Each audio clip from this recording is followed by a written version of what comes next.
All right, the hour of 6:30 having arrived, I will call to order the Common Council meeting of Tuesday, September 19th, 2023, and ask the clerk to please call the roll. Thank you, Madam Mayor. Alder Latimer Burris. Here. Alder Latimer Burris is present. Alder Madison. Here. Alder Madison is present. Alder Martinez Rutherford. Here. Alder Martinez Rutherford is present. Alder Miadze. Present. Alder Miadze is present. Alder Rummel. Present. Alder Rummel is present. Alder Slack. Here. Alder Slack is present. Alder Tischler. Here. Alder Tischler is present. Alder Verveer. Here. Alder Verveer is present. Alder Vitever. Present. Alder Vitever is present. Alder Wahelia. Alder Wahelia is present. Alder Bennett. Oh, wait. Alder Conklin. Alder Conklin is present. President Curry is excused. Alder Duncan. Here. Alder Duncan is present. Alder Evers. Here. Alder Evers is present. Alder Field. Here. Alder Field is present. Alder Figueroa Cole. Here. Figueroa Cole is present. Alder Govindarajan. Alder Govindarajan is present. Alder Harrington McKinney. Alder Harrington McKinney is present. Alder Knox. Here. Alder Knox is present. Madam Mayor, we have a quorum. Thank you. All right, our first item are honoring resolutions. We'll start with item 1, which is Legistar 79765, proclaiming October 15th, 2023 as White Cane Safety Day in the city of Madison. It's my pleasure to read this, but before I do, Alder Figueroa Cole, a motion to approve? Is there a second? Moved and seconded. Here is the resolution.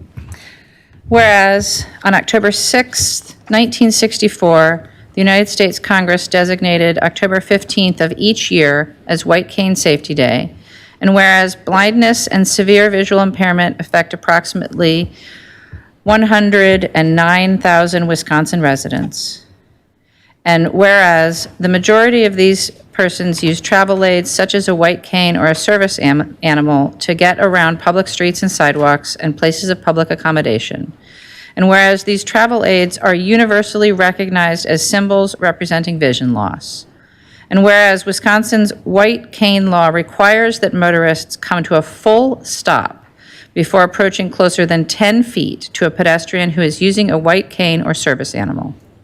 And whereas greater awareness of the white cane law leads to safer, more attentive driving in general, enhancing the safety of all pedestrians, including children, elders, and people with disabilities.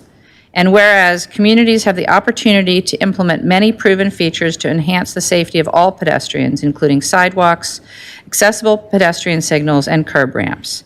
Now, therefore, be it resolved that the Mayor and Common Council do hereby proclaim October 15th, 2023 as White Cane Safety Day in the City of Madison, and also acknowledge the importance of pedestrian safety year-round. And with us today to accept the proclamation is Denise Jess. Denise, if you'd like to come up.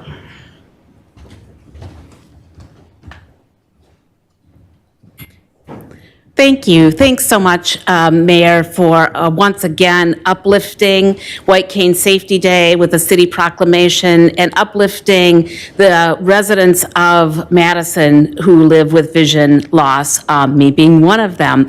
I'm very excited and proud to be with you tonight to speak a little bit about White Cane Safety Day and also to broaden the conversation to pedestrian safety overall. As the Executive Director of the Wisconsin Council of the Blind and Visually Impaired, I'm proud to do our work in advocating for more accessible transportation statewide, and that includes pedestrian safety. And then having our organization teach people how to safely navigate in their environments so that we can live independent lives that really meet our needs and desires and hopes and dreams. Pedestrian Safety Month is also in October, and White Cane Safety Day is one tiny piece of the pedestrian environment that works to create greater safety, access, and independence for all people who are pedestrians. And so I am so proud to live in the city of Madison. I'm a City Transportation Commission member, and every other week we wrestle with really difficult and important decisions about how we create greater access for all Madisonians.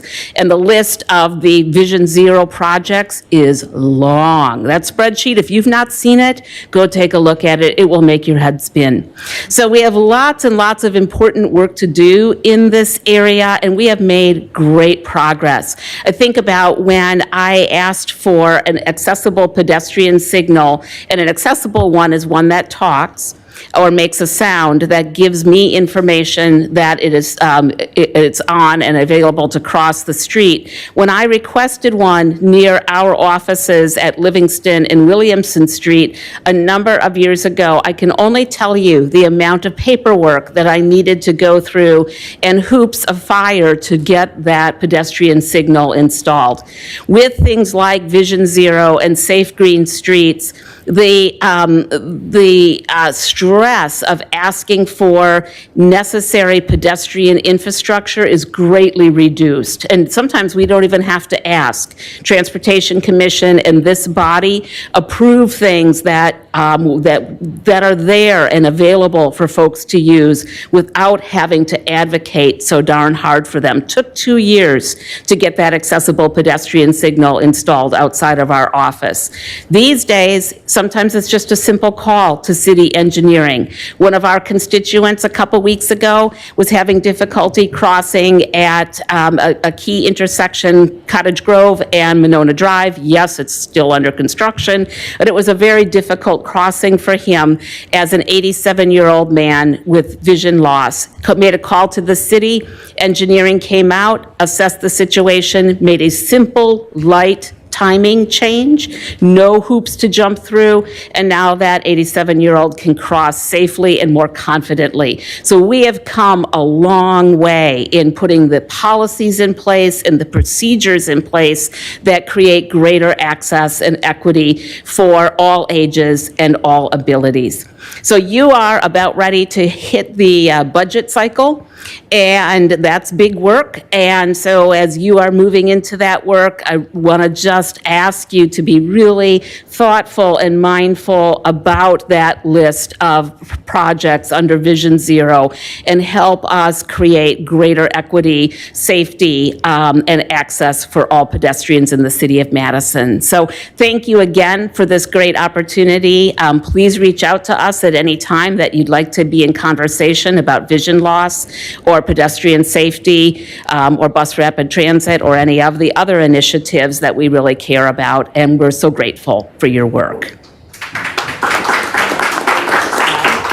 And I'm going to hold the proclamation so they can take a picture of it. Great. And Larissa is approximately in the direction of the microphone. Thank you. And thank you for the great audio description. I appreciate it. You're welcome. Take good Thank you. care.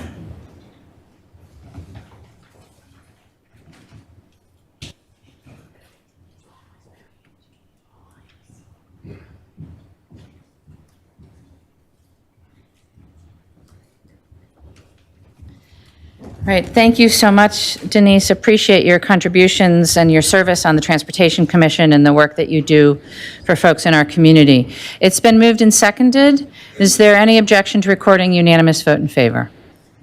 Seeing no objection, we'll record a unanimous vote in favor. And our second honoring resolution tonight is item 2, Legistar 79857, recognizing September 15th, 2023 through October 15th, 2023 as Hispanic Heritage Month. We do not have anyone here to receive the proclamation, so we'll just adopt it. But I will note that I presented a mayoral proclamation at the Viva Mexico Festival over the weekend. So we did recognize in that venue this proclamation as well. So a motion, Alder Figueroa Cole? Is there a second? Moved and seconded to adopt item 2. Is there any objection to recording unanimous vote in favor? Seeing no objection, we'll record that vote. That brings us to disclosures and recusals. Are there any disclosures or recusals on items on tonight's agenda? Seeing none. That takes us to the consent agenda. Vice President Figueroa Cole?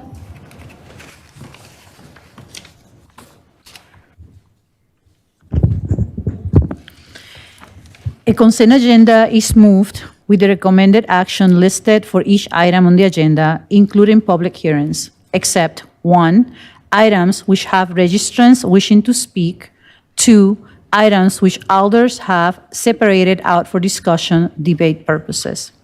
This document lists agenda items with recommendations different from the agenda, items for exclusion, and items introduced from the floor. Agenda items with recommendations different from the agenda. Agenda item 74, Legistar number 79886, approving the scoring system of accessible taxi cab grant. Introduction of new business from referral without debate, Alder Govendarash. Recommended action, withdraw from introduction.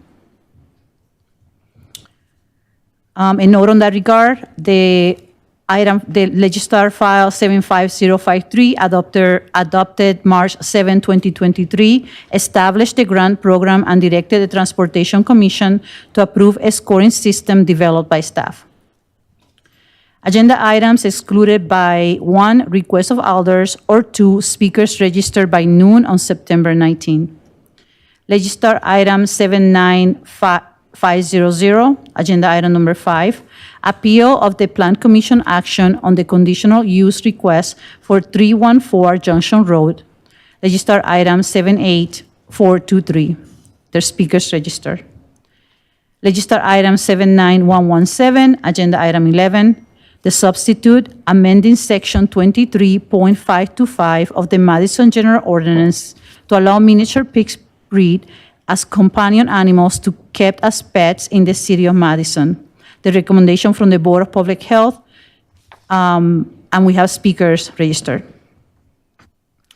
Legistar item number 79544, agenda item number 35, authorizing the Transit General Manager to file an application for a Section 5307, 5337, and 5339 super grant, public transit capital, capital maintenance, and capital planning grant with the U.S. Department of Transportation, and authorizing the mayor and the city clerk to execute the associated grant agreement with the U.S. DOT and the associated 13C agreement with Teamsters Local Number 695.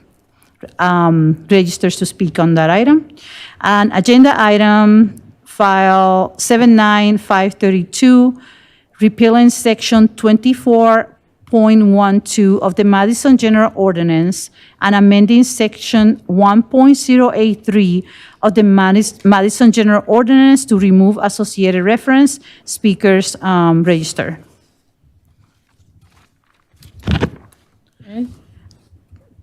Thank you.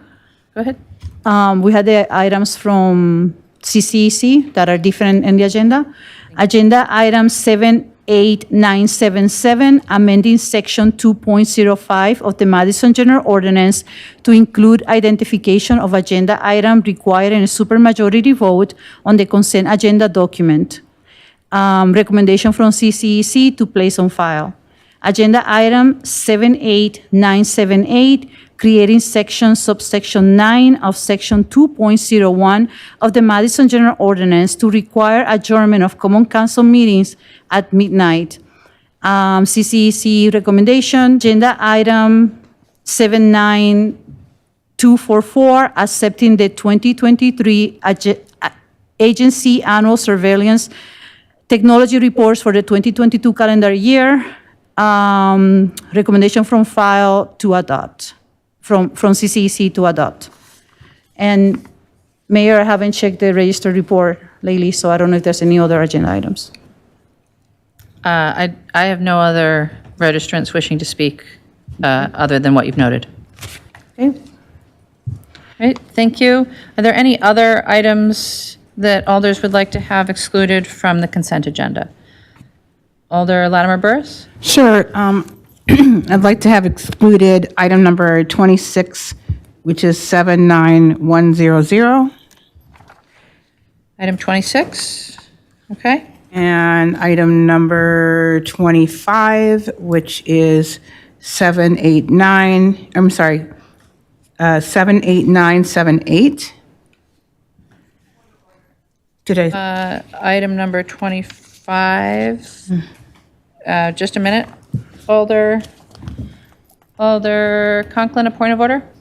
Yeah, because we just put those motions through. She just stated, Vice President Alder Figueroa Cole just stated what the recommendations were from CCEC. That doesn't mean they can't be excluded. Okay. It just means that's what the base recommendation will be. Okay. Thank you, Alder. All right, sorry, Alder Latimer Burris, items 25 and 26? Yes, and I guess point of order for Alder Figueroa Cole. I didn't catch the numbers. It was very difficult to just hear the. Yeah, I'll go through numbers. them, Alder. Okay, so I just want to make sure that it's not something that we don't want to, I don't want to pull, please. Okay. Alder, oop. No, I'm talking about, just so for clarity, she said there's not a number, just like The number recommendation- 26. All the numbers, the recommendations from CCEC are on items 24, 25, and 28. Alder Latimer Burris? Oh, you're welcome. Alder Harrington McKinney? Item number 30,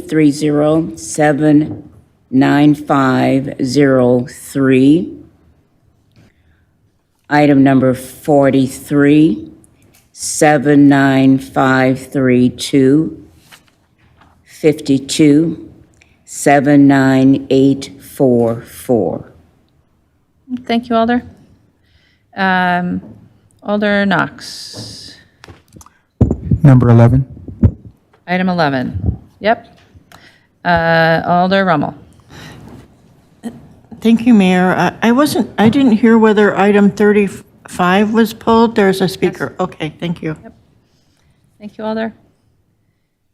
Are there any other items that Alders would like to have excluded from the consent agenda? Alder Harrington McKinney. I omitted item number 26, 79100. Thank you, Alder. Alder Wahilahi. Item number 24, 78977. 24?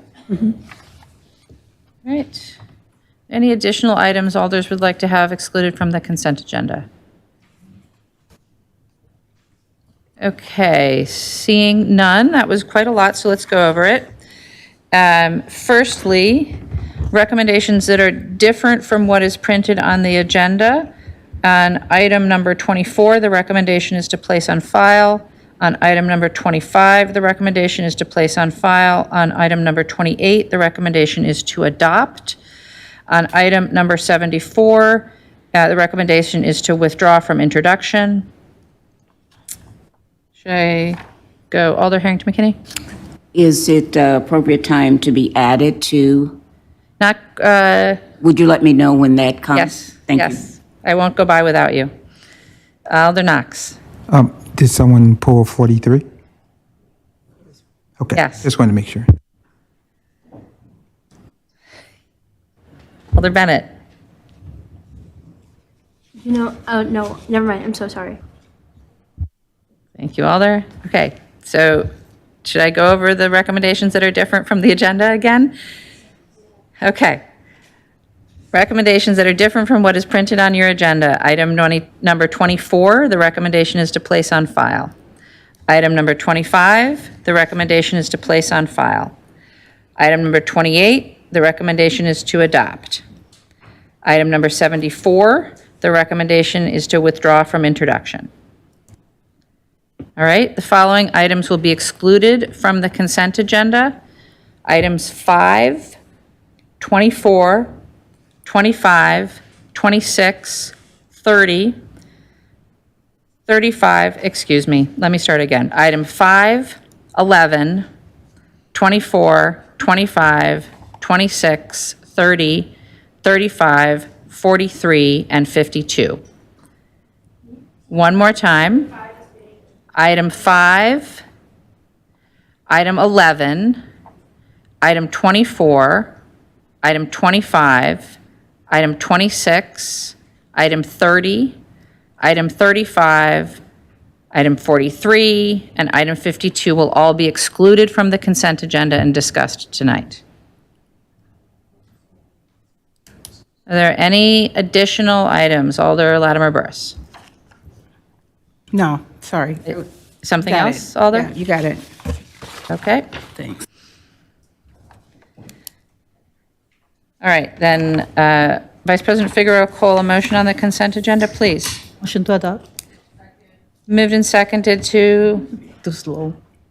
adopt the consent agenda with the recommendations contained therein. Is there any objection to recording unanimous vote in favor? Seeing no objection, we'll record unanimous vote in favor of the items on the consent agenda with the recommendations therein. And we will attempt to keep our papers in order. And then we'll move on to public comment. So let me just refresh to make sure that we've got everybody. Our first item for public comment is item 5, which is appeal of the Plan Commission action on a conditional use request for 314 Junction Road. Our first registrant is Lisa Lawless of Milwaukee, representing Joint Point Condominiums at 301 Harbortown Drive. To be followed by Janet Nahorn, to be followed by Lori Scarlett. Lisa? Thank you. Thank you. We represent Junction Point Condominiums, which is appealing the grant of a conditional use at 314 Junction Road for a dog daycare. The reasons that we feel that the Common Council should reverse the grant of the conditional use is that, first, it should be kept in mind that the applicant has the burden of proving that the conditional use requirements are met. Here, the Plan Commission is required to include findings of fact that the conditional use requirements are met. Here, the action of the Plan Commission did not find that the requirements of the conditional use are met. Instead, the error here is that the Plan Commission started with the assumption that the use is permitted and so therefore it should be granted. The site, a dog daycare is appropriate in many places in the city of Madison, no doubt. The Plan Commission relied on comparables that are actually not comparable to this site.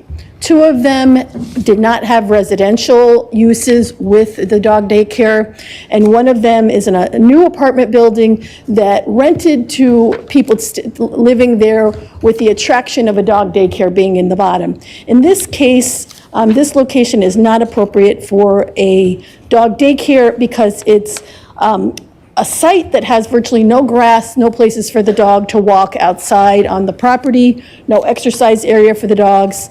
And there's 3 levels of condominiums above the commercial space where the dog daycare would be. These are property owners that have been there for 15 years. Under the conditional use requirements, one of the things that the Plan Commission and you as a body reviewing it is required to look at is, will the interests of people already there, the already established interests, use, value, and enjoyment of the property be substantially impaired by this use? And the answer is yes here, with 3 levels of residential condominiums above and dog daycare on the bottom. You have comments in the record that the noise, odor, allergens would disturb the owners that are already there. Also, there's comments from people in the neighborhood concerned that the dogs would have to be walked in the neighborhood because there's no exercise area outside for the dogs. We also we submitted a letter to all alders on September 16th, which was Saturday. I don't see it in Legistar, but I just want to make sure that our letter, it's on our Hush Blackwell letterhead, is submitted in the record. It has more detail following the petition for appeal why this grant of conditional use should be reversed. So we ask that you reverse the conditional use grant of the Plan Commission for the dog daycare at 314 Junction Road. Thank you. Thank you. Our next registrant is Janet Nahorn of District 9, to be followed by Lori Scarlett, to be followed by Becky Weigel. Do we have Janet? Honorable Mayor, members of the Common Council. My name is Janet Nahorn, and I live in the building of the proposed animal daycare. Having been the owner and operator of a successful kennel for 25 years, I know what it takes to operate the type business proposed. I come before you tonight because of citizens of Madison were wronged when the Planning Commission approved Pooch Tail's incomplete conditional use application. The header on tonight's agenda says you, the Common Council, are to consider who benefits, who is burdened, and who does not have a voice in the table. I provided public testimony during the Planning Commission meeting on August 7 in opposition of this conditional use permit. I reminded the commission that the applicant in no way submitted the required operating procedures and the location chosen was not a proper fit. It would not provide what the animals require and would hinder the enjoyment of those surrounding the business. Tonight's appeal directly impacts not only all those who own homes directly above the proposed business location, but it also extends to all the citizens of Madison as well as to the pets that could potentially be sent to stay at Pooch Tail's. Alderwoman Coughlin spoke at the August meeting as well. She said the applicant wants to work with the neighborhood. She said a joint meeting would be held on September 14th with the community to try to make things right. That never occurred. I also have in writing Alder Conklin stating she would be my advocate on this matter. That hasn't occurred either. Instead, Alderwoman Coughlin said she is sympathetic to both sides, but in conclusion, sided in favor of the applicant. She stated, and I quote, "People make mistakes, things happen, and we have to give people a chance." Both the applicant and the Planning Commission made mistakes. The applicant by submitting an incomplete application and the Planning Commission approving the incompleted application. The Planning Commission had a chance to withdraw or delay their decision, but proceeded to move it through despite the form's incompletion and despite hundreds of citizens living directly over or next to the proposed business, writing in opposition, specifically showing how they would be harmed by allowing this permit. I hope Alder Conklin realizes tonight that the applicant, even with the help offered by the Planning Commission, has failed to comply with the rules set forth for applying for a conditional use permit. This alone should be cause to reverse a Planning Commission's premature decision to approve. I request that the Common Council make the decision to overturn the Planning Commission's approval and deny the application. Allowing the Planning Commission's approval to stand would be causing a great injustice to your constituents. Thank you. Thank you. Thank you. Our next registrant is Lori Scarlett of District 9, representing the Junction Ridge Neighborhood Association, to be followed by Becky Weigel, to be followed by Marcia Bentley. Oh, I'm sorry, Marcia is only available for questions. We have Lori? Yeah, thank you. Yes, I am a resident and member of the Junction Ridge Neighborhood Association. I am also a veterinarian and owner of a local veterinary clinic in Madison. And I am also very concerned about the whole Pooch Tails and doggy daycare, and I'm concerned that we haven't seen any of the potential owners' business plan. I'm very concerned about the space for these dogs. I'm under the understanding that they're small dogs, but even so, having 30 dogs in, a 4,100 foot space does not allow enough room for each dog. They are proposing to put multiple dogs, unrelated dogs, in small areas. And that just doesn't always work. A lot of those dogs are going to fight. There's not room for them to get away from other dogs. They can't eat or have treats without other dogs being right there. So they're really setting themselves and the dogs up for fighting and, dog bites and having to see veterinarians and what have you. So I'm concerned about the dog's welfare.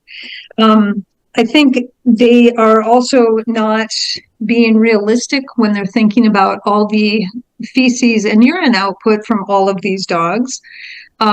They had mentioned that they're going to take care of the problem the same way Grooming Tales, a local grooming parlor in the same area, will do, without realizing that 30 dogs make a whole lot more output than, 5 or 6 grooming dogs that may not even need to go to the bathroom while they're being groomed. So I think there's just a lot of output there that they're not thinking about. They also had proposed to walk all of these dogs to the Junction Ridge Neighborhood Park, which is fine. I don't have a problem with dogs in the park.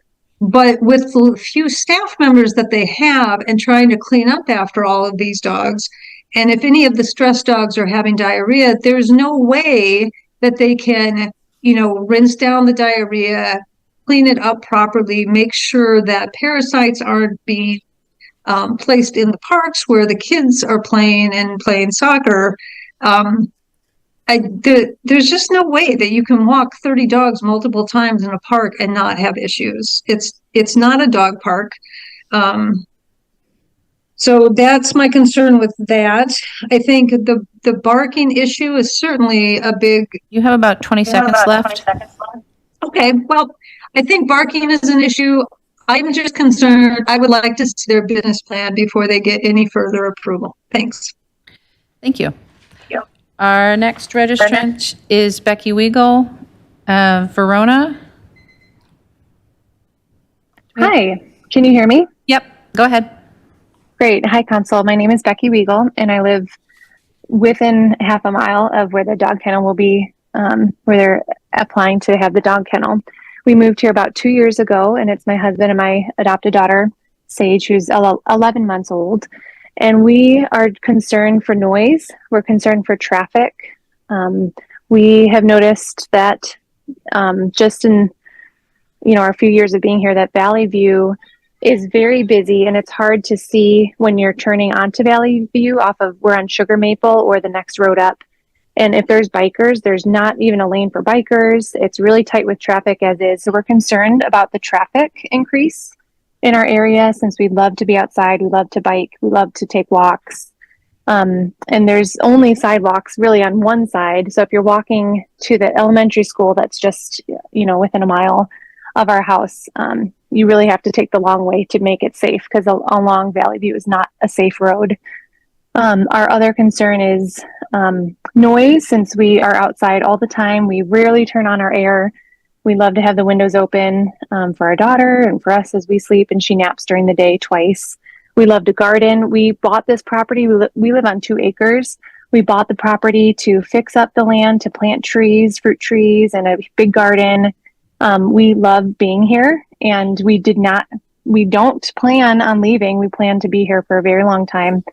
And a dog kennel in our neighborhood would really change our perspective of being very good neighbors and loving the land that we live on and are being in the place that we're in. So we are concerned, and we wanted to express our concern, and we oppose this, the application of this dog kennel. Thank you. Thank you. Those are all of our registrants wishing to speak. We have a number of people available to answer questions, including the folks that spoke. Are there any questions for any of our registrants? Seeing, Alder Latimer Burris. Yeah, I had a couple questions. Who are your questions for, Alder? They all spoke on, that opposed it, but it sounded like some of the registrants wanted it to be modified or re-looked at, or have a city, have a neighborhood meeting. So I just wanted to say, so I don't know who each of them, I guess I would like to hear from. Would a dog kennel work on any level? Perhaps the attorney would like to address that.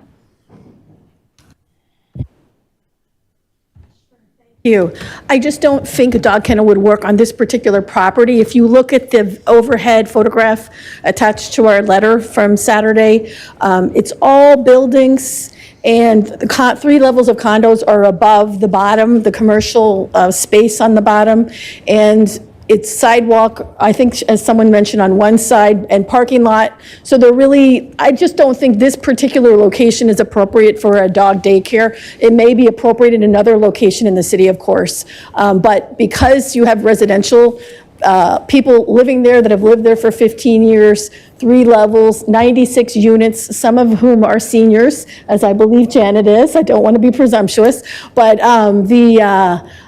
it would just be disruptive, because even 30 dogs who are having fun and not bad. I love dogs, but if they're barking, there could be barking because they're happy, but you have 30 dogs, happy dogs barking is quite loud. So that's, as well as the issue of waste, disposing of it, odors, things like that. So I don't think this particular location would work for a dog daycare. Thank you. Alder Bennett? Don't go too far. You might as well stay. I'll just stand here until There's a I'm- couple alders with questions. Okay. Alder I Bennett? I welcome all the questions. I love it. Thank you very much. As of right now, I just have one question. It is my understanding that there, at this same location, is currently a dog grooming place. So why are all the features that you mentioned, I'd imagine dogs bark and smell when they are in the groomers and all of that, why is that any different than a daycare? Well, the dog grooming would only have a few dogs at a time coming in for grooming. I think someone mentioned maybe 5 to 6. They may not have 5 at the same time, but you have dogs coming in, being groomed, leaving presumably within an hour or 2 hours. They're not there to play. Dog daycare is there for the dogs to run, play, get snacks, be taken care of. And I think dogs can stay there. It's 8 a.m. to 4 p.m. So like when we have children who we take to daycare, dogs go to daycare and they could stay there all day. So the grooming aspect wouldn't cause the same kind of disruption to the 3 levels above because it's less dogs, not there to play, there to be beautified, and so it would be quite a different use. Whereas it may be appropriate for the grooming, and there's not as much problem with waste. Like as someone mentioned, the vet mentioned, they don't need to be walked necessarily, so you don't have the issue of where they're going to be walked and where is the waste going to go, because they're only there to get their fur cut and washed and things like that. So that's how I think it's quite different. So. Sure. And then, have you been to the grooming place? Like, can you verify for them that they only have a few dogs there and that there isn't much like noise issues, or is it like just based off a presumption? That's what I've been told, and Janet lives in the building, so she could answer the I question. have 2 animals on our property, and I do use the grooming facilities. We have people online that need to. I'm sorry? Speak into the mic. Oh, okay. I do have 2 dogs myself, and I do use the grooming facilities. And I drop my dog off at 9 o'clock in the morning, and I'm usually picking them up by 11. The dogs don't have a long enough time to even be in the building. There's no barking. I've seen maybe 3 dogs at a time in the facility, the Grooming Tales facility at the time. But I do use the facility, and it's a whole different situation. It's in and out, in and out, in and out. Okay, thank you. Okay, thank you. Thank you, Mayor. I have a question for Ms. Lawless and then for Ms. Scarlett. In the application, it said the property owner is West Wing. Is that the condo development? I mean, how is it a condo has a first floor commercial use, and who made the decision to do this in relation, and what are the relationships? My understanding is that the building is, the residential units are the 432, commercials on the bottom. The issue is and the commercial is part of the condominium property ownership as a whole, and it is units of ownership in the building, like the residential owners above. There's 96 residential owners in the 3 levels above, and there are commercial spaces that have units of ownership in the condo association. That's my understanding. I think I answered your question. And then the issue would be commercial uses in the bottom of the building if they're required to get conditional use permits by the city, would be required to comply with the conditional use requirements of the city.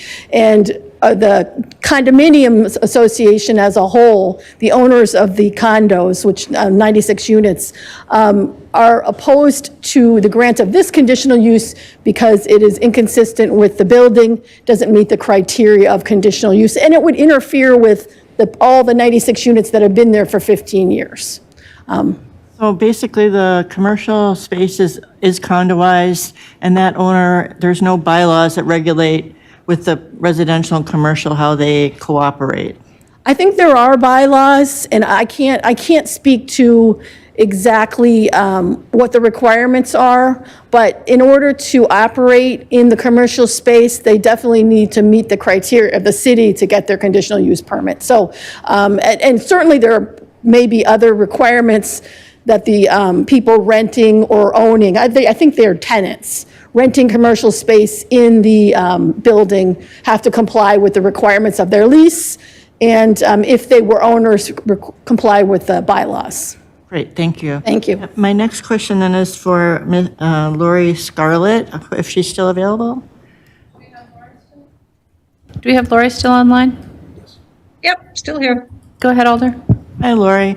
Thanks for sticking on. I was struck by your earlier letter about, the size, the number of dogs in the space. And I'm wondering if there were to be a facility for daycare, what would your advice be to the applicant of how many dogs would be, aside maybe from the outdoor walking issues, but inside space? Or would you recommend it at all? Yeah, I mean, that's a really good question. I think, each dog, especially unrelated dogs, really need to have their own space, whether it be a cage that they are then taken out and played with periodically, or a run area.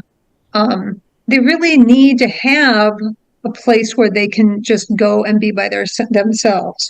If any of the dogs get into a fight and have to be pulled apart, those two dogs really need to be separated from everyone because their adrenaline is going to be so high, and there isn't room in this area for that kind of thing to happen.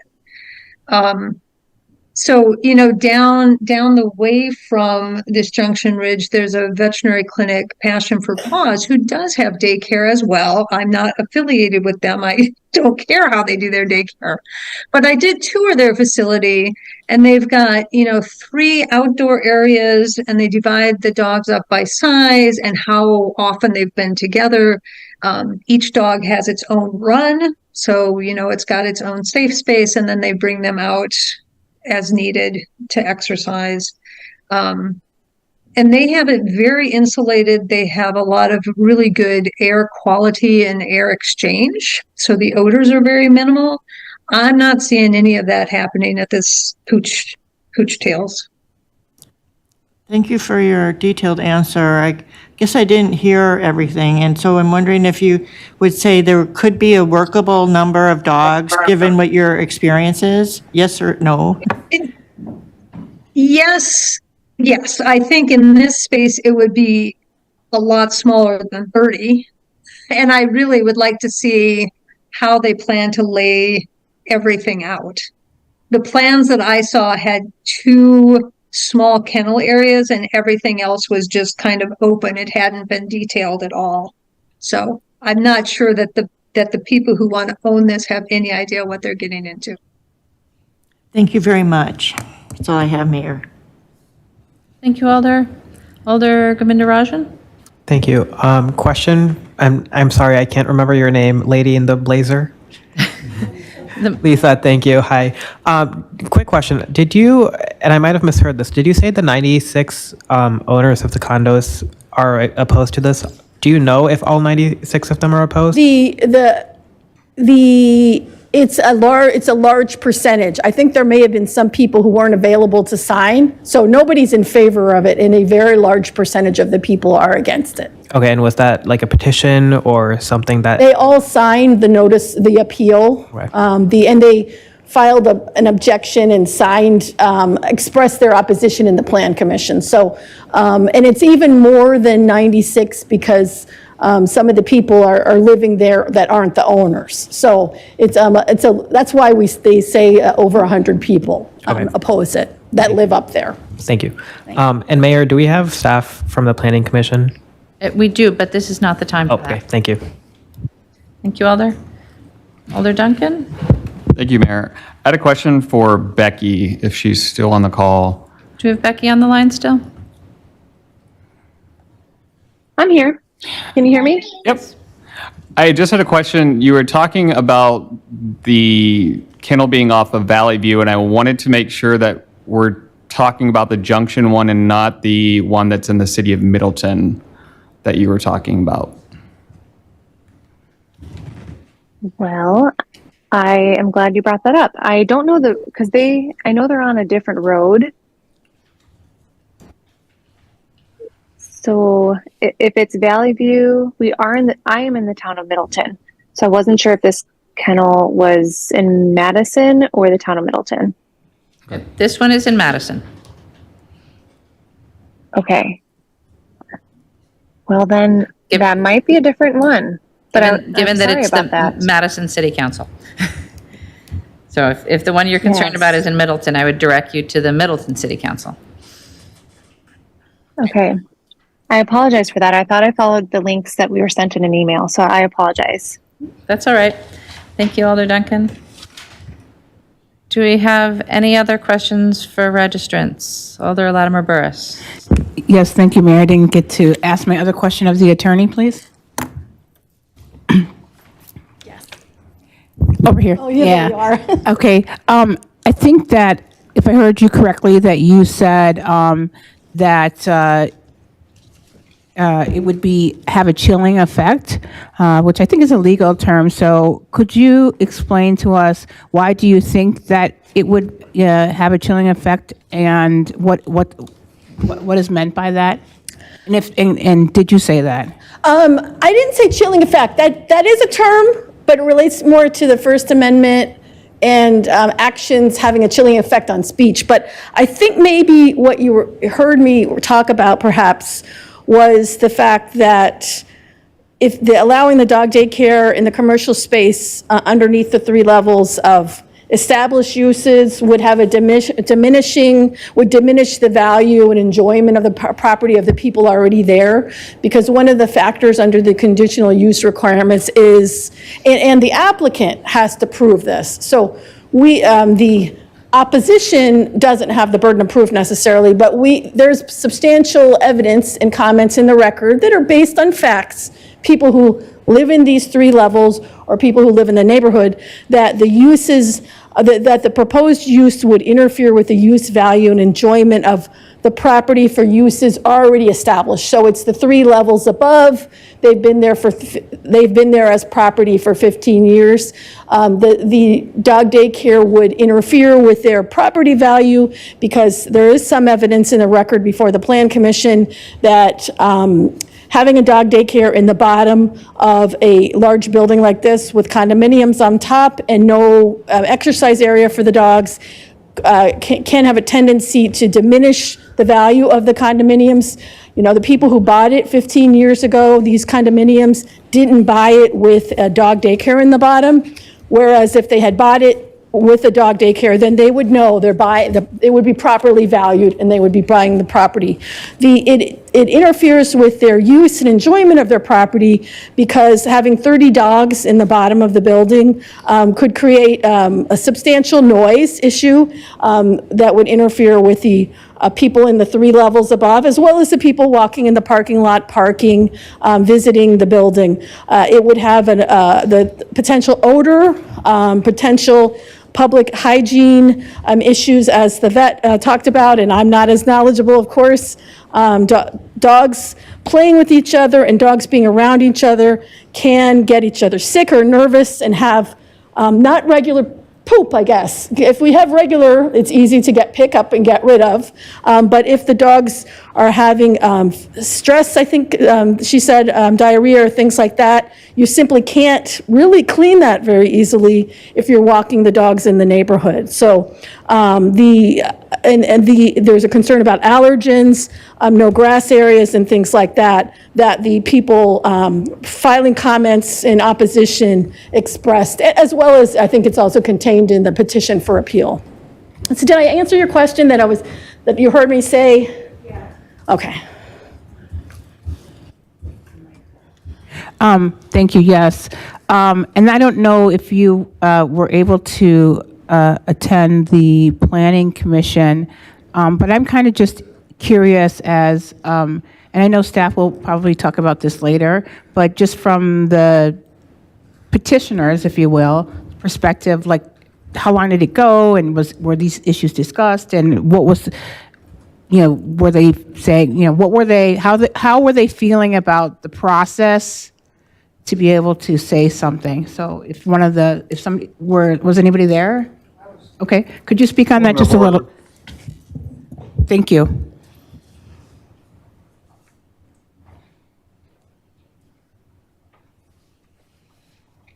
I was at the meeting, and it was discussed. It seemed to be that the Planning Commission approved this and told the applicant or the spokesperson there that he would have to present certain things to make it right. So they actually approved it before it has been made right. And it was how do I say this? Well, I guess that's all I really have to say on that matter. But they approved it. They said they were going to approve this application.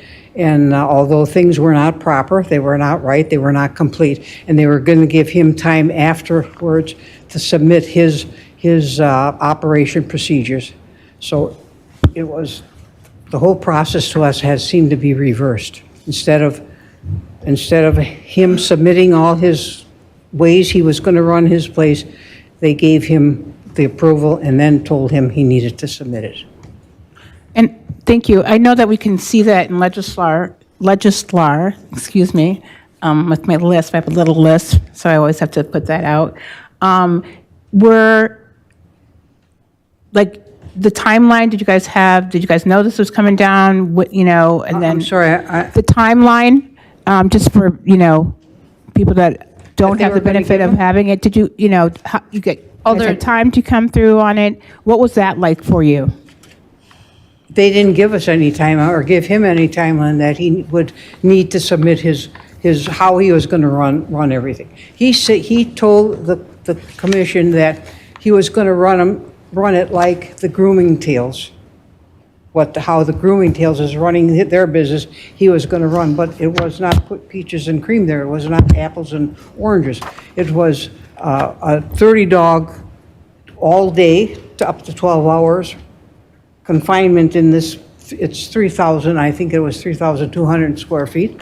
And the Grooming Tales is, like I said, they have dogs coming and going all day, but they're all scheduled. You have to make an appointment. You bring them in, you drop your dog off, you pick them up, and it's a constant turnaround. The dogs and they too use our area where we are, the residents, we have very little area to exercise our dogs, very small. And the Grooming Tales, they have bags outside their door, and they are allowed to walk and clean up after their dog's mess, but that's so seldom because the dogs aren't there long enough to have that happen. And my very last question, I know that you had said that there was not a time to have a community meeting, and it may be because of the type of use. Were you aware that what sounds like a grooming place was going to be converted to doggy daycare? Were you aware that this grooming place was going to be converted to doggy daycare? Is my question?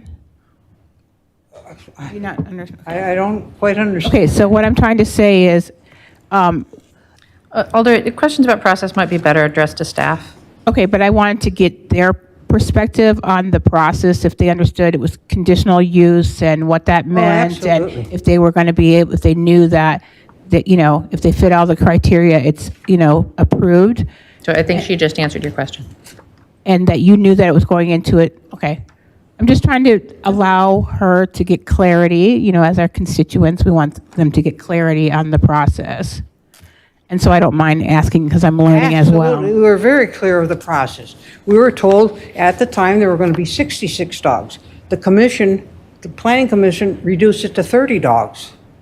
All right, so as anybody there at the meeting or anybody listening, we all had paperwork on it. We all knew that it was a petition that was applied for 60 dogs, and he had nothing else filled out. And if I wish I had known, I would have brought the application along because it's not filled out at all. And if the council checks into it, they could see themselves that this paperwork was not complete. It wasn't even near complete. And the council, the planning council, said that they were going to accept this, they were going to pass it, but with restrictions. And they gave him how he's going to handle his waste, how he was going to exercise his dogs, how many people he would have on the property. I mean, it was a complete list that they presented to them. And from that meeting in August 7th to now, nothing has been turned in. This man has failed to comply with the permit of a conditional use permit. So we're still, hasn't been no answer to what he's going to do because we haven't received anything yet. I don't believe the planning commission has received anything yet. Thank you. Are there any further questions for registrants? All right, seeing none, we'll go on to item 11, which is a substitute amending sections in the Madison General Ordinances to allow miniature pigs bred as companion animals to be kept as pets in the city of Madison. On item 11, we have one registrant, Robert Borman of District 12, wishing to speak. Do we have Robert? Yes. Go ahead. Yes, I was just saying that, well, now I lost my notes, but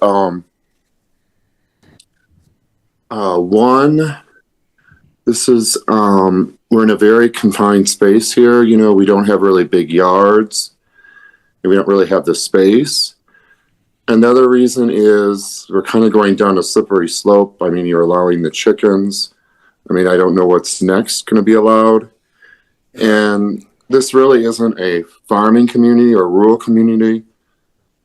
I wish I had my notes. But anyways, to make a long story short, you're just allowing more animals that should be on the farm into the city. And they will say that they don't smell any more than dogs, but I think they do, because right now I live next to 16 chickens on 8 on either side of my yard, and they do smell, and they are noisy. And it would be the same thing if you had 16 dogs. That would be very loud too. The other thing is the people that are putting this ordinance together or trying to have it pass are good pig owners, and they probably are, you know, respect the neighbors and clean up after. But what happens is you get a lot of individuals that will not respect the laws and that will go overboard, and there will be a smell. Anyways, I think it would just be fair that you ask the people, the neighbors, if they really want to have pigs or chickens next to their yard. Anyways, we don't really have a choice, but the pig farmer does have a choice by living out in the rural area where it can be done. Anyways, thank you. Thank you. That's the only registrant we have wishing to speak on item 11. Are there any questions? Alder Latimer Burris? Yes, I just wanted to ask the registrant, because at first it sounded like you were talking about just chickens, but just so we understand where you're coming from, it sounded like you're talking about that you feel like we're going into, you know, animal farm per se. Is that what you're trying to say? You understand that? Yeah, I'm kind of this just is saying about that, pigs. You know, we started with the chickens. Now we're doing pigs. I mean, what's going to be next? Goats? I mean, I'm just saying that we live in the city. We have confined yards. You know, we're not a farm.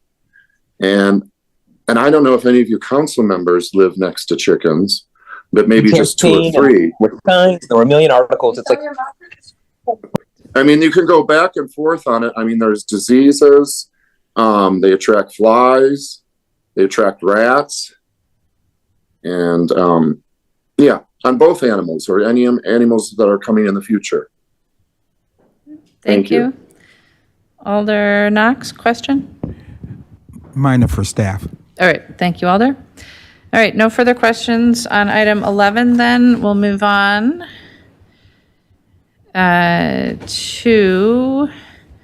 item 35. Item 35 is authorizing the transit general manager to file an application for a variety of grants from the U.S. Department of Transportation and authorizing the mayor and clerk to execute the grant agreements and the associated agreements with Teamsters.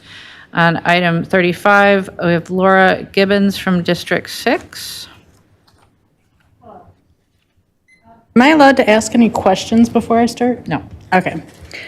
So, I mean, I should say, ma'am, you can ask your questions, but it would be at the will of the body whether Okay. they get answered or not. Thank you.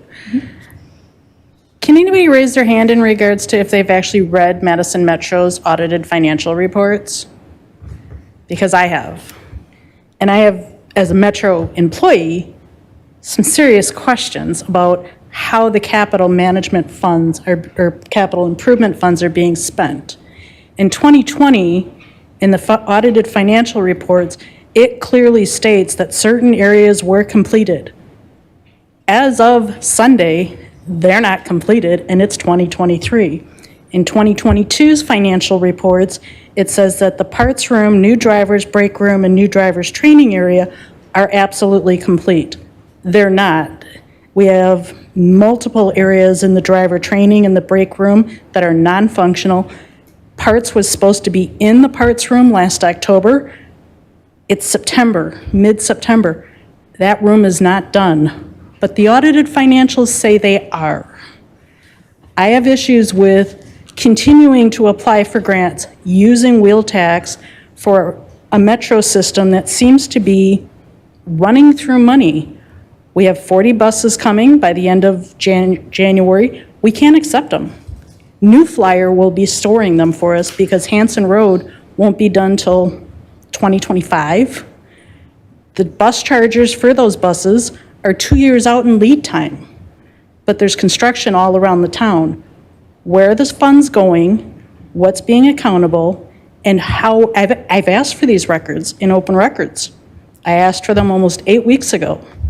I've had no response in regards to a timeline. What I have had is the city attorney tell me that she'll get them to me when she wants to. Madison General Ordinance 3.70, number 6, says that there is 10 days for a records custodian to tell me when they expect to be able to provide it if it's an extensive. We're well past that 10 days, and I've had no response. In fact, I've actually had some pretty snippy response that when I told her about the Madison General Ordinance, she told me, "Thank you for attempting to educate me on the law." I am still a citizen of the city. I pay the wheel tax. I pay taxes. I don't think it's acceptable that we're hiring managers for the hundreds of thousands of dollars with lots of, moving fees that leave after 6 months. What is the accountability for management? How are these funds being spent? And what's going on with Metro? That's your time. Thank you. We have no further registrants on item 35. Are there any questions? Alder Harrington McKinney. Yes, I would have a question of the speaker. Would you complete your thoughts? Because you ran out of time. Would you please? What's going on with Metro in regards to, we have millions of dollars in capital management funds. Hanson Road in the 2022 audited financials is stated as being potentially completed in early 2024. Construction hasn't started. Where are these statements coming from? Who's validating them?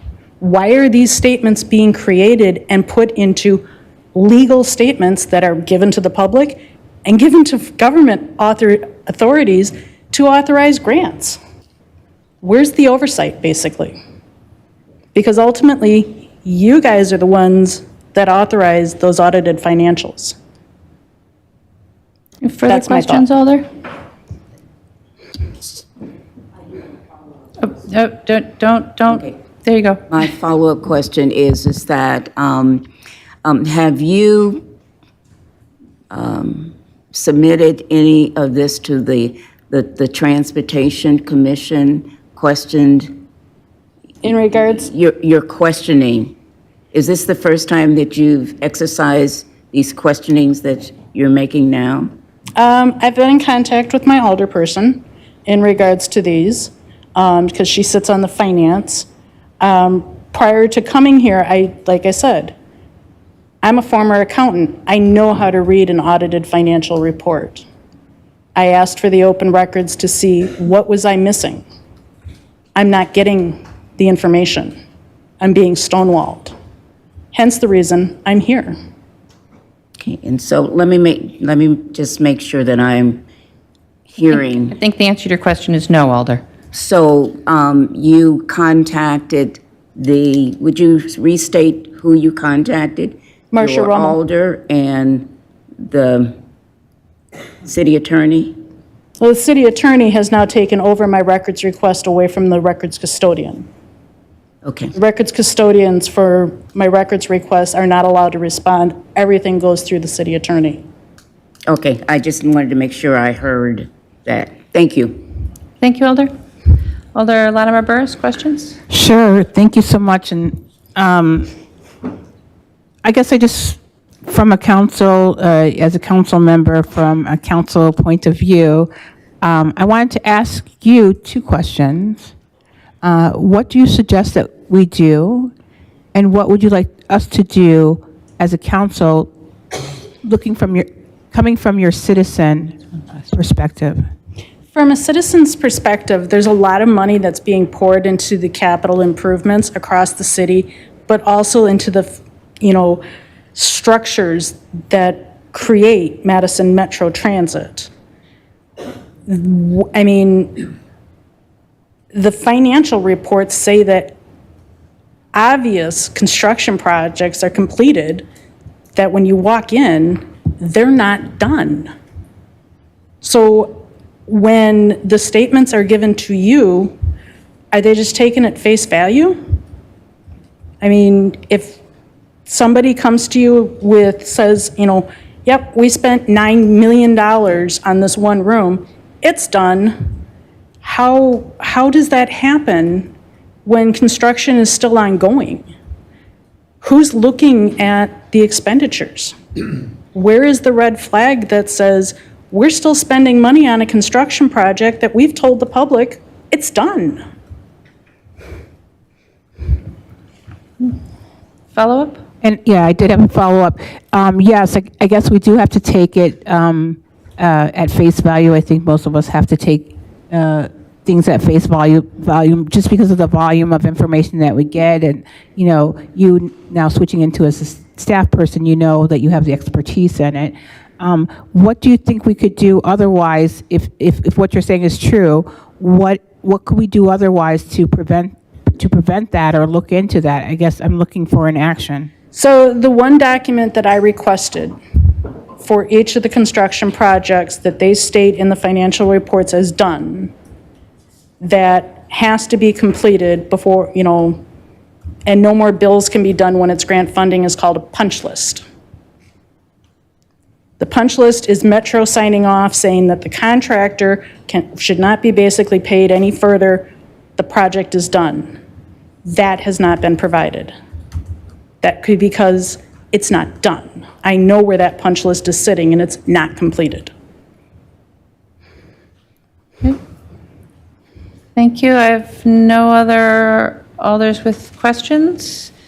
So our next item is item 43, repealing sections of the Madison General Ordinances 24.12 and amending section 1.8 sub 3 to remove associated references. Our first registrant, our only registrant wishing to speak is Dr. Mara Aish of District 10. Do we have Mara?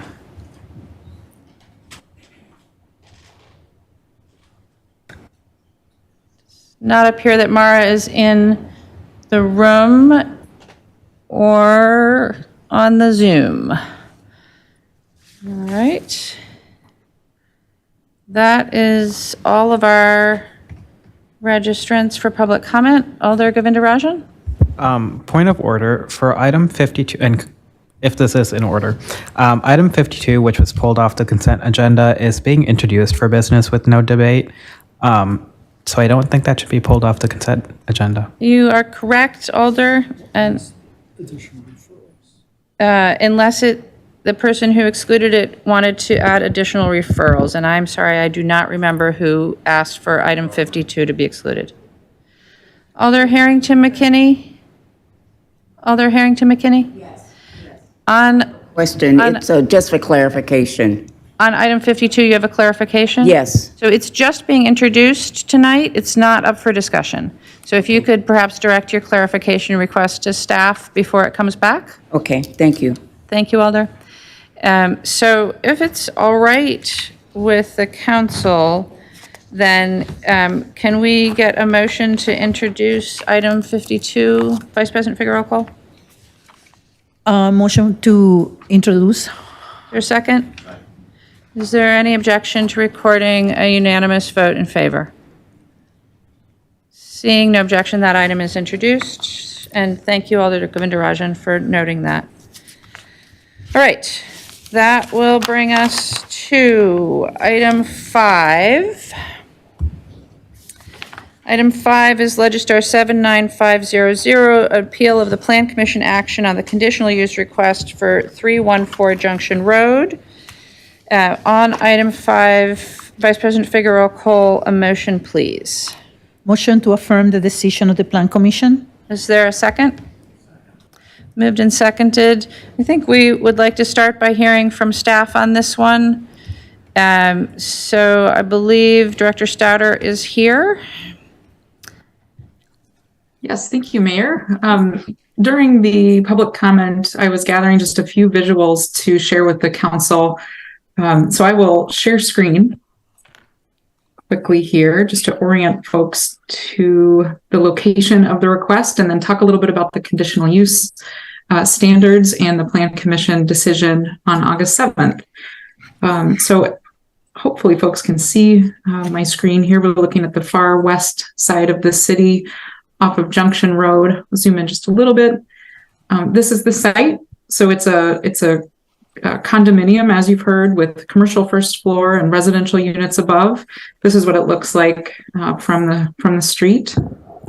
About 100 units, just shy of 100 units above.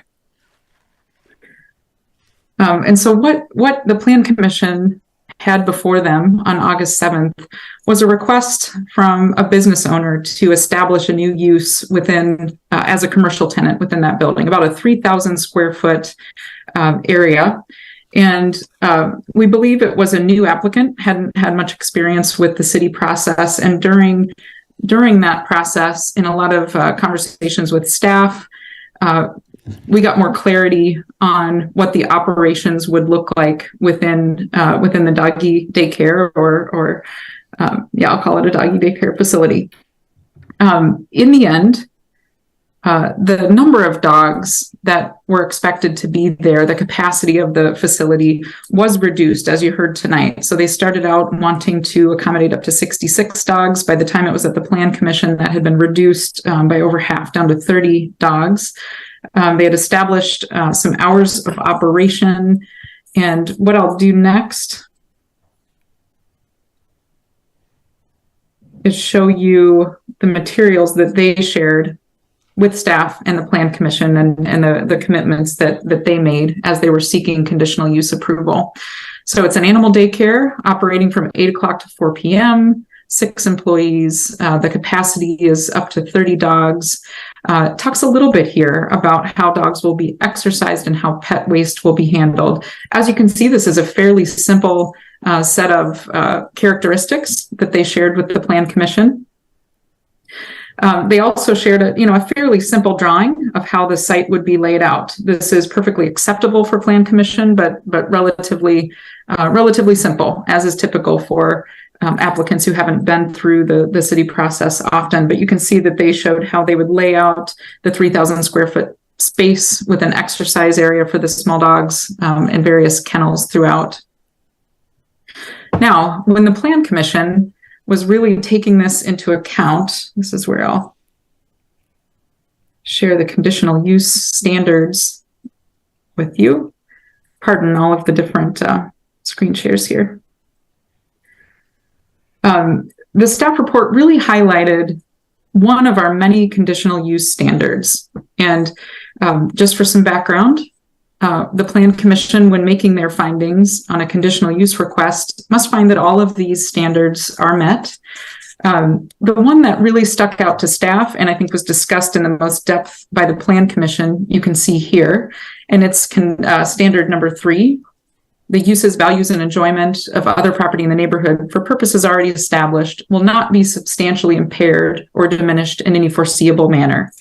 I think it's safe to say the Plan Commission did not focus on many of the other standards that you see here, but there are quite a list of standards that do need to be met. So that's the main one that the Plan Commission focused on in their deliberations that evening. And ultimately, they did vote unanimously to approve the conditional use, but importantly, in their deliberation, they added a condition, and it's one beyond those that were suggested by staff. And I think this will be my last screen share, but I want to share this condition and talk just a little bit about it. So again, this condition was added on the Plan Commission floor, that the applicant shall specify in the operating procedures submitted to zoning the day-to-day operating procedures, qualifications of their staff, waste management plan, plan for dog walking, sound mitigation features, and other details deemed relevant by staff. Now, as you heard tonight, there hasn't been any more detail shared, and that's simply because this isn't yet a fully approved conditional use. Your action tonight as a council will determine whether the conditional use can move forward.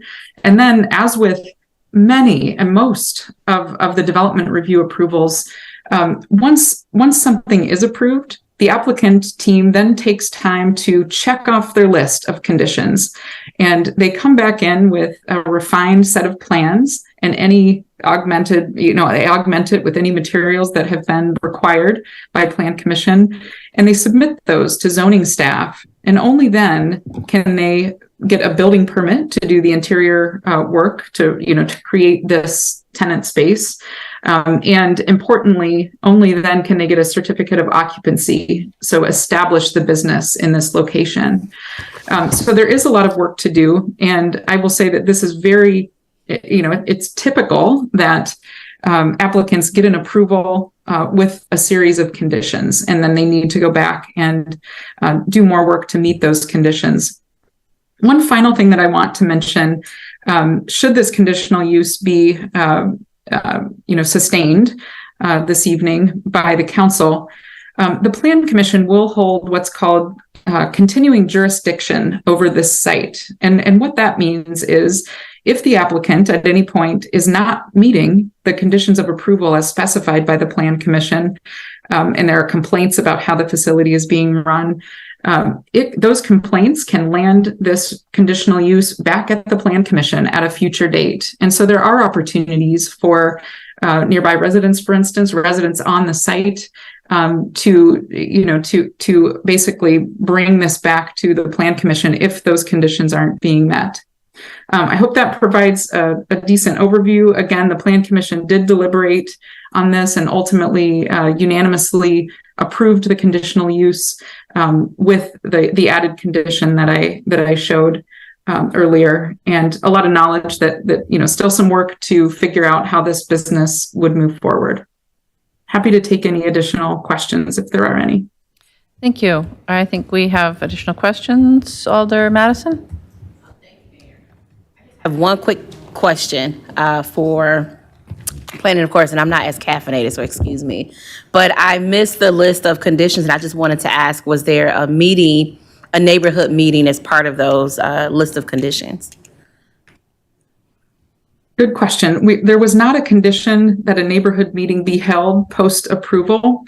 I know that Alder Conklin has been making some efforts to pull together such a meeting, and I'm not sure if she might be able to address that question, but it's not a condition of approval that a neighborhood meeting be held. Thank you. Thank you, Alder Miadze? Yes, thank you, Heather, for that great presentation. I'm just curious, it seems like there's a lot of public health kind of questions. Is there within the approval process, is there any way that public health can be one of them? I know it's probably our, as a council, to drive that, but what are your thoughts on that? Sure, good question. So on very rare occasions, we have had public health as an agency providing their comments, review, and conditions of approval. I'll give one example, and it's one that I reviewed years and years ago. On the near west side, there was a barbecue restaurant that wanted to use a smoker, and public health did get involved in air quality monitoring around that site. For this particular service, I mean, this is a very in demand service across the city. I don't think that this would be one that would fall into that realm of needing a public health review. But in some rare cases, there has been a need, for public health staff to weigh in on conditional uses. Thank you. Thank you, Alder Wahilahi. Thank you, Madam Mayor. Heather, thank you. My question is, with a lot of concerns from the neighborhood and the letters of, the signatures that they have collected, what is are there options not to approve from this body since already the Plan Commission approved? Yes, great question. And perhaps I should have started there. So the reason this is before you this evening is because at least 20%, more than 20% of the property owners around this site have appealed the Plan Commission's decision to the Common Council. And so the Common Council could overturn the Plan Commission's decision with a 2/3 vote. So that's exactly why it's here before the council this evening. And I'm sorry that I didn't start with that. Thank you. Thank you, Alder Harrington McKinney. That was part of my questioning in terms of the seemingly overwhelming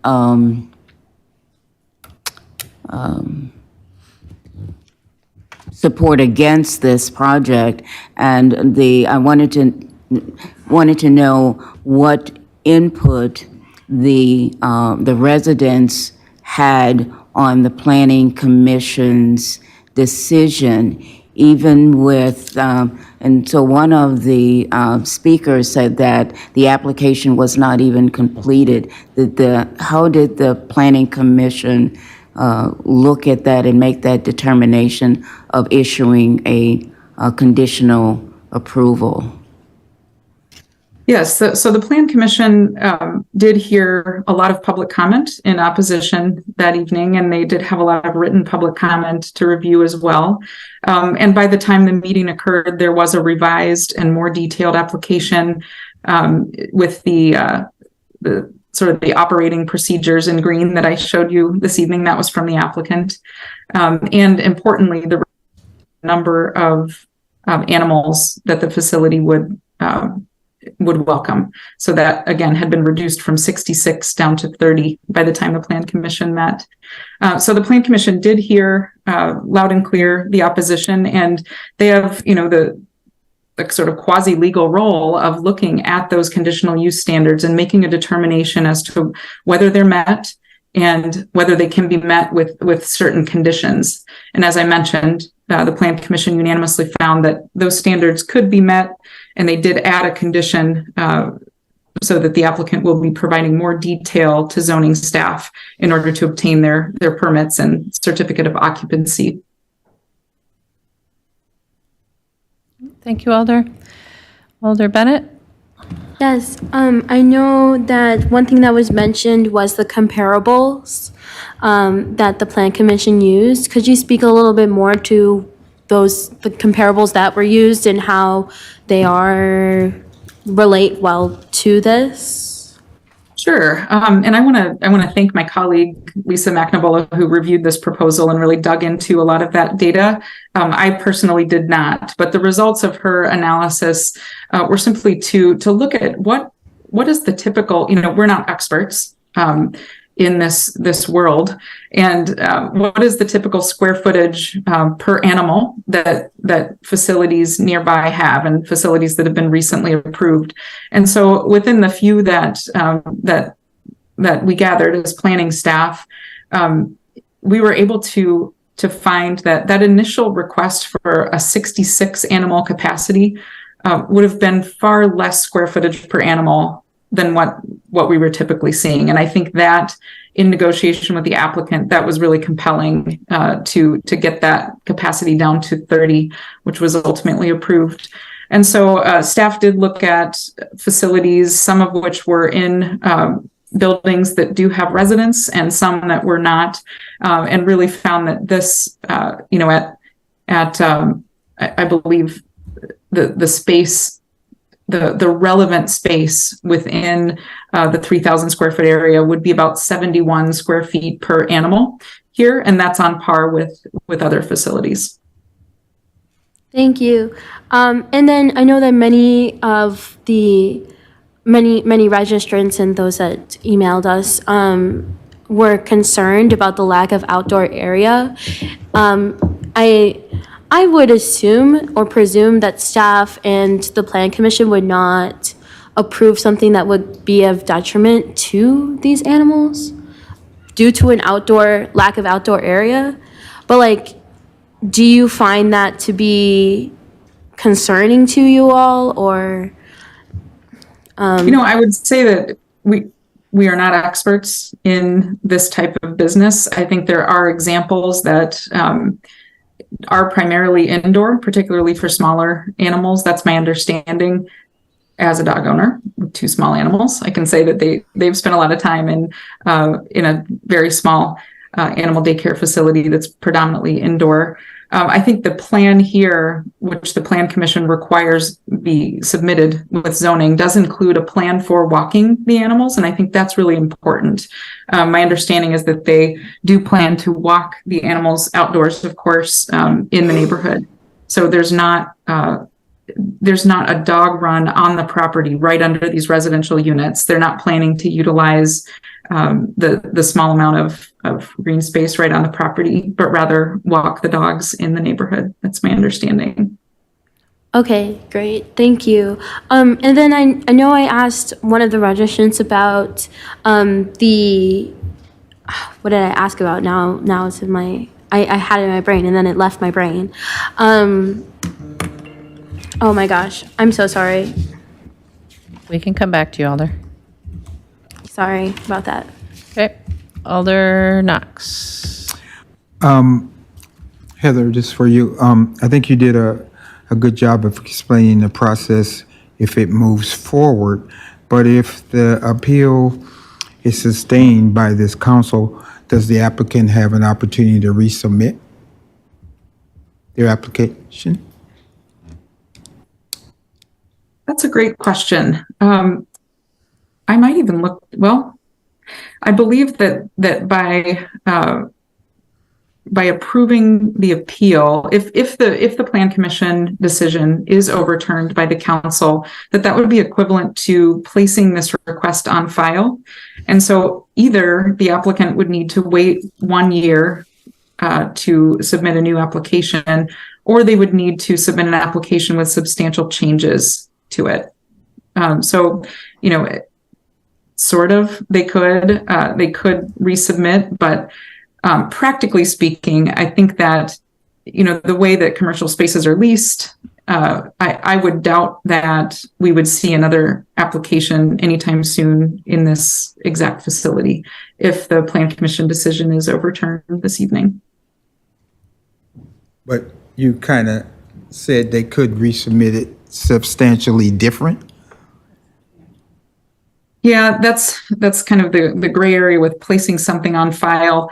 I think that in this particular case, practically speaking, we would not see an animal daycare application that was able to come back to the Plan Commission until a year had lapsed. All right.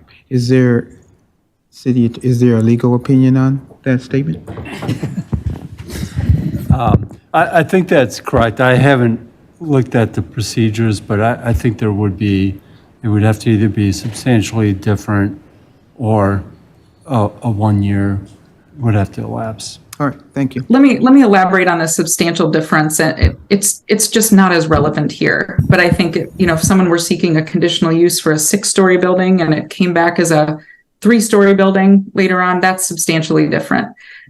Okay. If someone's seeking still a conditional use for an animal daycare facility with slight tweaks, I don't think that meets the substantially different clause. And so I'm saying practically, I think it would be at least a year's delay. Thank you. Thank you, Alder. Perhaps if it was cats and not dogs. Perhaps. Pigs. Alder Slack. Thank you, Mayor. Director Stouter, when you were talking about the comparables, what I read was that the comparables included 2 that were not combined with residential units and 1 that was, but it was marketed as such. And I have some follow-up questions. Is that accurate? Yeah, I know that the comparables included some that had residential and some that did not. But the sum is a misnomer, right? Because it was just 1 that had a residential component and it was marketed as such. I will take your word for it. Well, I'm asking for, that's what I thought I remembered. Sure. Yes, from the staff report, then I would lean heavily on that. And anyone can correct me if I have that wrong. And then we also had 2 experts, also owners who have a lot of experience with dogs, a kennel owner, a veterinarian. Did anyone on the Plan Commission talk about their personal experience with a doggy daycare facility and understand and have firsthand knowledge of the noise and other issues that have been raised? Did any of the Plan Commissioners speak about their personal experience as a doggy daycare owner? No, not as an owner, as just knowing what these facilities are like in terms of the noise level and other issues that have been raised. I don't believe so. Some of the alders who serve on the commission may have a different recollection, but I don't recall that. I admittedly was on vacation for this particular meeting. We've been using a doggy daycare for 10 years for our little dog twice a week. And I have a very good friend who's a doggy daycare owner in Oregon. These are not quiet places. The dogs are very excitable. It's loud.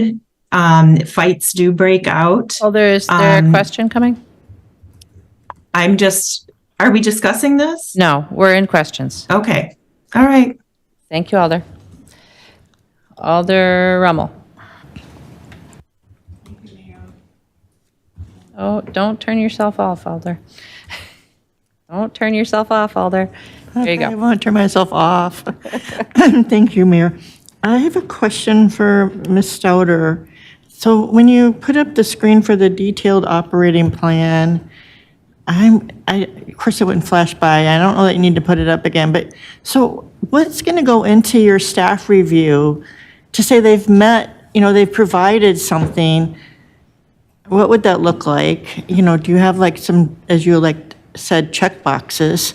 And then sort of layer in some of the questions you've heard from people about what's our obligation to animals. It's not like a 3-story building versus a 6-story building. It's like taking care of animals, where we heard testimony that maybe too many were in this space. Will your staff review for an operating plan take that into consideration? So our staff in planning, we really rely on the zoning staff for reviewing the operating plan, and we won't be too heavily involved in the review, aside from ensuring that all of the details outlined by the Plan Commission and their additional condition are met. So we want to make sure that there is a waste management plan, a walking plan for the animals, et cetera, as laid out by the Plan Commission. And so would that be a management plan for the animals? I'm sorry, I didn't hear if you said that. The management plan that the Plan Commission had required as a condition of approval, let me hold this up again here for folks. So in the operating procedures that will be submitted to zoning, if this moves forward, it must include the day-to-day operating procedures, the qualifications of the staff team, a waste management plan, so that's animal waste management, a plan for dog walking, sound mitigation features, and other details deemed relevant by staff. So that condition, again, was added by the Plan Commission on August 7th. No, it seems very wise. My question is, when you get that plan, what's the line that you say, oh, you didn't meet this plan? It's not, and we're not going to issue the final, whatever it is that you issue, or you say, oh, it looks good, go for it. Yeah, that's a good question. I don't think colleagues from zoning are here this evening to help address that.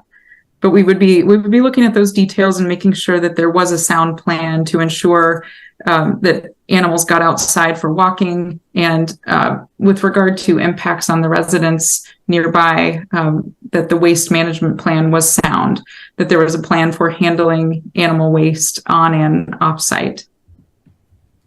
Thank you. Thank you, Alder. Alder Vitiver is next. I'm sorry to keep you on the hot seat, Director Stouter. When you did the comparables, are there other doggy daycares that do not have any on-site outdoor exercise facilities that are licensed in Madison? I don't know. I can think of one,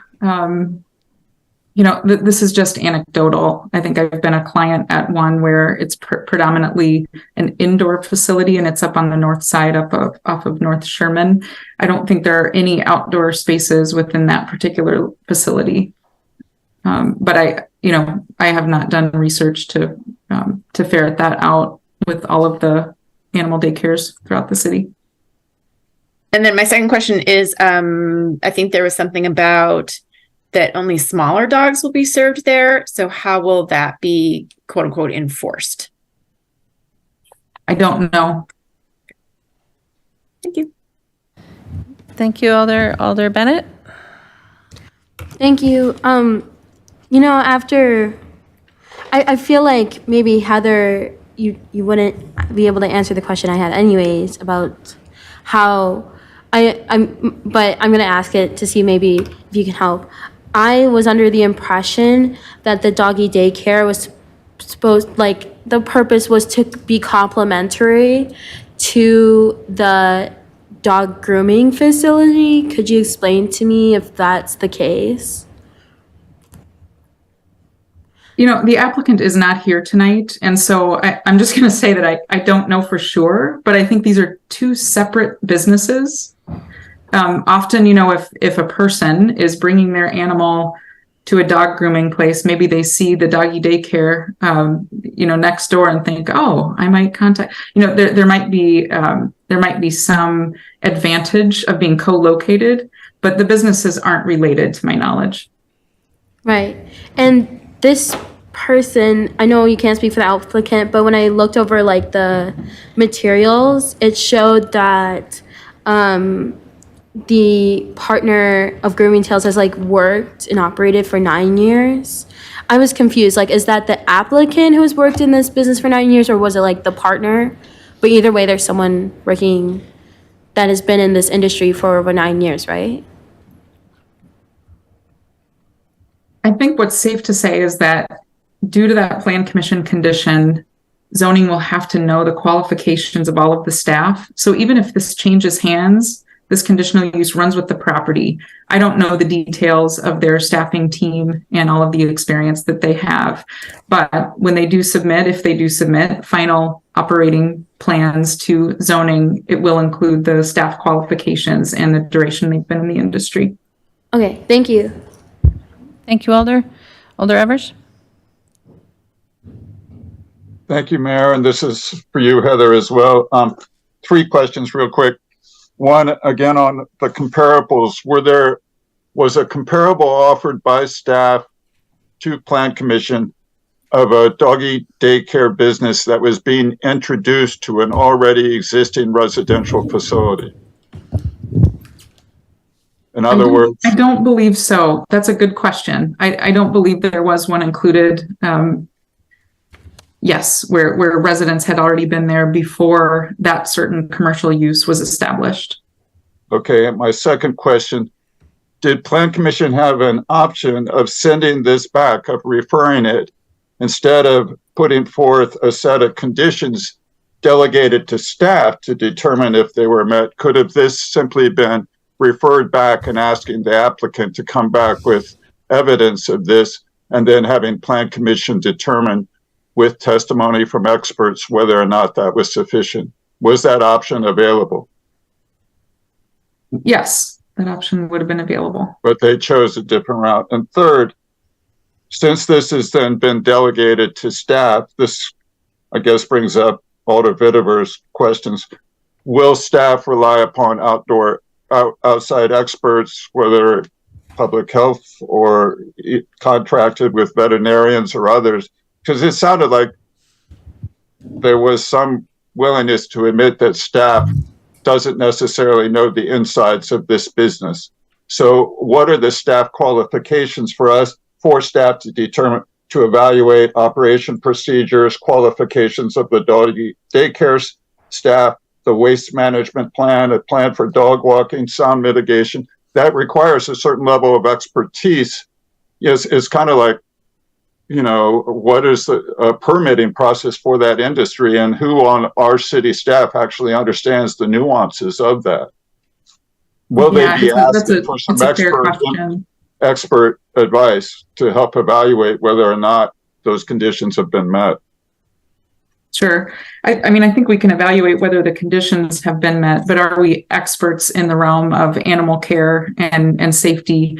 The answer to that is no. I mean, I think our zoning team and planning team could have conversations with public health and see if there's any, animal expertise within that realm as we're evaluating operations plans for places like this in general. So it's a good question, and we can take that as a suggestion. Thank you. Thank you, Alder. Alder Latimer Burris. Thank you so much, Mayor. So, I guess I have a whole list of questions, but, like what's going into the staff review, as some of the other alders have asked, and, could it have been referred back? Right now, I'd like to know, and I guess that's really for Attorney Haas, if we could do anything else besides just making this what it feels like a decision that's unclear. And then my other question is, do we have to be sure about things? Do we have to be clear on things when we're making decisions like this? And then I wanted to know, was a comparable offered to the people that are going to live above the doggy daycare? And that's actually why I know it seemed like a silly question when I was asking about the process for a planning commission. I've been on commissions. I know how the process goes. I wanted to know, how much time did they spend digging into this, and you had everybody read all the materials and understood? Because it seems like we're in a rock and a hard place where we're putting so much pressure on staff to be exact and exacting. So if any of those you can tackle, and then Attorney Haas, if you could tell us, is there anything else that we could do? Well, as Director Stelter pointed out, I mean, this is an appeal of the Planning Commission decision. So the options are to affirm the decision, which would take 11 votes, or to reject the decision, modify or reject the decision, which would take 14 votes. So the council can modify the conditions that the Planning Commission imposed if it wishes to, but that would take 14 votes. Could we defer it at all? Could this be deferred so we could, kind of process this? It seems like it's not staff, they are under so much pressure to get things done the way things need to be done. I mean, it's a big city, so no fault there. And, it doesn't seem like it's all been worked out quite yet. It's always, there's some answers that we're not really sure of and not really sure of that. And so we don't want to fault anybody. We just want to solve it. Yeah, I mean, it could be referred to a future meeting. I think if that is the case, staff would probably appreciate some direction about what additional information you're requesting, but it certainly could be referred. No other alders in the queue with questions on this item. So the motion at this point is to affirm, and as Director Stouter and the attorney have said, a motion to affirm requires 11 votes to pass. If an alternate motion to support the appeal and overturn the Plan Commission were to be made, that would require 14 votes. And now we are in discussion, and Alder Slack, you are first on the list since I interrupted you. Oh, no, I'm always wrong at the wrong point there. But yeah, I mean, I really feel for these residents because they were there first. Almost all of them are opposed to this. There's experts who live there who are the very kinds of experts you're asking to get opinions from. And just because I have a lot of exposure to doggy daycare facilities like this, I would never choose to live above one. It's going to be loud. There'll be lots of dogs coming and going without an enclosed run right outside. That's a lot of dogs that have to relieve themselves multiple times a day. I do not see this as a workable space for this kind of facility. And I think it's really unfair to the current residents to dismiss their concerns about their quality of life being diminished. I do believe that standard has not been met. Thank you, Alder. Alder Miadze. Yeah, I'm just wondering if we can re-refer this to public health. I mean, we talked about not having experts in a room to address a lot of concerns of residents. Is that in order to ask? Although I don't think it's in order to re-refer it to a department, no. All right, thank you. Thank you, Alder. Alder Bennett? Yes, I'm sorry, I did not plan to speak very long, but I guess I am, so this is not short. Oh no, it was a reference to last council's meeting. Anyways, I have, after hearing all of this, I feel as though the appeal that's before us is premature. And I say this because I actually have a little bit of story, and I'm sorry it's a little bit of story, but when I was 9, 10-ish, my dad, started a barbecue business. It was a smoker that he wanted to get approved. And when he first started, everyone was like, you are not going to get a smoker in this business. It's not going to happen. And all the neighbors were like, oh my gosh, it's going to be like smelly. There's going to be fires everywhere, all this other stuff. And my dad went through like years through this process to get his smoker approved. And I remember my dad going to the city council meetings and then coming out of those meetings and saying, you know what, Juliana, this is just how it is.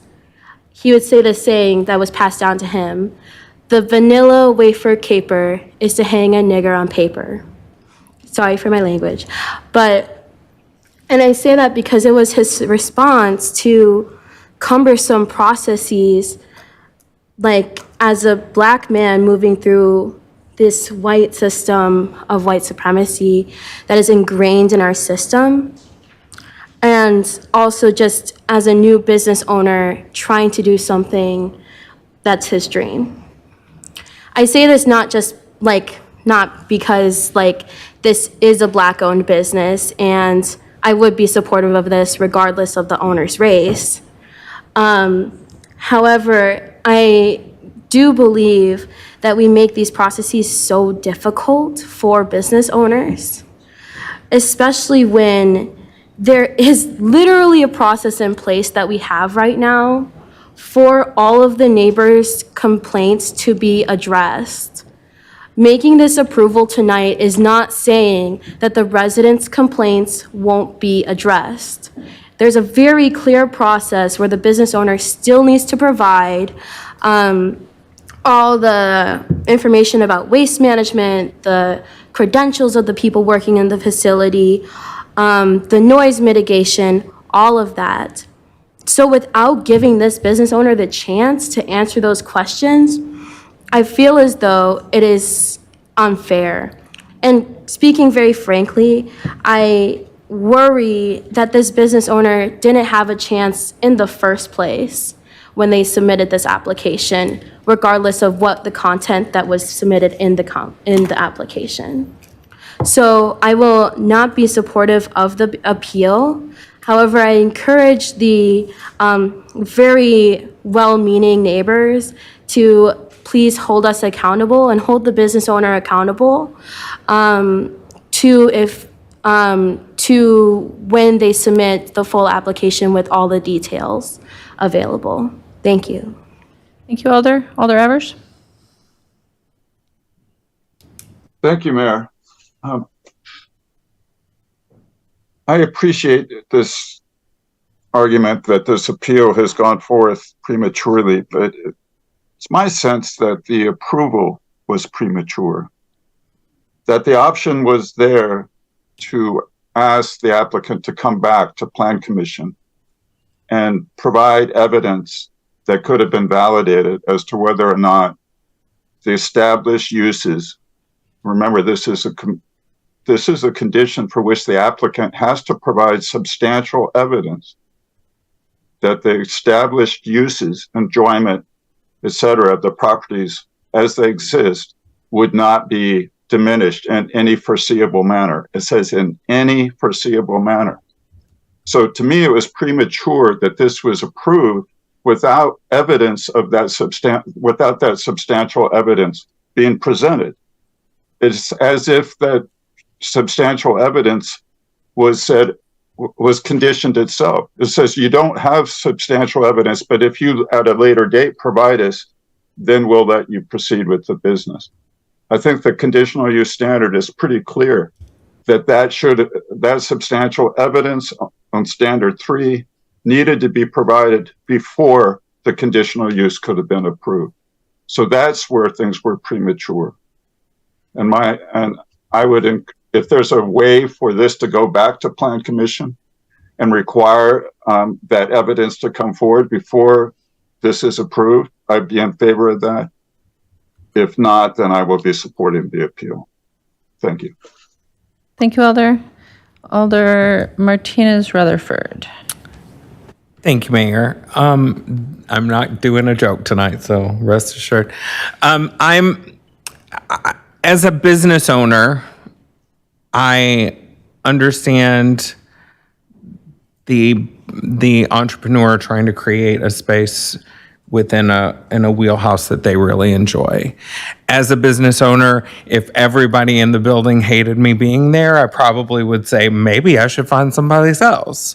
However, I do disagree with Alder Evers in the sense that this was approved upon meeting conditions that were set forth. Conditions are still they're still working on the conditions. So I believe that this business owner should be able to have a chance to get to the place where we actually finally approve it and it goes through plan and gets back here in a way that would be functional and at a point where everybody they would have met the standards of that the Plan Commission set forth. That's not to say that these tenants and property owners don't have a right to say that they disagree with it. So I'm not here to argue that they have a right to disagree. I just think maybe we should let it go through the process a little bit longer and see if the business owner is able to meet those requirements that are set forth. And I do love the idea of it of there being an expert in the room to talk about how animals are cared for. I mostly care about the animals. So that is where I stand, and thank you. Thank you, Alder. Alder Govindarajan? Thank you, Mayor. And yes, I agree. I think we should let the dogs speak, honestly. But I come at this honestly from believe it or not, I do have a dog. And the doggy daycare that my family uses is very similar to the one being proposed here, where it is on a highway. There's a residential area nearby, and there's no real parks nearby. And we used it for about 3 years. And my dog, a 12-pound devil dog named Charlie, is very jumpy, very loud, but honestly, and I understand, there are very big differences between doggy daycares everywhere, but generally speaking, yes, they can be loud, but you don't really hear it outside of the building all that often. Just like, for example, we have numerous buildings within Madison where there are apartment complexes over bars, really loud bars. But if you live there, you don't really hear it unless you maybe put your ear to the floor or something. But again, dogs are nowhere as near as bars. So I am a little bit mixed on this, but I understand where the residents are also coming from as well. But I also take into account that originally when the plan was proposed, it was supposed to have 60-something dogs, and now they've cut it more than half to 30. We've seen that the business owner here has made some compromises. They have worked with the residents here. And if 30 is too many, what is enough? And if, let's say we do 15, which I don't think we should do, is that enough to even have a business running? I have those concerns as well, and I don't think that just compromising more and more will be fair to the business owners here. So with this discussion, I think overall, I'm leaning favorable to letting this go forward rather than holding it up in the process even longer. But yeah, that's my 2 cents. I would love to see more dogs in general speak up here, though. Thank you. Thank you, Alder. Alder Knox. So I generally am pro-business and support that, but I believe I heard that the applicant provided his plan, staff worked with him, it changed, they reduced it and changed it. But I still feel that one clause that says uses, values, and enjoyment of other property in the neighborhood for purposes already established will not be substantially impaired or diminished in any foreseeable manner. Now, I have a dog. I'm a dog lover. Every neighbor in my neighborhood has a dog, a barking dog that I can do nothing about because I get the calls about the barking dogs at 3 a.m. in the morning. Trust me on this. I'm sorry. I think these people bought their properties. There were none of those barking dogs when they bought it. And I don't think we should be infringing on their quality of life. I'm a dog lover. Trust me. But I think in this case, I believe that these residents should have a right to not have their lifestyles substantially impaired or diminished in any way. So I'm inclined to support their appeal. Thank you, Alder. Alder Conklin.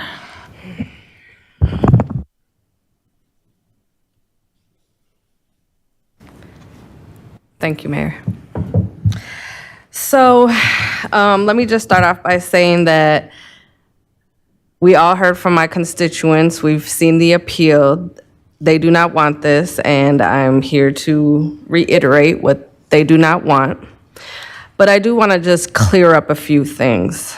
I think we're really stuck on the number 30 because that's what it's up to, 30. At no point, I don't think there's going to be 30 dogs dropped off at the same time. So I want to be realistic about that. Everyone's hung up on the number 30. Yes, that is what it's approved for, up to 30. Number 2 is, I think the Plan Commission also gives plenty of approval with conditional uses that folks must come back and fix whatever problems they may have or the plans that they may have. I think this is done quite routinely. And, you know, as far as saying like we need professionals or we need experts, everyone thinks that they're experts. So how are we going to be able to have a non-biased person speak objectively about their expertise on certain issues with veterinarians or dogs and things like that? So I just have some concerns with people, you know, with folks wanting to bring experts in, you know, because I believe everyone probably believes that they're an expert in their own area. So I would just like to see how that goes. The next thing I want to say too is that I have reached out to the owners several times to put together a neighborhood meeting that I said we were planning for September 14th, and unfortunately I have not been able to get a hold of the owners to set up that neighborhood meeting, but I have tried several times.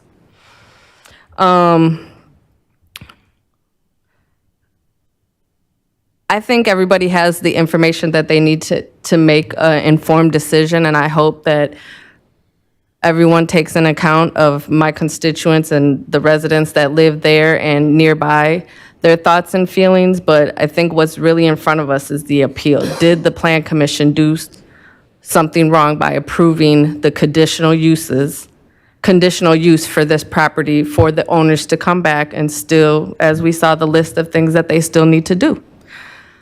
So that's where I'm at that. I hope people will make the right decision and we're able to go forward from here. So thank you. Thank you, Alder. Alder Madison. Thank you, Mayor. I'll just say I'm leaning towards supporting the appeal for a couple of reasons.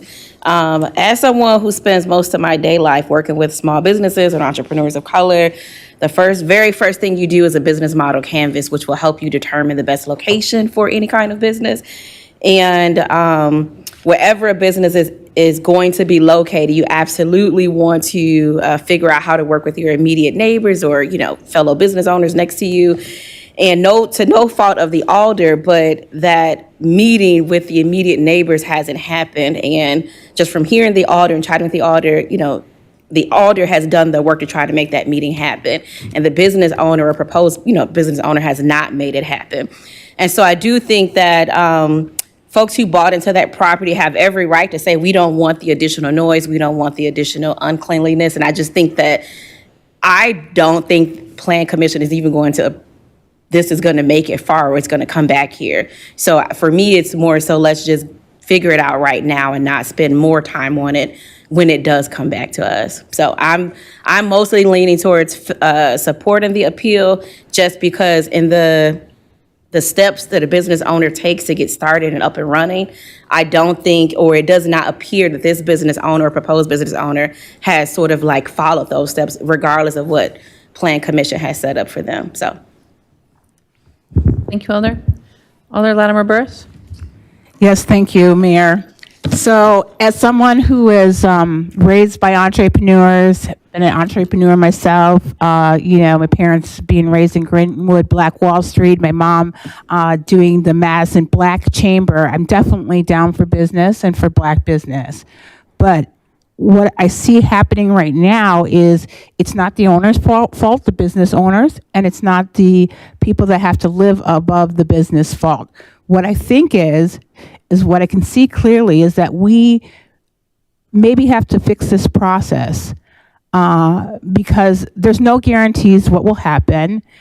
We don't know why the reduction was made from 66 to 30. Was that based on what expertise?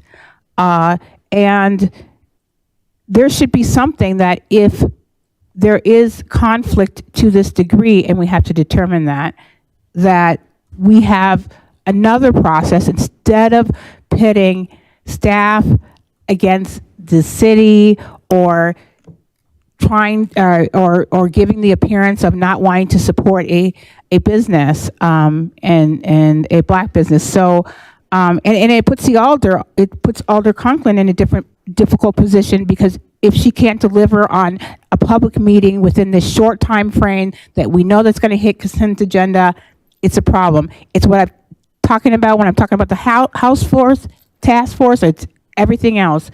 We've got to do better by our constituents, and I know that's a long process, and I know the staff is excellent, and so I am inclined to support the appeal. Thank you, Alder. Alder Rummel. Thank you, Mayor. This one's a difficult one, because when I read all the public comment, I started worrying about the dogs that were forced to a cage, and like the socialization of dogs and the trauma and drama for the dog. And I'm no expert, but that resonated with me. And, so that's kind of the piece I'm still holding on to, that I don't know if forward to a space is really the best care for the animals. So I don't know the answer to that. But on the other hand, when Planning Director Stouter showed us what the Plan Commission added, that final condition, which covered, I think, pretty much everything that was raised. So then my question is like, okay, staff, when you get this plan, how do you know if it's soup yet? And I don't know that I heard an answer that satisfied me, but I kind of think, well, that's kind of the framework that we need. And the other thing I just want to call people's attention to is, if you look in the staff report to the Plan Commission, there's no dog boarding. So no dog going to be there, I think, overnight, right? So it's just a daytime use. So I can imagine at night, like you're trying to sleep and some excitable dog is barking. This probably won't be happening. I think there's the point that Alder Madison made about like location, I think still kind of an outstanding issue. But at this point, I'm leaning toward supporting or the original, standing with the Plan Commission. But I'm still listening. Thank you. Thank you, Alder. I have no other alders in the queue wishing to speak. The motion before us is to affirm the Plan Commission's decision. Alder Evers. I'd like to make a motion to appeal. Do we have to first vote down the Plan Commission? No, Alder, you can make an alternate motion, but I think the correct motion would be to sustain the appeal. Yes, then I'd like to move that we sustain the appeal. Thank you. I'll second. You think we should deal with the first? So the city attorney believes that we have to deal with the first motion before we move on to that one. My apologies, Alder. Alder Harrington McKinney has raised her hand. Alder Harrington McKinney? Yes, and I think that you are getting ready to clarify what we'll be voting on, so Yes, thank ma'am. you. Alder Bennett? Well, that was my question. Like clarifying, I thought that we were voting for the appeal. No, the motion before you right now is to affirm the decision of the Plan Commission. So if you want to grant the conditional use permit, you will vote aye. If you want to either not grant the conditional use permit or move on to the next motion, you will vote no. Has everybody got that? If you want to grant the conditional use permit for the business, you will vote aye. If you want to not grant the permit or support some other motion, you should vote no. All right? So motion is to affirm the decision of the Plan Commission. All those in favor, aye. Those opposed, no. As your name is called, and Alder Latimer Burris, did you have a question? No. And the clerk will please call the roll. All right, and one small clarification. In the past, we've used the term uphold the decision of the planning commission. Uphold the Would that be decision of the acceptable to Plan body? Commission. Okay. Alder Latimer Burris. No. Alder Latimer Burris, no. Alder Madison. Alder Madison, no. Alder Martinez Rutherford. Alder Martinez Rutherford, aye. Alder Miadze. Alder Miadze, no. Alder Rummel. Yes. Alder Rummel, aye. Alder Slack. No. Alder Slack, no. Alder Tischler. Alder Tischler, aye. Alder Revere. Aye. Alder Revere, aye. Alder Vitever. No. Alder Vitever, no. Alder Wehelia. No. Alder Wehelia, no. Alder Bennett. Aye. Alder Bennett, aye. Alder Conklin. Very well. Alder Curry is excused. Alder Duncan. Aye. Alder Duncan, aye. Alder Evers. No. Alder Evers, no. Alder Field. Aye. Alder Field, aye. Alder Figueroa Cole. Aye. Alder Figueroa Cole, aye. Alder Govindarajan. Alder Govindarajan, aye. Alder Harrington McKinney. Alder Harrington McKinney, no. Alder Knox. Alder Knox, no. Alder Conklin. Alder Conklin, no. I showed 9 ayes, 10 noes. With 9 ayes, the motion fails. Alder Evers?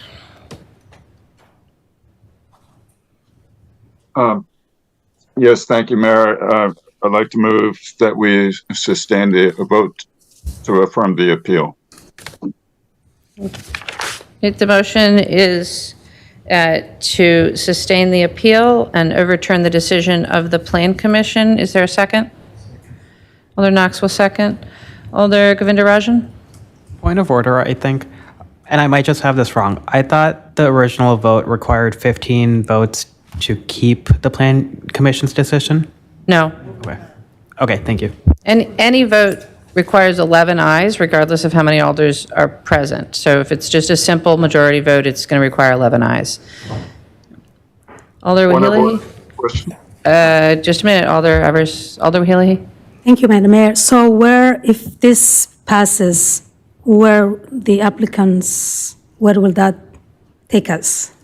If this motion passes, and it will require 14 votes, the conditional use permit will be denied.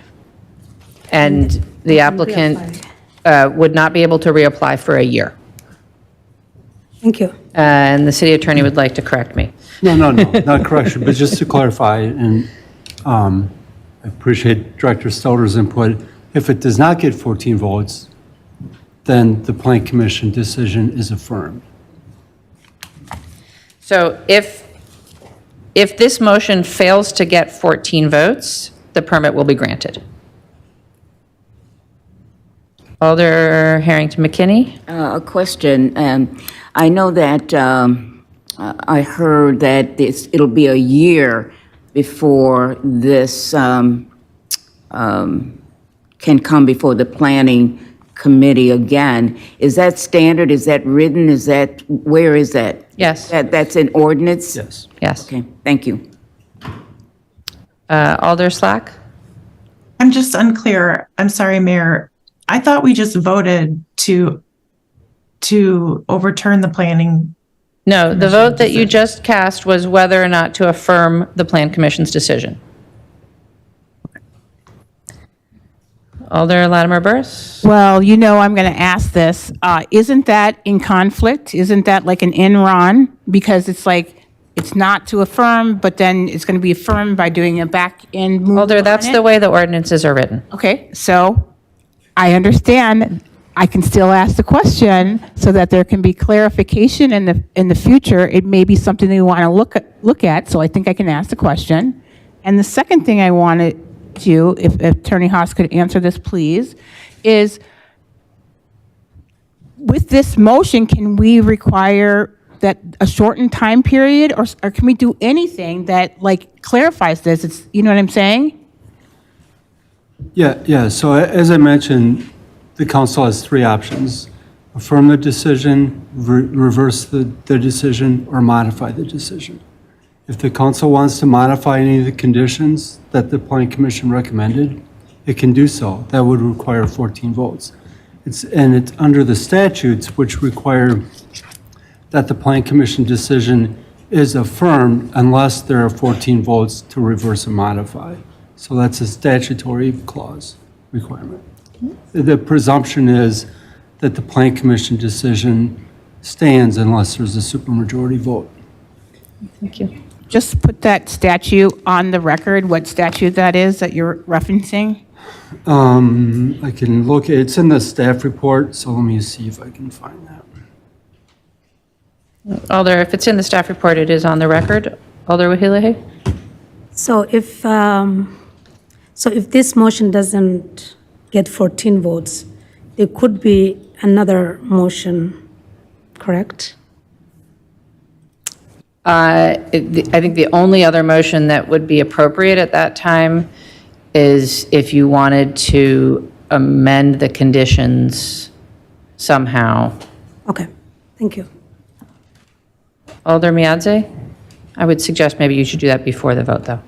It is an option to refer to the next meeting, right? That is an option In order to, if you think something will change between now and the next meeting. No other alders in the queue wishing to speak. The motion before you is to sustain the appeal and overturn the decision of the Plan Commission. So, an aye vote overturns the Plan Commission, rejects the conditional use permit. A no vote effectively sustains the decision of the Plan Commission. Alder Rummel? Thank you, Mayor. Just when it was raised that the other option could be referral, it seemed to me, honestly, I don't know that the votes are here, so I would, if people really don't think they wanted to support the Plan Commission, a referral, and maybe ask the applicant to have that meeting with the neighbors and the alder, that might be something that we could ask for, and then they could come back, and who knows what magic could have erupted at that meeting. I haven't decided to do anything about that, but I just wonder if people think that's a good idea. Yep. Thank you, Alder. Alder Latimer Burris? I'm getting kind of confused because I thought we couldn't do a referral back to say, let's get some clarification on it or whatnot. I thought we had an either or black and white A or B decision to make. So, and that's why I wanted to look up the statute and all that other business. So I think the council is mixed. I mean, look how much time we've spent on this, and we're all have different sides and points of view, and gee, doesn't seem like we can do anything. Can we do a referral? A referral to the council is in order. Alder Miadze? I ask that we refer to the next meeting so that they can actually have a community meeting. Community engagement is huge. In order, A second. I don't think that was a motion. Alder Wahilahe? I'll come back to you, Alder Wahilahe. So I'm sorry, Madam Mayor, I'm a little bit confused. So basically, the only referral that we can make is back to the council, no other committee. Yes, that's correct. Okay. Alder Latimer Burris? Sure. Could we refer it down to a future council meeting to give us time to look at the ordinance and correct, pass it for correction or something? I mean, we're trying to figure out a solution, so I don't want to be poo-pooed on what I'm saying. I'm just asking the question, trying to problem solve. Alder, a motion to refer to a future council meeting is in order, but the relevant standards are in state statute, not in city ordinance. Alder Slack, sorry. I thought I was seconding a motion that Alder Miazzi made to, I'd like to make the same motion to refer to a common council meeting after the alder has had a chance to connect with the business owner and arrange for a community meeting. Thank you, Alder. I think an allowable motion needs to have a date that it would return to the council? Well, to give Alder Conklin and the business owner time, I'll say, Even just the, like, first or second council meeting in a month, I think would be acceptable. yeah, it's the second council meeting in October. So the motion before us is to refer this item to the second council meeting in October. Is there a second? Conditioned on the meeting happening. So I don't think we can require the business owner to have a meeting. So I think the appropriate motion would be to refer to the second council meeting in October in order to give time for such a meeting to happen, but I don't think you can require it to happen. So we have a motion on the floor. Is there a second? Alder Rummel will second the motion, and I believe, all right, so then Alder Conklin. Thank you, everybody. I appreciate everyone's effort in trying to see how we can help these business owners and try to get their business going. But for the record, I have not been able to get in contact with them. The city staff has not been able to get in contact with them since basically the Planning Commission made their findings on August 7th. So I just don't see how it's foreseeable. I reached out to them today, asking them to be here tonight.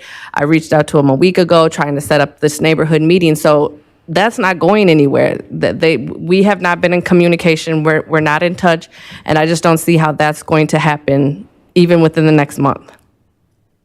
Thank you, Alder. Alder Bennett is next? No. Alder Evers. Thank you, Mayor. Well, I appreciate Alder Conklin. This is her district. She actually did not vote to approve Plan Commission's decision. And she's cautioned us. I wonder, from a point of order, the motion that I made that was seconded, does that stand in the queue? Is it superseded by the second motion? Or shouldn't we vote on the question of the appeal? It is superseded by the motion to refer. So we have to dispense with the motion to refer before we can get back to your motion. Thank you, Mayor. But I do think it's telling and poignant and important for us to consider that the alder for the district is cautioning us that there may not be any benefit to waiting a month. And I hesitated to bring this up, but it seems like a missing element here is the applicant themselves. The business owner who is invested in this is not taking the time to advocate on behalf of their own project. That's concerning to me. So I'm going to stick with dispensing with this tonight. I think it's appropriate for us to vote tonight, and I will not be supporting the motion to refer to our next meeting. Thank you. Thank you, Alder. Alder Bennett. I just want to say, like, just because the business owner isn't here doesn't mean that they don't care. It is concerning that they haven't been able to reach out to the alder. I will also say, again, I say this all the time, that I think it's quite unfortunate that we make all of these exceptions. I mean, like, we make 1,000,001 exceptions to the rules when it's something that we support. And we don't make those exceptions to the rules. And in fact, we make the rules harder when it's something that we don't support. And quite often that falls upon people that don't have the same privileges as many others in this room. So I again think it's just it would be very unfortunate if we did not follow the process that's in place that allows this business owner the chance to gather the time, energy, and resources to go through this cumbersome process that we're forcing them to go through. Thank you, Alder. Alder Latimer Burris is for the second time on this motion, I believe. Yeah, so I think, I agree with my colleague, Alder Bennett, that, we don't want to encumber, businesses. However, I think that by giving them, a little bit more time, and when I did a point of information, what I was going to ask is, could we refer it out for a couple of months to kind of sort this out? Because we're in a rock and a hard place with the Wisconsin state statute, and we don't know if we can do anything else. So everybody's being caught in this rock and the hard place, and unfortunately, it affects a business that may or may not have the terms. But I don't like putting everything on that, because I don't think that's that. So I'll leave it at that. I don't think the whole city should be put on us. It should be people. Thank you, Alder. No other alders in the queue wishing to speak. The motion is referral to the second council meeting in October. All those in favor of referral, aye. Those opposed to referral, no, as your name is called, and the clerk will please call the roll. Thank you. Alder Latimer Burris. Aye.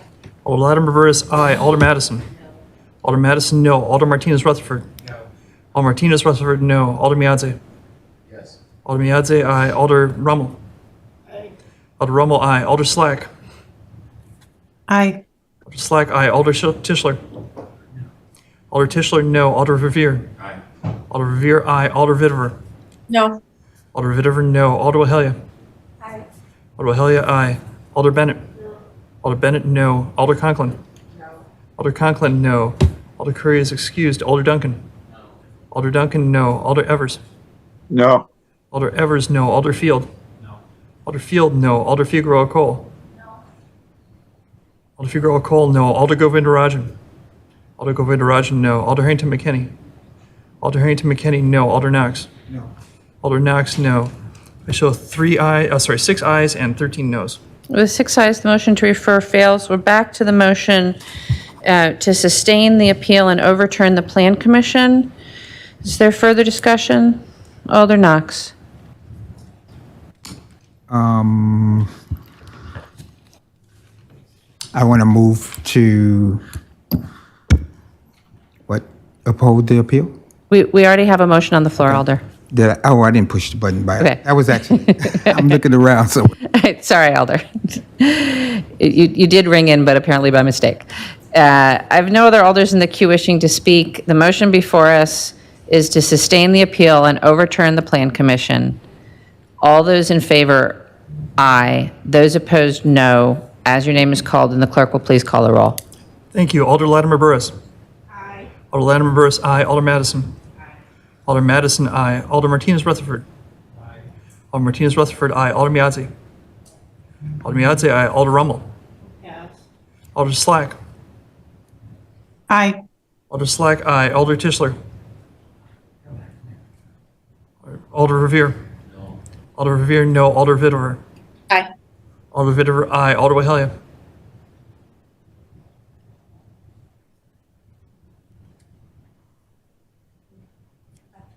Okay. Alder Bennett. No. Alder Bennett, no. Alder Conklin. Aye.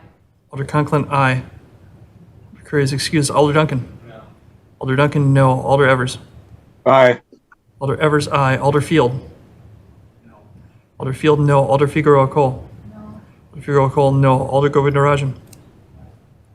Alder Harrington McKinney. Aye. Alder Harrington McKinney, aye. Alder Knox. Aye.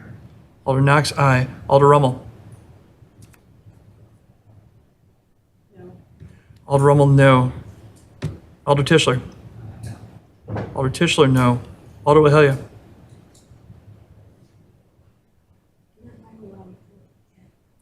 It's what the vote is? Yes, sustaining the appeal and overturning the Plan Commission. So an aye overturns the Plan Commission. Aye. Well, Wahelia, aye.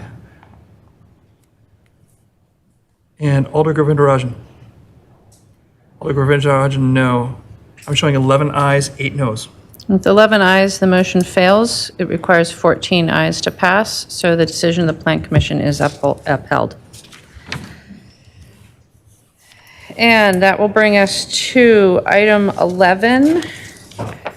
Item 11 is Legistar 79117, a substitute amending sections of the Madison General Ordinances to allow miniature pigs bred as companion animals to be kept as pets in the city of Madison. Alder Wahilihe? Motion to have 5 minutes break. Alder Wahilihe moves a 5-minute recess. Is there a second? All right. Moved and seconded to take a 5-minute.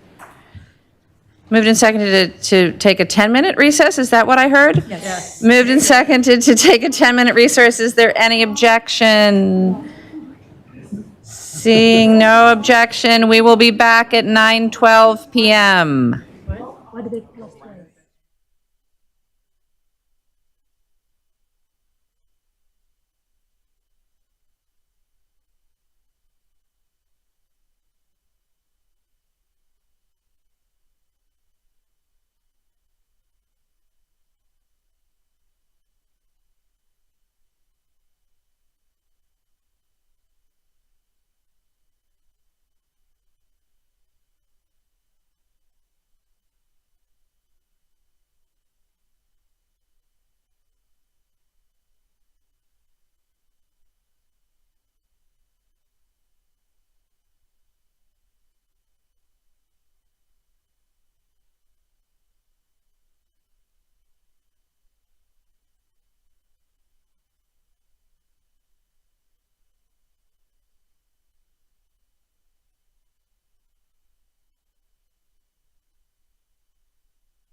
The hour of 9:12 having arrived, I will call the council back to order and ask the alders online to please turn their cameras on, and the alders in the room to please take their seats, and the clerk to please call the roll. Thank you, Madam Mayor. Alder Latimer Burris. Alder Latimer Burris is present. Alder Madison. Here. Alder Madison is present. Alder Martinez Rutherford. Aye. Alder Martinez Rutherford is present. Alder Miadze. Get back to him. Alder Rummel. Aye. Alder Rummel is present. Alder Slack. Not yet. Gonna be there. I'm present. I'm plugging something in. Alder Slack is present. Alder Tischler. Alder Tischler is present. Alder Verveer. Here. My apologies. Alder Verveer. Alder Vitterer. Present. Alder Vitterer is present as well. Alder O'Helia. Here. Alder O'Helia is present. Alder Bennett. Hi. Alder Bennett is present. Alder Conklin. Alder Conklin is present. Alder Curry is excused. Alder Duncan. Here. Alder Duncan is present. Alder Evers. Here. Alder Evers is present. Alder Field. Here. Alder Field is present. Alder Figueroa Cole. Here. Alder Figueroa Cole is present. Alder Govindarajan. Alder Govindarajan is here. Alder Harrington McKenney. Alder Harrington McKenney is present. Alder Knox. Here. Alder Knox is present. Madam Mayor, we have a quorum. Thank you.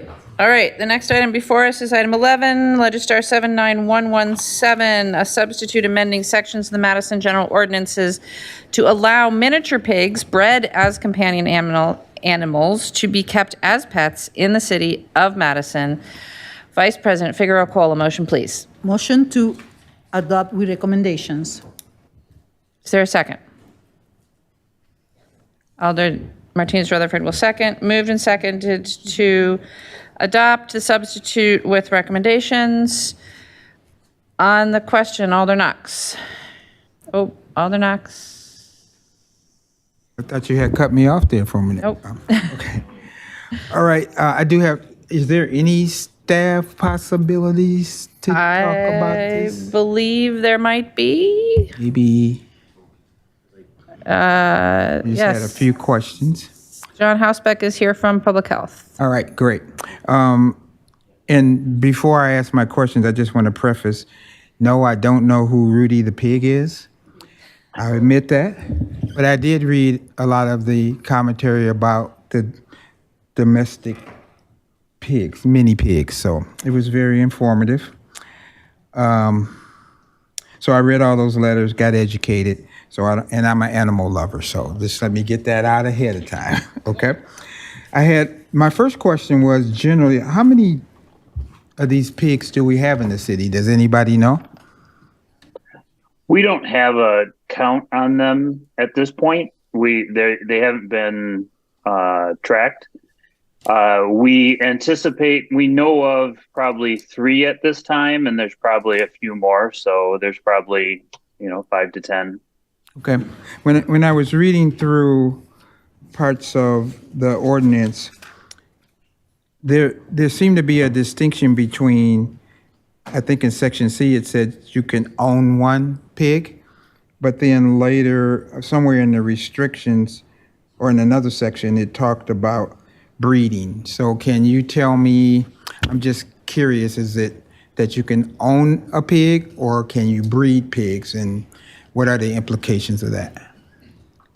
It's my understanding that the ordinance is pretty clear on a person is allowed to own 1 pig. Okay, because I did see a reference of, I have to go look, but it talks about breeding pigs. So this isn't an ordinance that are going to allow people to breed these pigs? No. Okay. Breeding would not be allowed. Okay. So that was one of the things I was really curious about. I think those were my basic questions. I think when we had public speaking, I think that gentleman answered all my other thoughts about, do we go from pigs to llamas to goats to whatever. I do, and sort of related to the chickens. I know we opened that door with 4. Then we doubled down with 8. Is it a question, Alder? Yeah, I'm going to get to the question. Okay. But my question relates to who's doing, I mean, is public health, is animal control, they're the ones that do the enforcement on this? That's my real question, because I was under the understanding we weren't supposed to have roosters, and I have tons of crowing roosters in my neighborhood every single morning. So who's regulating the roosters? And with respect to the pigs, that's in the public health ordinance, and that will be enforced by animal services. Okay, thank you. With respect to roosters, that is part of the zoning code, and zoning staff would be enforcing that one. I'll get right on that. Thank you.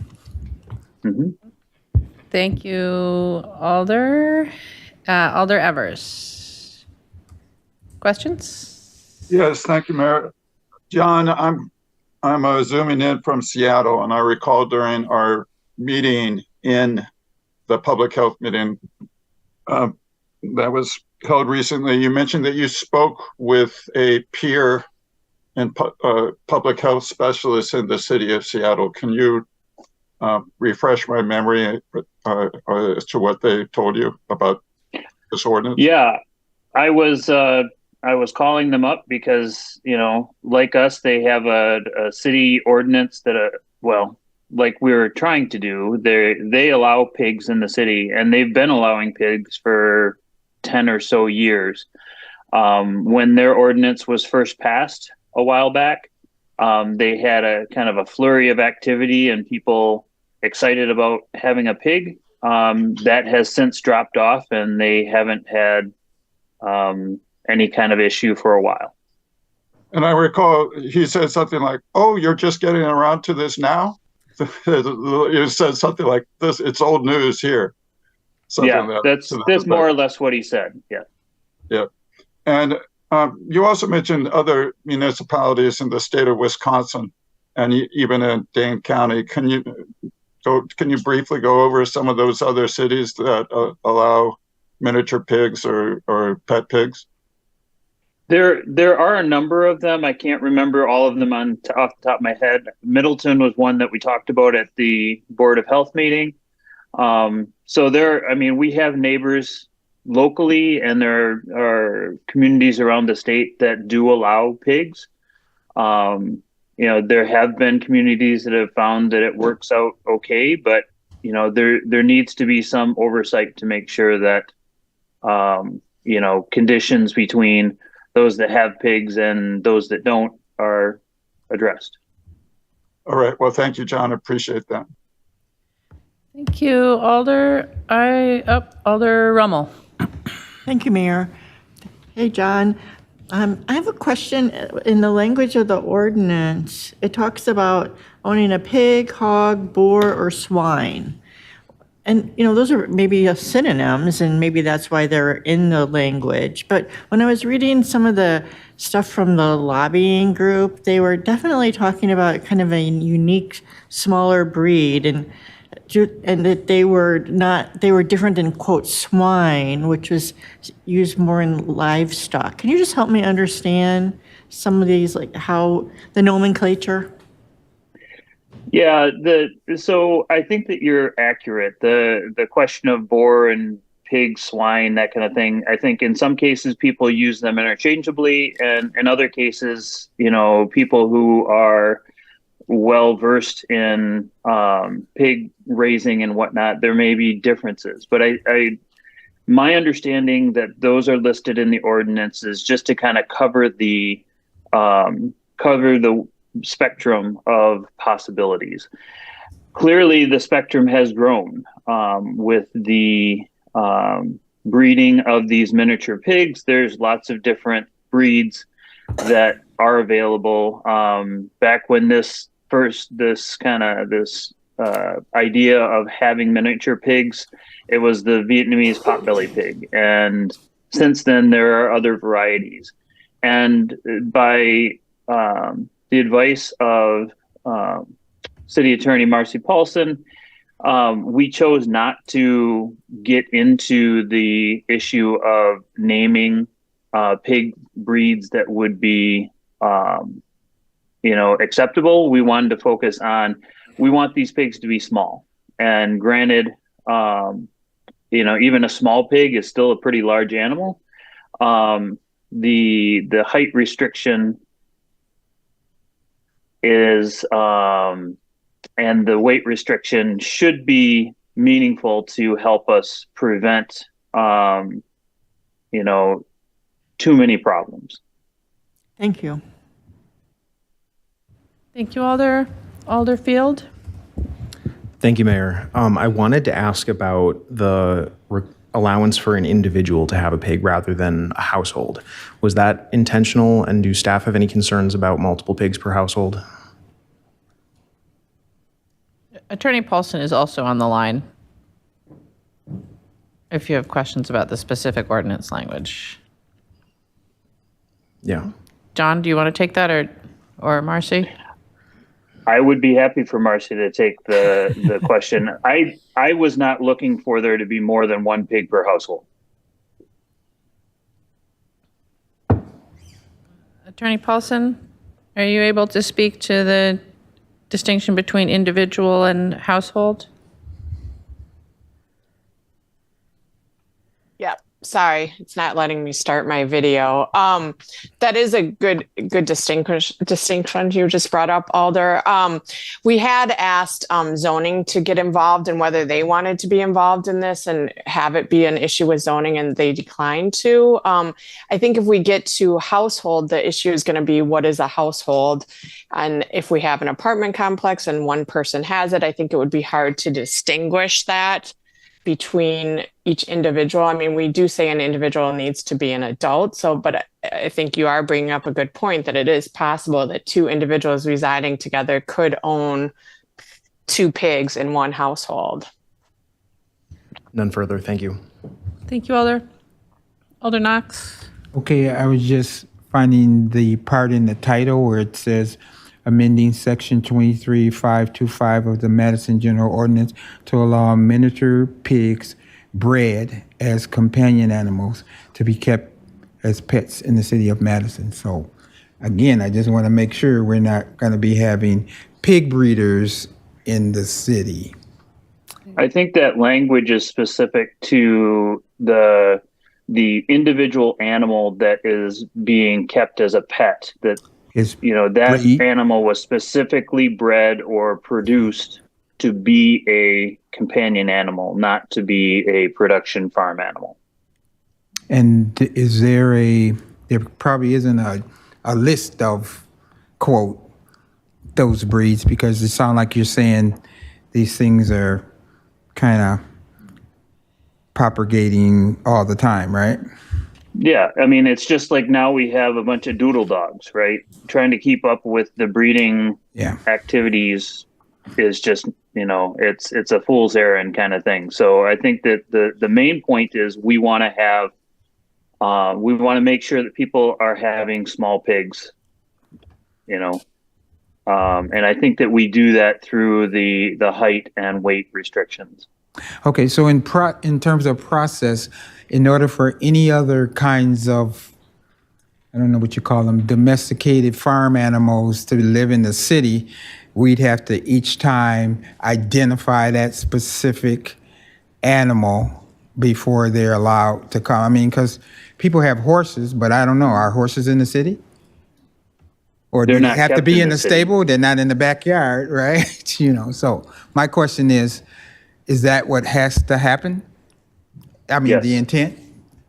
Okay. And do we have horses in the city? I might as well ask that question now. I'm not aware of any. Okay. Just thought I'd ask, Okay. Miniature horses. Miniature horses are next, yeah. Alder Vitiver? Sorry, I was typing up what my substitute is. So I'd like to move a substitute under Part C. So I just sent it. A dwelling unit is permitted to house one pig, hog, boar, or swine, because I do very much appreciate Alderfield's very good point there about the individual. Alder, could you send that to the city attorney as well, please? Yes. Thank you. So Alder Vitiver will move, I believe that's technically an amendment to the substitute that's before us. Is there a second for that amendment? Second. Will be seconded. Alder Slack. Just so that we don't look silly, isn't a boar a non-castrated pig or swine? And that's a requirement that they be spayed or neutered. And so, I just feel like there's some things we need to work out to make sure we are using the right terms. And the fact that we just caught this potentially gaping problem with more than one animal per household just has me a little concerned that we're premature in voting on this. I'd rather get the language right. It's not that I'm against it. I just am kind of confused now that we don't have some of this worked out already. Thank you, Alder. You're free to make a motion, but I think we have to deal with the amendment that's before us first. No other, Alder Figueroa Cole. Hi, John. So, the last ordinance like this one was for the chickens, and then after that vote, I learned additional information about how the city of Madison manage the chickens. So in this case, if an owner of the pig doesn't, if the pig needs to be removed for whatever reason, the owner is not taking care of it, whatever that might be is abandoned, who then is responsible for doing that removal, and what happens? Where do you take the pigs after that? Our animal services officers would be the ones involved with following up on any complaints. And if it came to the point where we needed to seize a pig, then we would seize a pig. The question of, where that pig would go, initially it would spend time in the shelter and eventually find a home, probably on a farm somewhere. That's something that we do whenever we have situations come up where we need an animal,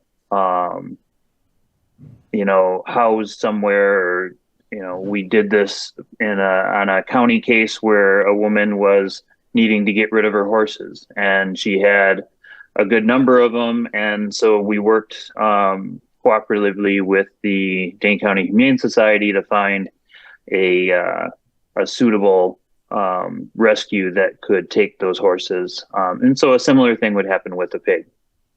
Thank you, John. All right. I have no other alders in the queue wishing to speak. So what's before us is Alder Vitever's amendment to change the distinction from individual to dwelling unit. Alder Bennett? I'm so sorry, but could you please explain to me what's the difference between an individual and a dwelling unit? An individual is literally an individual person, and a dwelling unit is where you live? Yeah, no, I get that. Never mind. So if the distinction is that if you allow an individual to have a pig, you could have multiple individuals living in one dwelling unit, and each of them could have one pig. If you only allow one pig per dwelling unit, Rudy can't have any brothers or sisters.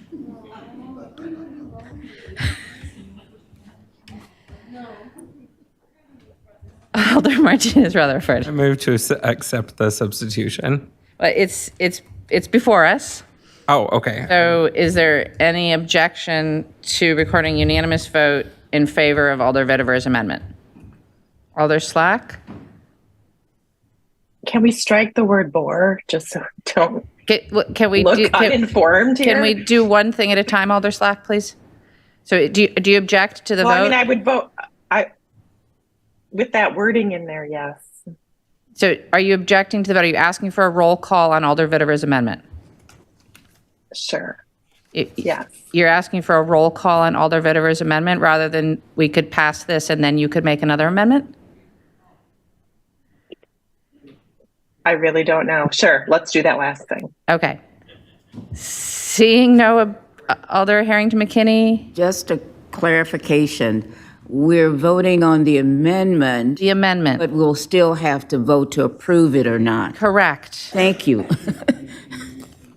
The amendment is to change allowing each individual to have one pig to allowing each dwelling unit to have one pig. One pig per dwelling unit. Is there any objection to recording unanimous vote in favor of the amendment? Seeing no objection, the amendment is approved. We are back to the substitute as amended by Alder Vitiver. Alder Slack, did you wish to make an amendment? Alder Slack? I move to remove reference to boars in the amended ordinance. Is there a second? Second. It moved and seconded to remove all references to boars in the substitute as amendment. Alder Vitiver. I think that's problematic because boar is in the top portion. And so it refers to everything underneath, and the city attorney could confirm this. So if you remove the word boar from that, it's possible then that's a loophole, for lack of a better word, that theoretically could allow someone to have a boar, which we don't want. Alder Paulson, can you speak to this, please? Excuse me, Attorney Paulson. That's fine. Yes, Mayor. I was going to say, yes, Your Honor. I was thinking I was in court. Yeah, I would be a little concerned about removing the word boar because boar is defined differently. I just quick Googled it and there's different definitions about a boar. And that's why we didn't specifically name it a pig or a miniature pig, because it's hard to define these animals. And if you use the definition that the Alder had mentioned, that means an individual then could have a boar in the city until the age of 11 months and 29 days, because it says they must be spayed or neutered within a year of their age. So I would just have some concerns about removing that language. We just included every possible definition of what a pig is, just to ensure everything was covered. That would be my concern. I can retract my motion. Can I do that? Is there any objection to Alder Slack withdrawing the motion? No objection. No objection. The motion is withdrawn. And what is before us then is the substitute as amended by Alder Vitiver. Is there further questions or discussion? Alder Field. Thank you, Mayor. I wanted to share that I grew up on a farm in Blue Mounds. I was a youth in 4-H and raised pigs to about 250 pounds, which is a common market weight for feeder hogs. I would then show them at the Dane County Fair. These swine would then go on to market after the fair, and those proceeds helped me pay for college. I loved raising pigs because they're smart, funny animals who each have their own personalities, and in this case, I know that the authors of the ordinance intend to draw a line between livestock pigs and pet pigs, and I certainly understand that they're trying to respond to an emerging trend, but for me, that line between livestock pigs and pet pigs isn't clear enough in this ordinance. I approached public health staff a few weeks ago and offered to draft a list of prohibited livestock breeds, but they helped me to understand, and this was helpful, that it's not a reasonable expectation of us for zoning staff or building inspection staff to be able to identify breeds, and I agree with them. I'm open to allowing small, non-livestock pet pigs in the city, but as I said before, for me, this ordinance doesn't draw a clear enough line between pet pigs and livestock. A weight limit of 300 pounds is too big for my comfort. That's well within the market range, and then without the ability to enforce a prohibition on livestock-specific breeds, you can imagine I'm worried about other uses for these pets, so I will not be supporting this item. Thank you, Alder. Further questions or discussion? Alder Martinez Rutherford. I would like to say that the height limit was 24 inches, and laying down I might be 24 inches, but probably not. So I would assume that given the height restriction of 24 inches, it probably won't get to the weight that I will be in about 3 years. So that was where I kind of thought, okay, there's a weight restriction of 300 pounds. There's a height restriction of 24 inches. Am I wrong in assuming that that would be a correct and accurate assumption? Sean, I don't know if you can speak to that. Yes, the 24-inch was put in there because the Mini Pig Association was fairly confident that that a pig of 24 inches would probably not get to more than 150, 200 pounds. So, I mean, clearly, you know, each individual is different, but 24-inch is I think a pretty safe measure of preventing a pig from from being larger than what we want. Thank you. Alder Bennett? Yes, I just wanted to say that I will be supporting this. And no, it's not just because Rudy is a Juliana pig, which when I learned that Rudy is a Juliana pig, I was very excited. And everything just fell into place, why my dad said I always keep my room like a pigsty, you know. But aside from that, I do think that this is one of those kind of silly things that comes to our council floor that I think it just should be easy and kind of, I don't know, like childlike to just support something like this so that a neighborhood can keep their neighborhood pig and that other neighborhoods can have their little neighborhood pig and the little kids can go and watch the neighborhood pig. Thank you. Thank you, Alder. Alder Govindarajan.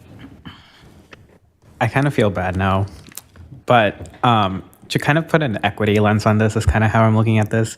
I'm hesitantly going to support this, but the reason I am hesitant is because in any other scenario, if an individual who has low resources would have a complaint filed saying, hey, you have a pig, that's not allowed, get it off the city. Like a person of color, for example, their first intuition would not be, let me try to change the city's laws.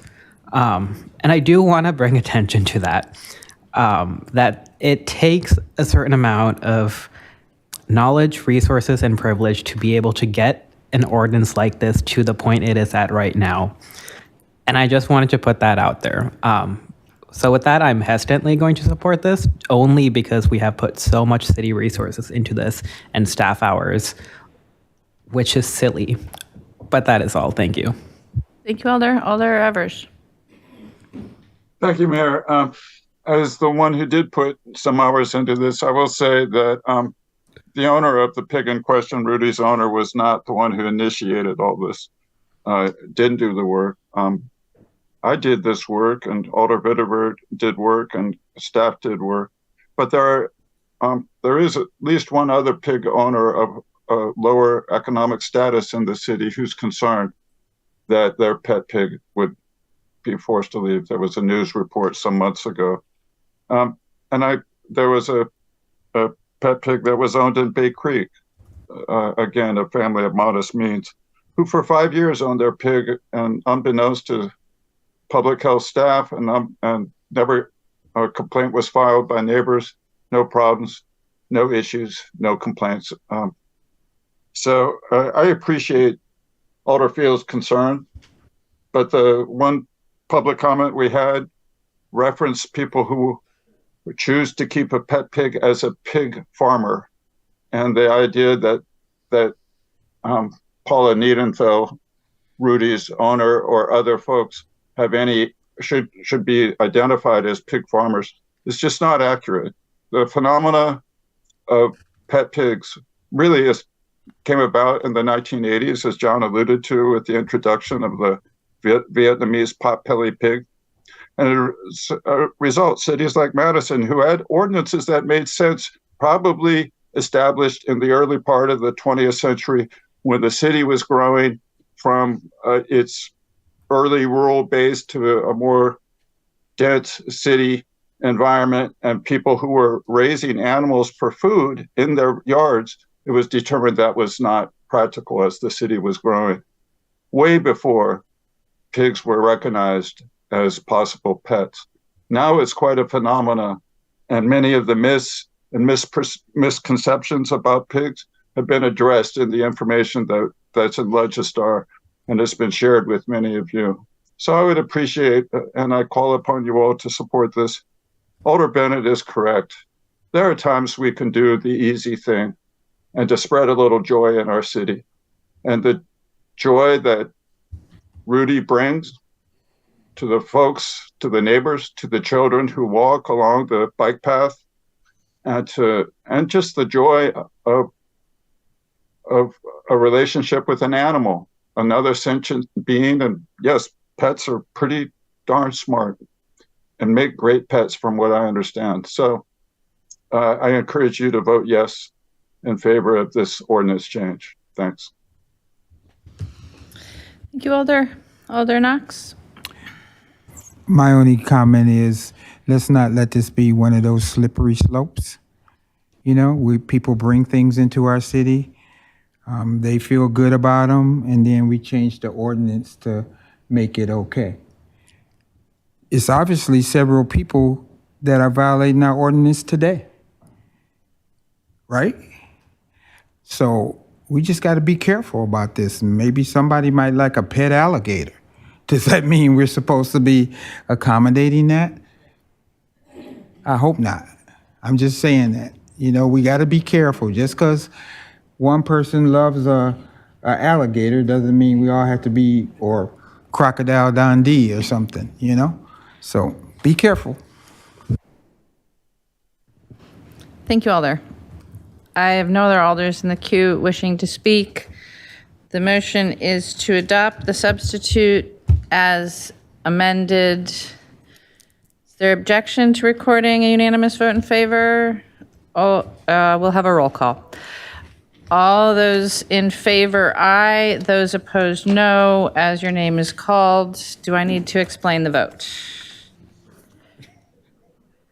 An aye vote is to allow pigs as pets. A no vote is to not allow them. All those in favor, aye. Those opposed, no. As your name is called, and the clerk will please call the roll. Thank you. Alder Latimer Burris. Aye. Latimer Burris, aye. Alder Madison. Alder Madison, no. Alder Martinez Rutherford. Yes. Alder Martinez Rutherford, aye. Alder Miadze. Yes. Alder Miadze, aye. Alder Rummel. Yes. Alder Rummel, aye. Alder Slack. Can you come back to me? Certainly. Alder Tischler. No. Alder Tischler, no. Alder Revere. Aye. Alder Revere, aye. Alder Vitterer. Aye. Alder Vitterer, aye. Alder O'Halia. No. Alder O'Halia, no. Alder Bennett. Aye. Alder Bennett, aye. Alder Conklin. Aye. Alder Conklin, aye. Alder Curry is excused. Alder Duncan. Aye. Alder Duncan, aye. Alder Evers. Aye. Alder Evers, aye. Alder Field. Alder Field, no. Alder Figueroa Cole. No. Alder Figueroa Cole, no. Alder Govindarajan. Alder Govindarajan, aye. Alder Harrington McKinney. No. Alder Harrington McKinney, no. Alder Slack. No. Alder Slack, no. I've got 11 ayes, 7 noes. I got that right? I'm terribly sorry. You didn't call everybody. I'm terribly sorry, Alder Knox. With apologies, Alder Knox, you are? No. Alder Knox is no. We have 8 noes, 11 ayes. Thank you. With 11 ayes, that item passes. And we will move on to item number 24. Item 24 is Legistar 78977, amending sections 2.05 of the Madison General Ordinances to include identification of agenda items requiring a supermajority vote on the consent agenda document. Just a reminder that the motion coming out of CCEC is to place on file. Vice President Figueroa Cole, a motion, please. Motion to place on file? Is there a second? Second. Moved and seconded to place on file. Questions and discussion. Alder Wahilahi. Thank you, Madam Mayor. I would like to make the reason why I put this motion on on place is it, can I discuss, or my motion is to adopt, so, or should I just? If you want to make an alternate motion, you can. Yeah, I would like to make the alternate motion to adopt. Moved and seconded to adopt, so what's before us now is adoption. Go ahead, Can I speak Alder. to it? Yep. Yeah, thank you. So the reason why I brought forward this ordinance is the supermajority items gives us a snapshot of the items and its importance, whether be it financial or policy, especially those of us who don't go through the agenda items in its entirety. What we heard, or the reason why it was removed, is sometimes we have a very lengthy agenda items with the supermajority, and the president reads. In this case, the president doesn't need to read those supermajority items. We've seen in Finance Committee and Plan Commission, we lump sum the agenda for its consent agenda. And this will give us more of why it's important that we put those supermajority items on the consent agenda. Otherwise, we still have the exclusion, and it will give us an opportunity to see what items are important. But I have a question for Attorney Haas. Why, in the beginning, this supermajority item was in the consent agenda in the past? I don't believe it was ever specified in the ordinances. I think it was just became a practice. I'm not completely sure about that, but then, as you recall, the last session, there was an ordinance to remove this, to specify, well, I think it was, I'm sorry, I think it was in the ordinance, there was a change to remove, including the supermajority items on the consent agenda document. And so I don't know what the original reasoning was. It was in the ordinances, I presume a long time ago. But I think the reasoning of the council at the time when it changed it was to try to condense or shorten the consent agenda document. Obviously, you remove information, it's shorter, doesn't provide the same information that was in it before. But And the reason being, like, maybe having a short consent agenda that cannot give us the snapshot of what's in the agenda, because sometimes we have a very lengthy agenda, over 100 items, and sometimes that draws some of those agenda items. So I think for me as a person who, when I was new, this really, the supermajority items was one of the items that really helped me to dive through why it's supermajority, and it really helped me make decisions, whether it's financial aspect or policy aspect. So I hope you will support this ordinance to include the supermajority item in the consent agenda. Thank you. Thank you, Alder. Alder Govindarajan? Thank you. We're in discussion, correct? Yep. Okay. Originally, this was something that I looked favorably on, kind of taking the budget votes off onto the consent, where we would actually discuss it every meeting, thinking, wow, wait, these budget votes are pretty important. We should actually talk about them. But as I'm realizing and thinking about it more, I realized that this would require staff members to show up pretty frequently to all the meetings, even if we're not talking about the item. Just because they are pulled off does not mean that we will actively be talking about it. We might have we could be forced into having a discussion, but that discussion could just be a couple motions and we don't actually talk about anything. And I would rather not have staff members come here and waste their time and just wait for something that might not be spoken about. So because of that, originally, even though I was probably going to be in support, I think now I would probably vote against this motion.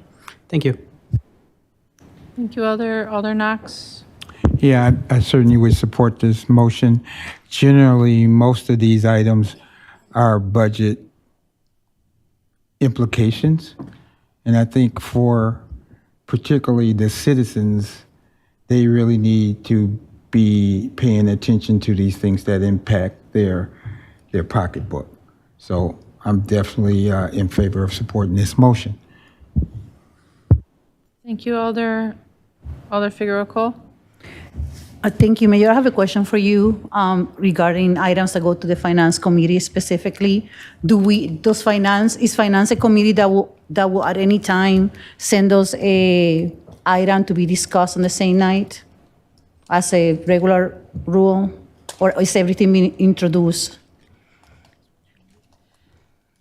I'm not exactly sure what your question is getting at, but there are frequently times when finance meets on a Monday, and those items will be on a Tuesday agenda. It's very rare that finance and the council meet on the same day. In the past, it's only been about bonding, and that we're now moving in a different direction. So I don't think that would happen. Right, but Finance takes items on their agenda that will refer from here to them. Yes. So yes, got it. So they're not really creating new items on Finance and then send them over overnight.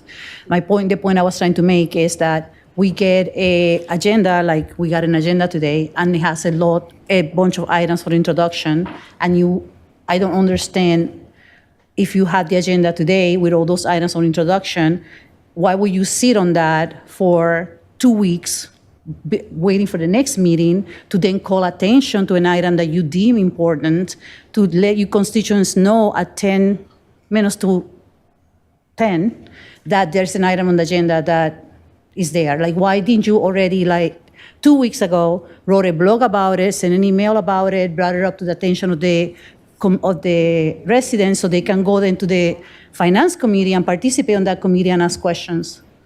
And what is it that a 15 vote is more important than trees, for example? Like, the city is talking about trees everywhere. So do I get to put trees on that agenda so the public is warned a few minutes to midnight before, that's what I don't understand. Like, if someone can explain that to me, then maybe I can consider supporting this.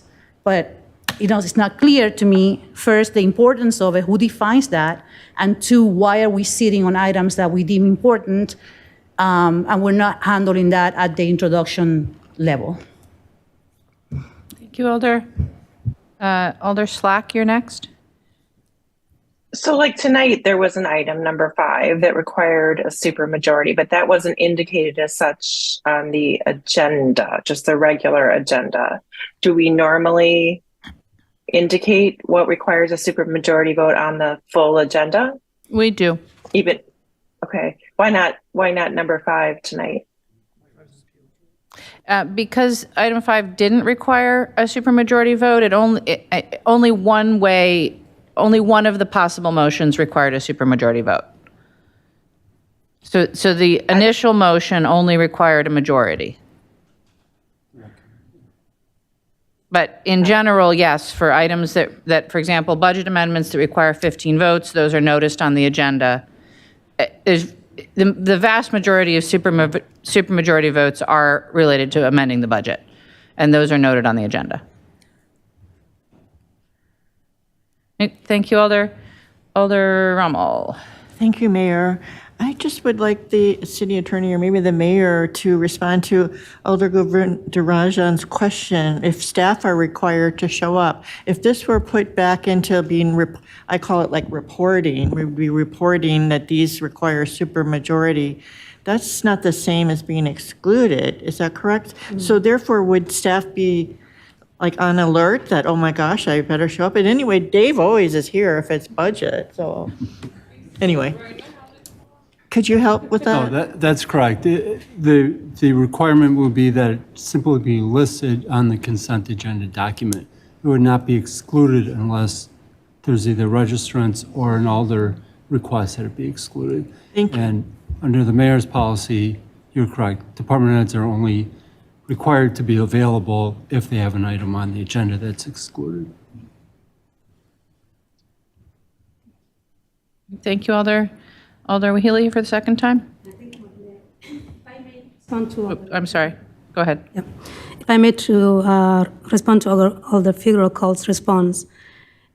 it's not because of the alders who have to do the homework and look into the agenda 2 weeks prior, but this is for the community who are looking at our agenda on Friday or Tuesday or Monday to see what kind of agenda items are on Tuesday. So basically, when you're looking at it, it's how important it is for those items. And also by having supermajority doesn't mean that the staff has to be in place to answer those questions unless the item is excluded. So. Thank you, Alder Latimer Burrs. Yeah, I just think it's one more measure where we're letting the public know, and we're not saying, if you have the privilege of being able to get through everything at all times and do all your blogs and hit every corridor perfectly, we know that's not happening. There is times that we have lives, so I think anytime that we can notice people and let them know that we're going to be voting on something rather important, why not? Thank you, Alder.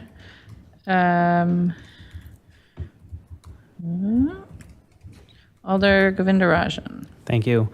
With that miscommunication on my part clarified, I will be supporting this. Thank you. Thank you, Alder. Alder Bennett. Thank you. I'm sorry, we've been flipping back and forth between questions and comments, so I have a question. I don't really understand I don't fully understand how this will impact the consent agenda document. From what I understand right now, our agenda marks down if it's a 15-vote item or supermajority vote item.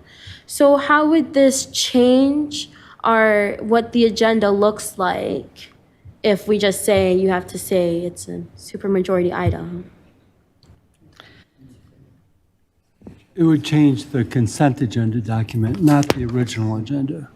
It would require that supermajority items be noted on that document. Just noted, not that we have to debate them.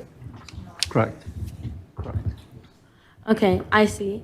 And as for my comment, I will note that I think I understand the intent here. I don't fully understand the impact, or I don't think that the impact is going to achieve what the desired intent is. Simply noticing that these items are requiring a supermajority vote on this document then requires members of the community to basically come to our meetings, decide they want to click on the agenda or the consent agenda, and then hear us talk about that this is going to be introduced from the floor. I'm just confused about who is this really serve to serve, basically? Thank you, Alder. Alder Harrington McKinney. Thank you, Madam Mayor. I will be supporting this. And the reason that I'm supporting it is that oftentimes when the consent agenda comes up, it is automatically approved. It gives us an opportunity to identify what is the supermajority, and it should be fully outlined on the consent agenda.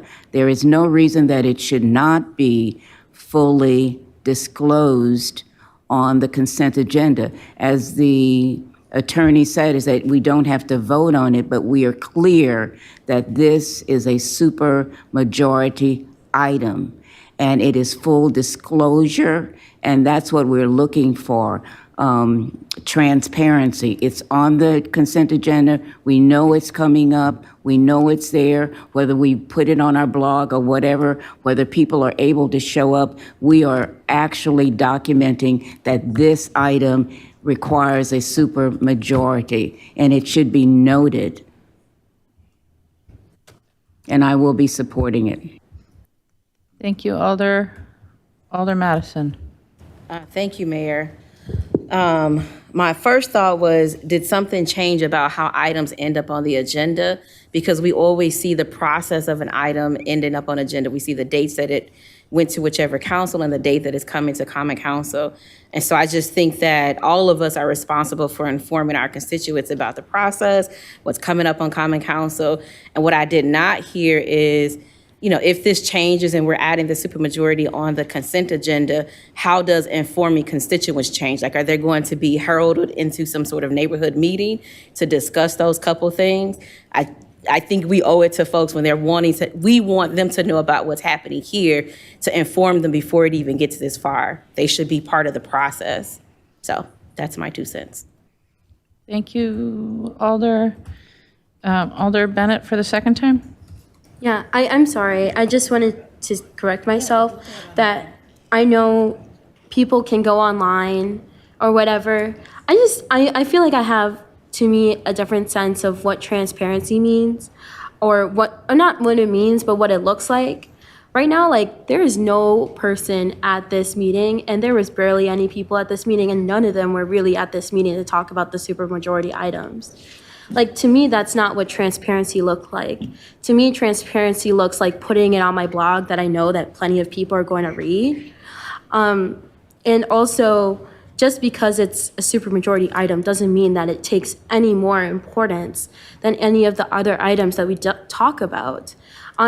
Just as a quick lookup of the items that are supermajority items, we have accepting a HUD grant, for example, on our items, accepting the Major Streets Capital Budget Program, all of which no registrants were to speak. And I think that if we really want to be transparent or whatever, there would be other avenues other than just forcing our residents now to go to online to make sure that they look at this consent agenda to see like what is going on, to see what items are supermajority. That's granted anyone even knows what supermajority means or even cares. So I just think that I just think that this isn't getting to what needs to be done. And this, to me, isn't what transparency looks like. Thank you, Alder. Alder Duncan. Thank you, Madam Mayor. I actually will not be supporting this. I think that, in my view, it's kind of a redundancy, especially since the supermajority information is on the agenda, where with the consent agenda, unless I'm wrong, it does not come out even to us until 1 o'clock in the afternoon on a Tuesday. So to be able to have our constituents, or expect our constituents to go and look for the supermajority items potentially 4 hours before our meeting, I don't think that's going to help them if they're not even looking at the agenda from 3 or 4 days previous. So I just think putting that on, it would just be redundancy in my opinion. Thank you, Alder. Alder Figueroa Cole, it would be for the third time. I'm keeping track, Alder. Okay, I apologize. I thought I only had some questions, but okay. Really? 3 times? Yeah. Okay. Okay. So I just want to share something real as I go as fast as I can. But one of the council president's duties is to approve the consent agenda. And I know Mike, for example, he helps a lot with that. And we have, and as a VP, my role is to back up the president when she's not there. So I take it very serious to understand what I'm reviewing. Therefore, I keep my own track of all the consent of all the agendas since January of this year. One thing that I have learned throughout this process is that we have over 80 people in the city that review this agenda. There's a lot of heads of agencies, the clerk's office, the common council office. There's a lot of emails back and forth. It's a very short time period that people need to make these decisions, and there's a lot of revisions. There's a lot of emails about the final agenda coming through and another final agenda coming through. So there's a lot of manual processes that takes to get these done and meet the timelines that need to be met. In 2023 alone, so far, we have 17 agendas that have been reviewed. We have 1,960 agenda items, and the agendas have an average of about 115 items in them, sometimes more and sometimes less.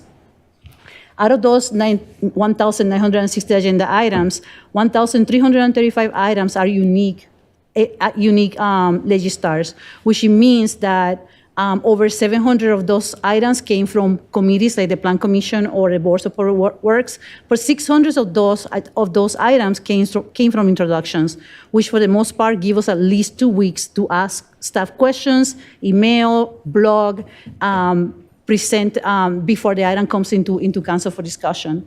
So the introduction aims to alert us and the public that a new topic is coming, and it's the opportunity for us to, one is an opportunity for us to reach out to the public, and two is for us to reach out to staff for questions and to track committee's input. It is an opportunity for any item that potentially changes the budget can be assumed to require 15 votes. The consent agenda document is meant to highlight changes or errors released in the agenda to the public and alert staff that they need to answer some questions. So the consent agenda document, it is not meant as a shortcut to make it, to avoid for us to do the job, as Alder Madison mentioned before, of reviewing the entire agenda. When the 15 item lines, you can do a control find on the entire agenda and just look for 15 votes, and immediately points you to that. You can educate your constituents on how to manage that. So finally, a resolution that requires 15 votes is not more or less critical than other resolutions on the agenda, in my opinion. Ordinance changes, developments, constructions, and trees also impact people's lives. Transparency is not on an agenda item, but on the communication we are all responsible for sharing. So please stop adding extra pressure to a very fragile system dependent on so many manual interactions and such enormous attention to detail. The ordinance was changed not so far along last year or the prior year, specifically to streamline the process for staff for the staff process that is already very complicated. So maybe instead of focusing on changing things that we just discussed less than 12 months ago, we should be focusing on learning and educating our constituents on how to manage the agenda that we have in front of us every council meeting. Thank you. Thank you, Alder. Alder Evers? Thank you, Mayor. I appreciate what Alder Figueroa Cole said. I agree 100%. I also agree with what Alder Duncan said. There is no lack of transparency in our present system. This administrative change, though, would add redundancy and decrease efficiency. And I think the Common Council Executive Committee recommended that this placed on file, because we did not see the advantage of supporting this. Again, efficiency is an important value as well. And this leaving things as they are does not decrease transparency, but it does burden the system and it reduces efficiency. I ask my colleagues not to support this. Thank you, Alder. Alder Rommel? Thank you, Mayor. You know, we can get really deep on things that on some levels seem kind of like not really a big deal. Like when I was on the council, we used to have this on the consent agenda. It was not a big deal. It didn't waste, the only person's time it wasted was the president, who had to read through maybe more words than if it weren't there. Okay. One thing you guys did when I was gone for 2 years is you made the consent agenda live. It's on the agenda now. Excellent. I now had a brilliant idea. For my blog, I'm going to put the link to the consent agenda. It won't be live when I send it out, but eventually there will be stuff in it. Well, all that said, putting this back on the consent agenda is more for us. It's for alders. It's not so much, I mean, the public, we have those types that will know everything on the agenda, and hopefully the media. But mostly it's telling us, hey, a reminder, you have a last minute opportunity to ask questions on financial stuff, which could be, a big thing. It's also a reminder, although probably kind of late, that this is a thing that 15 people means like hardly any alders can talk to each other about it beforehand, because that's violating some law. And finally, I guess, with all due respect to the streamline efficiency argument, I want to go to the democracy and transparency side of the equation. So I'm going to support it. Thank you. Thank you, Alder Madison, for the second time. Thank you, Mayor. I just want to just say it is my hope that we want to be a transformational sort of body, and that I think that folks across the city expect us to transform our city into a space that's a bit more welcoming, that it's inclusive, and like actual inclusivity versus sort of like asterisks on, a 10-page document. And so I think that forces us to sort of like find strategic ways to include our constituents in the processes of the city in a very holistic way. And what I'm hearing is that holistic means going backwards versus holistic mean going forward and being sort of like a transformational type of body. And I just hope that I won't be supporting this, because it is my responsibility to include and be authentically inclusive, and not necessarily, we're using this space to pick at each other. So. Thank you, Alder Wahilahi, for the third time. Thank you. So every time somebody says something, it's just to undermine the other person. But just imagine that you have the consent agenda without any exclusion, without any additional recommendations, then there won't be any consent agenda. So just think about that. The consent agenda, as Alder Remmel indicated, it's something that we can have for our own and feel it, see it, share it. Streamlining the process, irrelevant. And to say that this is not transparency or it's lack of transparency, it's the reality of it.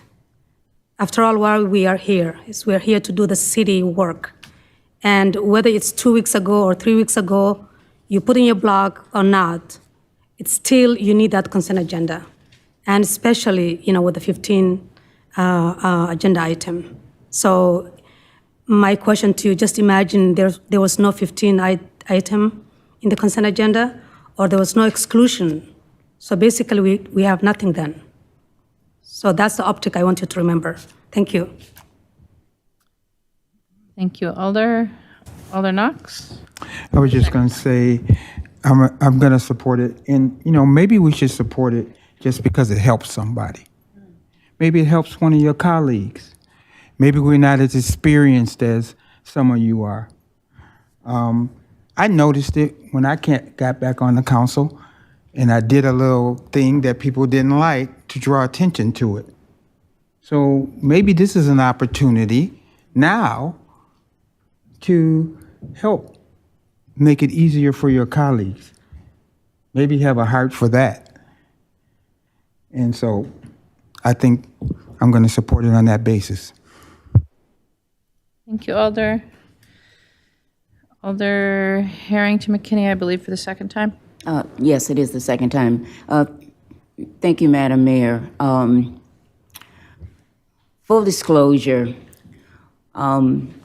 looking at the consent agenda as it is now has really forced me to pay particular attention. And so, full disclosure, it's on me, is that some things that what I realized was on the consent agenda that I overlooked, and I said, how did that go by me?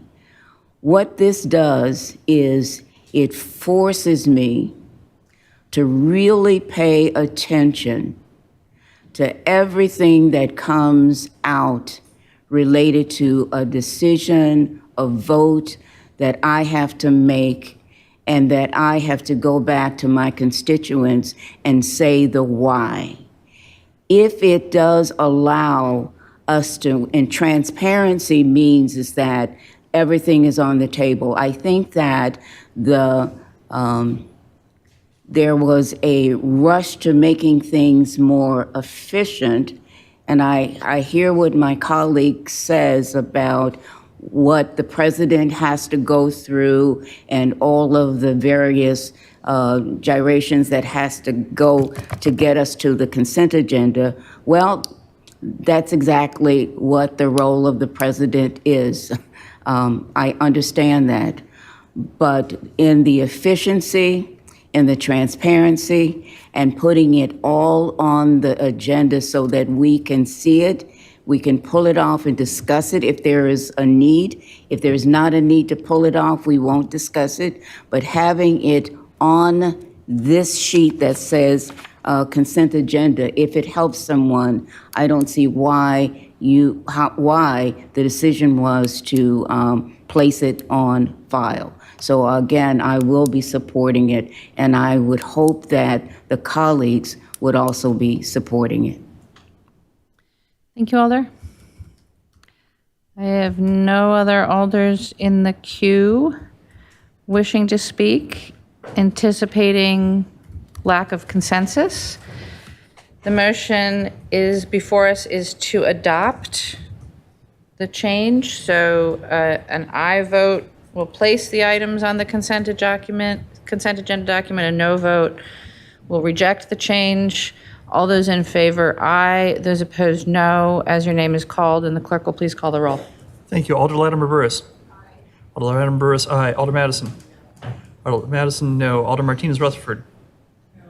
Alder Martinez Rutherford, no. Alder Miadze. Alder Miadze, aye. Alder Rummel. Alder Rummel, aye. Alder Slack. Aye. Alder Slack, aye. Alder Tischler. Alder Tischler, aye. Alder Revere. Alder Revere, aye. Alder Vitiver. No. Alder Vitiver, no. Alder Wahelia. Aye. Alder Wahelia, aye. Alder Bennett. No. Alder Bennett, no. Alder Conklin. No. Alder Conklin, no. Alder Curry is excused. Alder Duncan. No. Alder Duncan, no. Alder Evers. No. Alder Evers, no. Alder Field. Aye. Alder Field, aye. Alder Figueroa Cole. No. Alder Figueroa Cole, no. Alder Govindarajan. Aye. Alder Govindarajan, aye. Alder Harrington McKinney. Aye. Alder Harrington McKinney, aye. Alder Knox. Aye. Alder Knox, aye. We have 11 ayes, 8 noes. 11 ayes, that item passes. That will take us to item 25, which is Legistar 78978, creating subsections of the Madison General Ordinances to require adjournment of the Common Council meetings at midnight. Vice President Figueroa Cole, a motion, please. Motion to put on file. Just moved and seconded to place on file. Questions and discussion. Alder Waheeli. Can I make an motion? You may. Thank you. I move to adopt. Moved and seconded to adopt. What's before us is now adoption. Did you wish to speak to it? Yes, Madam Mayor. Go ahead. So this agenda item, it has been in the works for so many years. Hearing from previous alders, current alders, it is an agenda item that really needs some of our attention. And the reason why I have brought this is some of us have full-time jobs and they have to attend, let's say if we are here until 1 o'clock, 2 o'clock, the next time or the next morning is like, 7 o'clock or 8 o'clock. So in terms of the equity, it's better that we take care of ourselves and be mindful that we are able to do the work of the city in a more consistent and more efficient manner. Some of us don't feel safe to drive 2 o'clock or 3 o'clock at night. And if we are making strategic decisions, some of us, it's late at night and we just make hasty decisions. And and that's not fair to the work of the city. So that's the reason why I'm bringing this ordinance so that we can be able to adjourn at midnight. And should we have agenda item that really needs our attention, we can move or we can make the motion to continue like we do at the Finance Committee. So I hope you will support this. Thank you. Thank you, Alder. Alder Harrington McKinney. Thank you, Madam Mayor. I will be supporting this. And just for transparency, at the last council meeting, when I left this chamber and was on my way home, I had an accident. It was a hit and run. I was damage to my car and not to myself. And so as we go through these deliberative periods, and it is past 12 o'clock, number one, how efficient is our thinking? Number two is that are we doing the work that our constituents expect of us, being fully competent? And so last council meeting, when I had the car accident, I thought, what if it had been more serious? And it was not.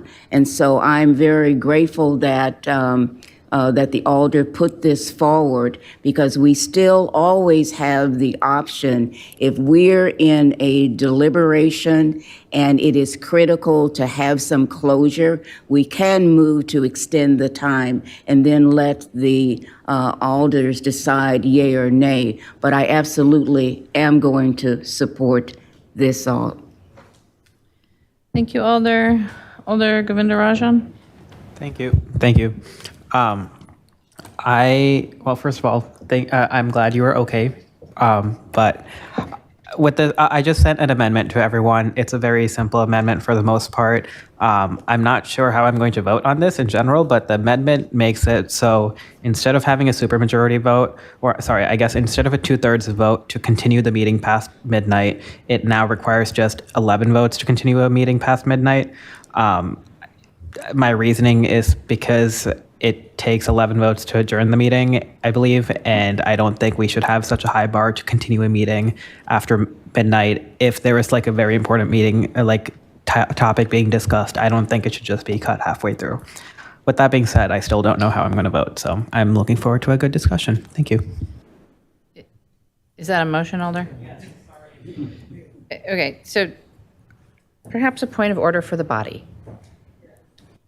If you are making a motion, please say motion to or I move. Otherwise, to me, it just sounds like discussion. Okay? So if you're making a motion, please say that. Alder Govindarajan, did you want to get back in the queue or? No, sure. Yeah, I'm making a motion to propose an amendment that is now emailed to. I move an amendment. I move an amendment to this ordinance change. To require 11 votes instead of. To require 11 votes instead of a 2/3 vote. Is there a second? Second. Alder Knox will second. So what's before us now is the Govindarajan amendment. On the amendment, Alder Knox. Well, on the amendment, yeah, I think that he's correct, that it should be a simple majority. I did have comments on the main motion, but I'll just leave it at that for the amendment. Thank you, Alder. I'll put you back in the queue for the main conversation. Alder Conklin on the amendment? No, not on the. Okay. Alder Bennett on the amendment? I don't know if we just skipped questions or if I was moving too slow. You can ask a question, Alder. Okay. Well, I just I wanted to understand if we had items that we could not get through by midnight, does that mean, what happens? Does that mean it goes to the next agenda? Does it mean we have to come back the next day and continue the meeting? What happens? It would be up to the will of the body is my belief that you would have to make a motion at the end of the meeting what to do with the balance of the agenda. So you could at that point move to refer all the items to the next council meeting. You could move to reconvene the next morning, the next evening. And there's notice requirements, so we have to give 24 hours notice of a council meeting, so you wouldn't be able to reconvene sooner than 24 hours after you adjourned. But it would be up to the body. Okay, so like, if there were some very pressing issues that needed to be voted on within the next few days, that means like we would either have to adjourn the meeting at midnight, choose to continue the meeting, or pick it up the next day, even though other alders may have other meetings and the mayor may have other things going on, right? Yes, you would, at the time, you would have the option to either continue the meeting, to refer items to your next meeting, or to schedule a special meeting. Okay, thank you. Thank you, Alder. Did you wish to speak to it as well? No, I have comments on the main motion. Okay. Alder Figueroa Cole to the amendment? Questions for staff? That's what the third discussion came earlier. Go ahead. So Attorney Haas, can I make a motion right now to adjourn this meeting and not continue with the, just end the meeting right now? Can I just make a motion on that without any ordinance telling me? Yeah, so motion to adjourn can be made at any time. The only discussion that is permitted on a motion to adjourn is if a member wants to alert the body that there might be some pressing issue. But otherwise, the motion to adjourn is not debatable. Okay. And that was a question. Thank you. I got you, Alder. All right, Alder Miadze on the amendment? I actually was going to second his amendment, but yeah, I just wanted to definitely second his amendment and make sure that I think this is a well thought out thing that's been talked about for a while now, especially since I've been on council. There's no reason why if we have a whole bunch of people waiting, then all of a sudden decide to end it at midnight. So to actually add this slight adjustment, I think it's important to have it. So yeah, just supporting it. Thank you, Alder. Alder Knox on the amendment? No. Yes, on the amendment. Can you hear me? Yes. Okay. Yeah, I certainly support this amendment. A brief history lesson. When I was on the council before, and Mike, you can probably remember those 5 a.m. ending meetings. What was that? Smoking ban, inclusionary zoning. Trust me, we had some long meetings. And my second year of that term, I became type 2 diabetes.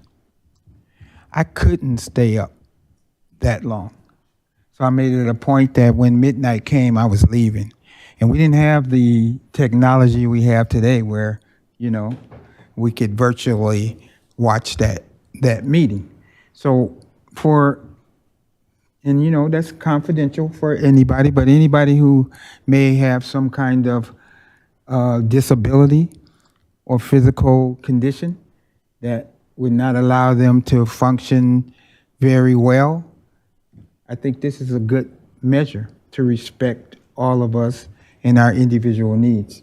I also think once midnight comes, I don't know how sound decision-making I'm going to be making and some of you. Sometimes you're in a situation where you're tired and you'll make a vote just to end it. I don't think that's prudent. And that happens. You might not think it happens, but if you're up at 4 a.m. in the morning trying to make a decision, you will make that call and maybe regret it the next day. So I just think it's common sense. I think we could figure out if we need to put it on the next agenda, or maybe we can find a time to reconvene. And we do it sort of in the budget process, I believe. So we can do it when we're on a tough subject. But if it's not, then I think midnight sounds like a good idea to me. Thank you, Alder. Alder, you all keep ringing in and ringing out. Alder Rummel on the amendment? Alder Mayor. Rummel. Like Alder Knox, I have been through this question. This will be the third time, okay? 3 times before, including this one, and Mayor was an alder, and pretty much every time it failed. You know why? Because at the 12 o'clock, people are like, oh, we only have one more thing. Or there's this thing, and if we don't decide by next week, it's gonna like go upside down. Or just some people seem to have stomachs like you don't know what. There is a couple solutions. One is agenda management, like if you know something's top-heavy, you put that in front, all the important stuff. Like the council leadership could help do that. But, and I'm not saying they don't, but I'm just saying that's a solution. The other person I think about is, I didn't serve with him, but he had a reputation, former Alder Ken Golden. He just up and left at midnight. He had a job that he had to travel for. He just left. If you have to go, go. And if everyone goes, we'll be sending a message to ourselves that maybe this midnight thing should be a thing and we should revisit it. But I mean, I can vote for this, 11 votes. I think that's more sensible than 2/3. And then we'll see what happens. Thank you. Thank you, Alder. Alder Vitever, on the amendment? Sorry, on the main motion. All right, I'll come back to you, Alder. Alder Figueroa Cole on the amendment? On the main motion. Okay, I have no other alders. I already got her. No other alders wishing to speak on the amendment. So now we will vote on the amendment. The request for roll call is on the amendment. Okay, so on the amendment, which would change the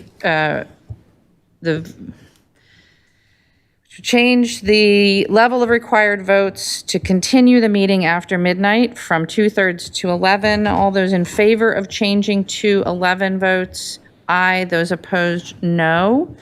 Should I say that again? Yes.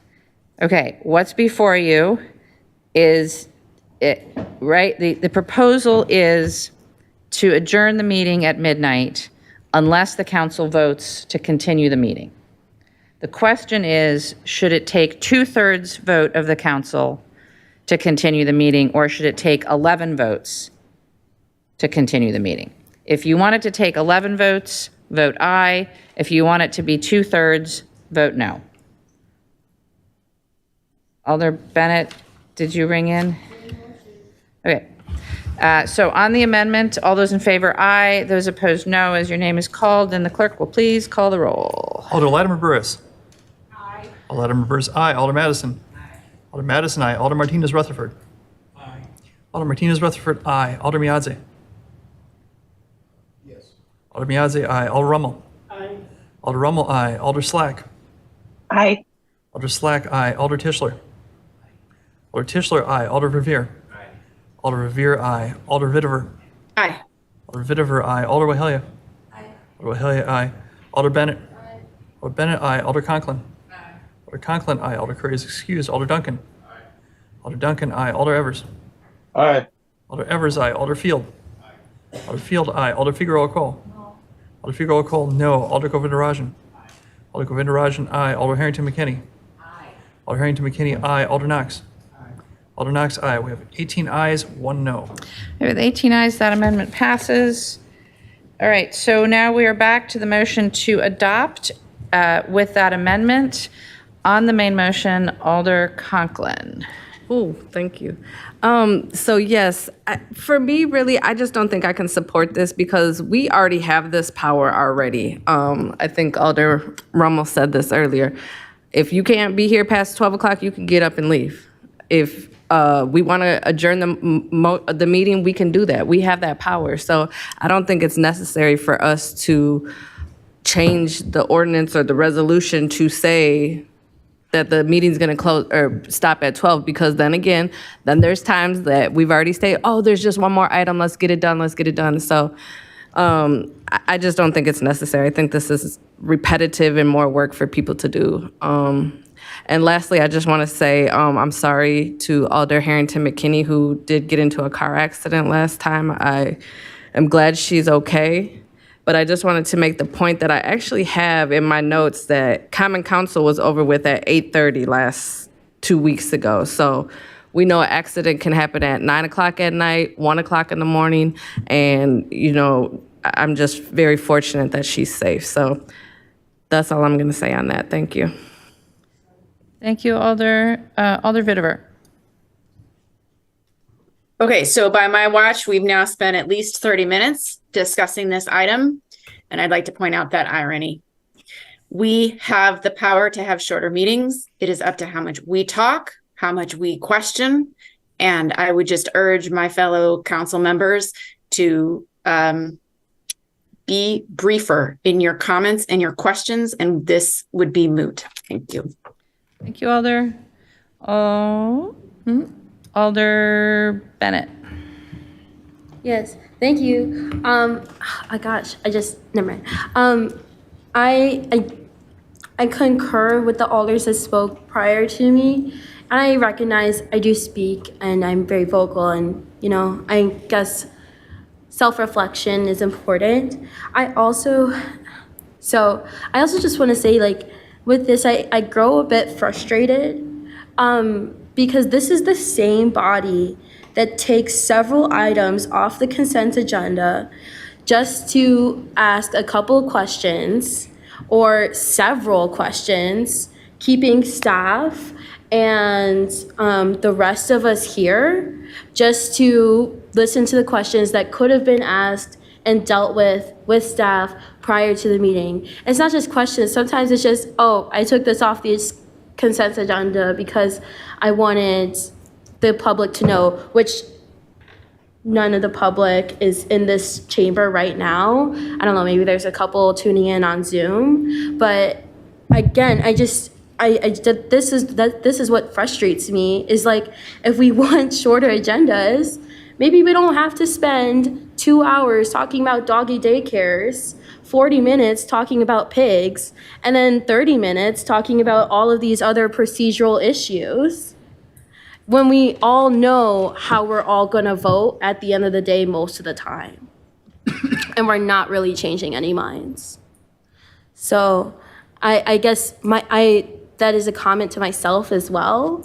But just as a general note, I think that we all should be self-reflective about how we make our meetings a lot longer. Thank you, Alder. Alder Figueroa Cole. Thank you, Mayor. So, piggyback on Alder Vitever's comments and even Bennett's comments, very short.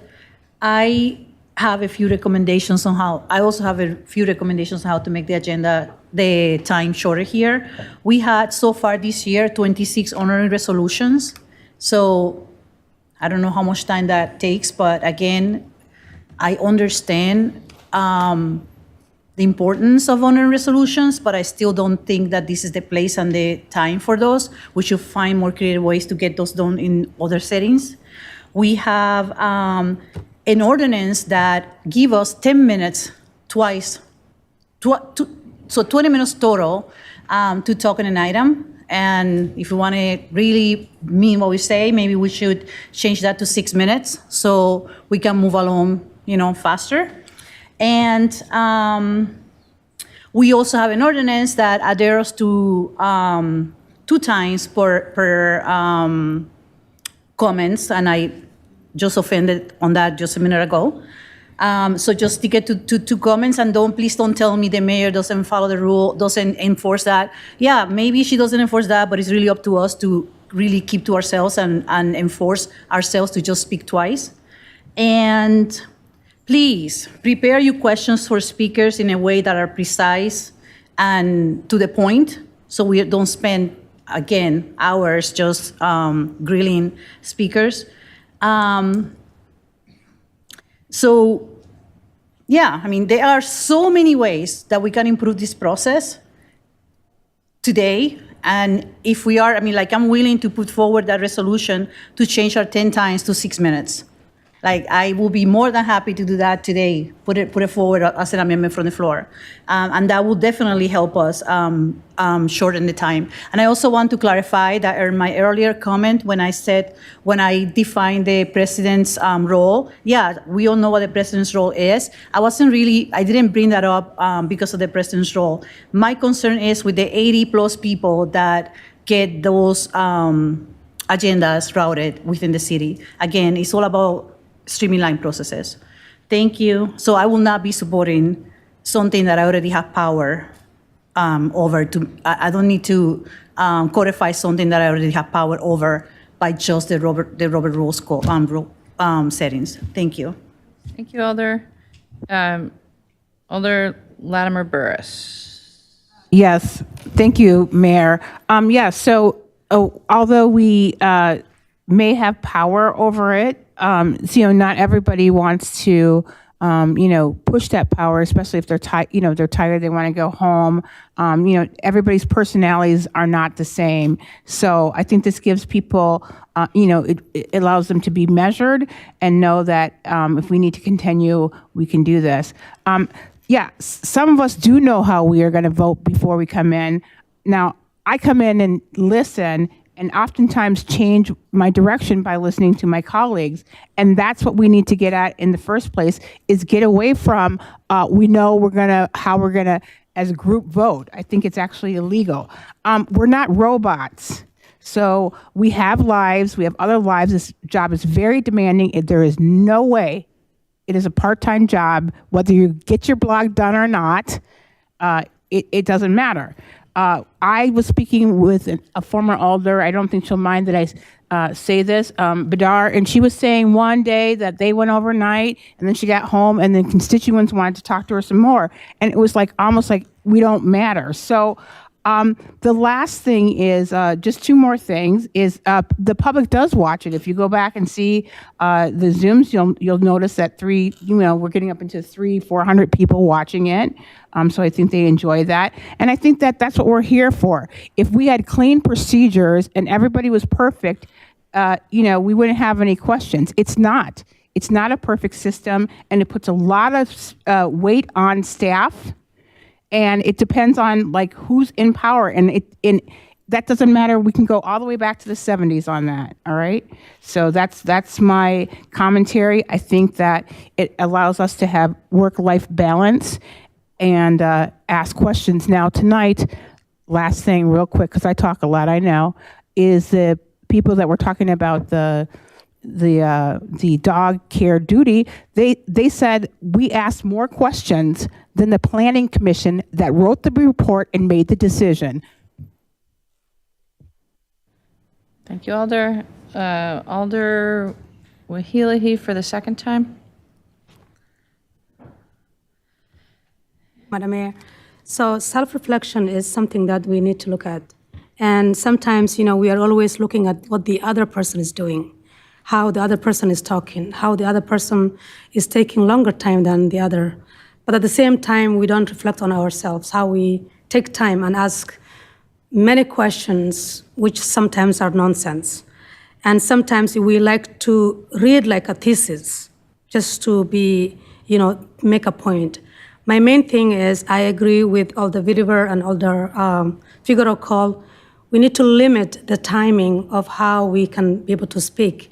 But at the same time, this will give you the avenue for us to make decisions in a more strategic way rather than just making a hasty decision when it's past midnight. So again, if we really mean it, that we need to reflect on ourselves, then we shouldn't be talking more than 5 or 4 minutes or 6 minutes.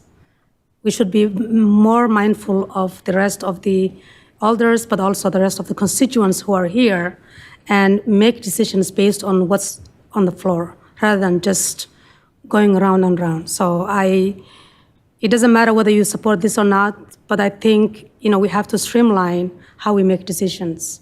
And we need to focus how we can be able to hear from each other so that we can hear what other alders is saying, rather than just saying that, this is how it's different. So again, it's just streamlining the process. Thank you. Thank you, Alder. Alder Harrington McKinney, I believe, for the second time. Thank you, Madam Mayor, for reminding me that it was for the second time. My day starts at 5 a.m., and I want to put that in. I don't believe that anyone has ever called for the end of the meeting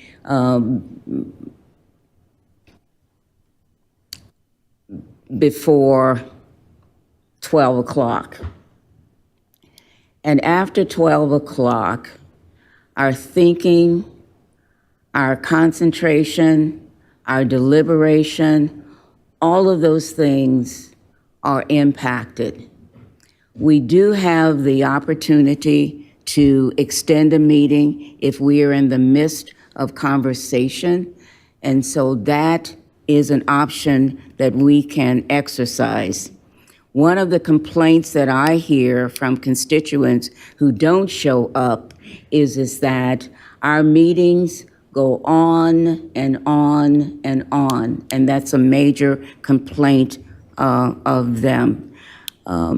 I do agree, surprisingly, the first time I will agree that the limit is speaking twice on any item. We should hold to that.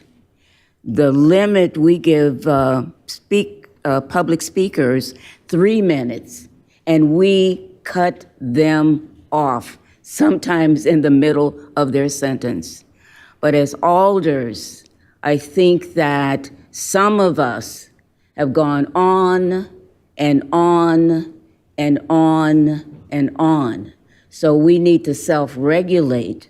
But I also will ask that, Madam Mayor, hold us to speaking twice on an item, and to limit the amount of time that we as alders speak on any one item, because as it has been said, is that we oftentimes run and talk about one item over and over and over again. So we we're causing our meetings to run over as well. So I will be supporting this. I would hope the other alders will support this as well. And especially, I hope that Alder Figueroa Cole puts in the 2 items that she mentioned. Thank you. Thank you, Alder. Alder Knox. First of all, Mayor, I just want to say you have a tough job. I think you do a good job of managing this meeting, and you're generally pretty nice about it, okay? Thank you, Alder. I'm just going to say that. I just find it interesting that the people who speak the longest and the most seem to be the people who don't want to support this. And how likely is it for your behavior to change? Let's be honest about that. I remember we had a meeting where 8 or 9 people knew they were going to change their vote, and we were here till 1:40 a.m. When all you had to do was say, you could change your vote. We were here the longest when we knew what people were going to vote. So let's be real about it. I don't think that behavior is going to change. It hasn't changed since I've been here. Secondly, how likely is it that if all of a sudden I say, make a motion to adjourn, that's going to pass? Is that really power? Come on. That's not reasonable either.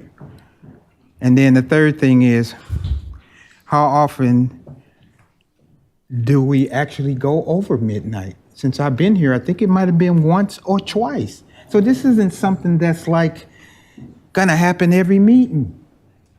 This is something that happens on a rare occasion, and I think it's something that's manageable. Yeah, my option is to just get up and leave.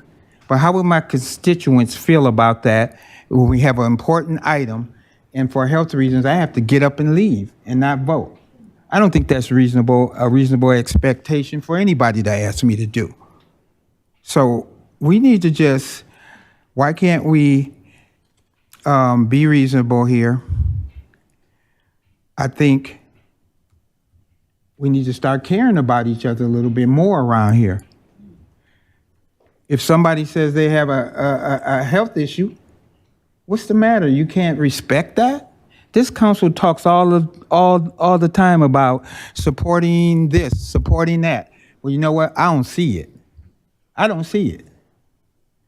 And I like to see it, but I don't think we're considering everybody's needs here. This will not happen all the time. It'll be a rare occasion. So again, I'm trying to appeal to everybody here to have some consideration for your colleagues. Can we do that? That's all I ask. Thank you, Alder Madison. Thank you, Mayor. First, I just want to point out it's like, we've got an hour and 5 minutes and we're still going. But this has been a discussion that really just sounds like cognitive dissonance. So I just want to say that. And then the second thing is that when I got appointed last year, I'm very much a document, systems, and process sort of person. And so every time I couldn't find something or I didn't know something, I went right to Karen or Debbie, and now Larissa and Liz, and documented that process. I think a couple of us were doing that. And so now we have tools that we can use to help ourselves. So we're all talking about helping ourselves, but not helping ourselves. And so we have a beautiful onboarding packet that I absolutely love. The nerd in me is exceptionally happy about that because it tells us which staff member to hit up and to contact before we have to come to Common Council and ask this person, 10, 15 minutes and prolong the meeting. Common Council staff also gave us a document that tells us which one of them does what. So we know who to reach before we get here as well. And so I just want to say, I do want to just thank, I serve on CCEC, but I want to thank the former group, the current group, and Common Council office staff, because a lot of what you all have been asking for, we have worked on and put forth. And I think that what happens is, my personal take on it is that sometimes folks are finding themselves wrapped up in political theater versus wrapped up in sort of the tools that we have at our disposal to help ourselves get the information that we need and make good decisions. And really, when we're getting here, we're just affirming our decisions for the most part. So I just want to say this has been a discussion in cognitive dissonance, not really getting us anywhere. Thank you, Alder. I have no other alders in the queue wishing to speak. Is there any objection to me speaking from the chair? Seeing no objection. As has been mentioned tonight by some of your colleagues, this is not a new conversation for the council, and I generally try and not comment on how you all conduct your business. You're the council, it's your meetings, you get to decide. But I think it's worth reflecting on this body's history and experience. We have talked about this multiple times. We tried it at the behest of former Alder Golden, and I can't remember a single instance when we hit midnight and somebody didn't make a motion to say, let's extend the meeting. And you know what? Every one of those motions passed. So I honestly, I don't care how you vote on this. I'm not going to tell you what I think you should do, except to say, either way, I don't think it's going to work. And if you are worried about the length of meetings, and if you are worried about the content of meetings, which honestly, I think you should be more worried about the content, what you're talking about, than the length of the meetings.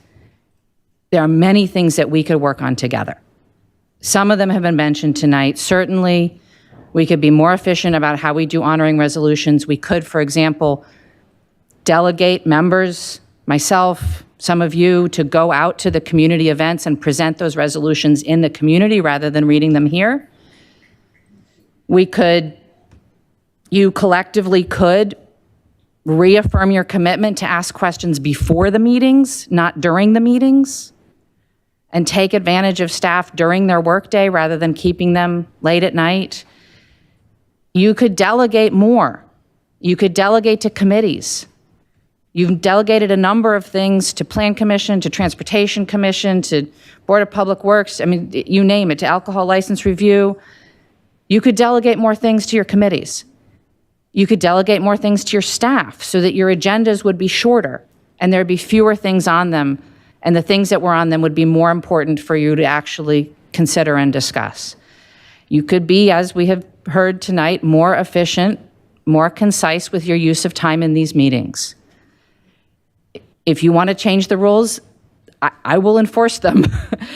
You tell me how you want the meetings run, and I will chair them that way. But perhaps most importantly, you could collectively try and refocus your agendas on the policy issues that matter to this community, which frankly is not what you spend most of your time talking about in these meetings. And that, I think, is a thing that is worth wrestling with. That is a thing that I think you could ask your leadership, the executive committee, a committee of the whole, whatever forum you want, to talk about how to refocus your agendas and your time so you're actually focusing on the things that matter, not the things that are relatively routine process questions, or the things that happen to get pulled off an agenda because somebody has a question or somebody comes to talk about it. So I don't know what the answers are, but I'm here to tell you that an automatic adjournment at midnight is not going to make a difference. So if you're serious about the substance of what I'm hearing you talk about, you're going to need to find other solutions. So, thank you. What's before us is a motion to adopt as amended by Alder Govindarajan's amendment. Anticipating disagreement, we'll have a roll call. All those in favor of requiring an automatic adjournment at midnight, aye. Those opposed, no. As your name is called, and the clerk will please call the roll. Thank you. Alder Latimer Burris. Aye. Alder Latimer Burris, aye. Alder Madison. No. Alder Madison, no. Alder Martinez Rutherford. Alder Martinez Rutherford, no. Alder Miadze. Alder Miadze, no. Alder Rummel. Alder Rummel, aye. Alder Slack. Aye. Alder Slack, aye. Alder Tischler. Alder Tischler, aye. Alder Verveer. Aye. Alder Verveer, aye. Alder Vitever. No. Alder Vitever, no. Alder Wahelia. Aye. Alder Wahelia, aye.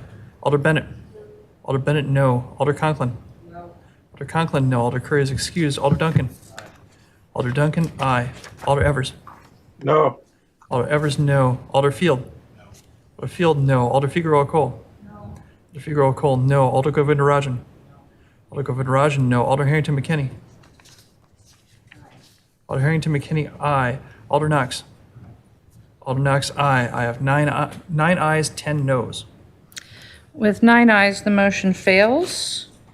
And that will take us to item 26. Item 26 is Legistar 79100, amending sections of the Madison General Ordinances to clarify Common Council's actions upon submission of a solitary report. Alder Vitever? I'd like to move to refer items 26 and 43 to the next meeting of the council. Alder Vitever makes a motion to refer items 26 and 43 to the next council meeting. Is there a second?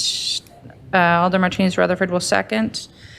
Is there any discussion on the motion to refer 26 and 43 to be referred to the next council meeting? Alder Knox on the question of referral?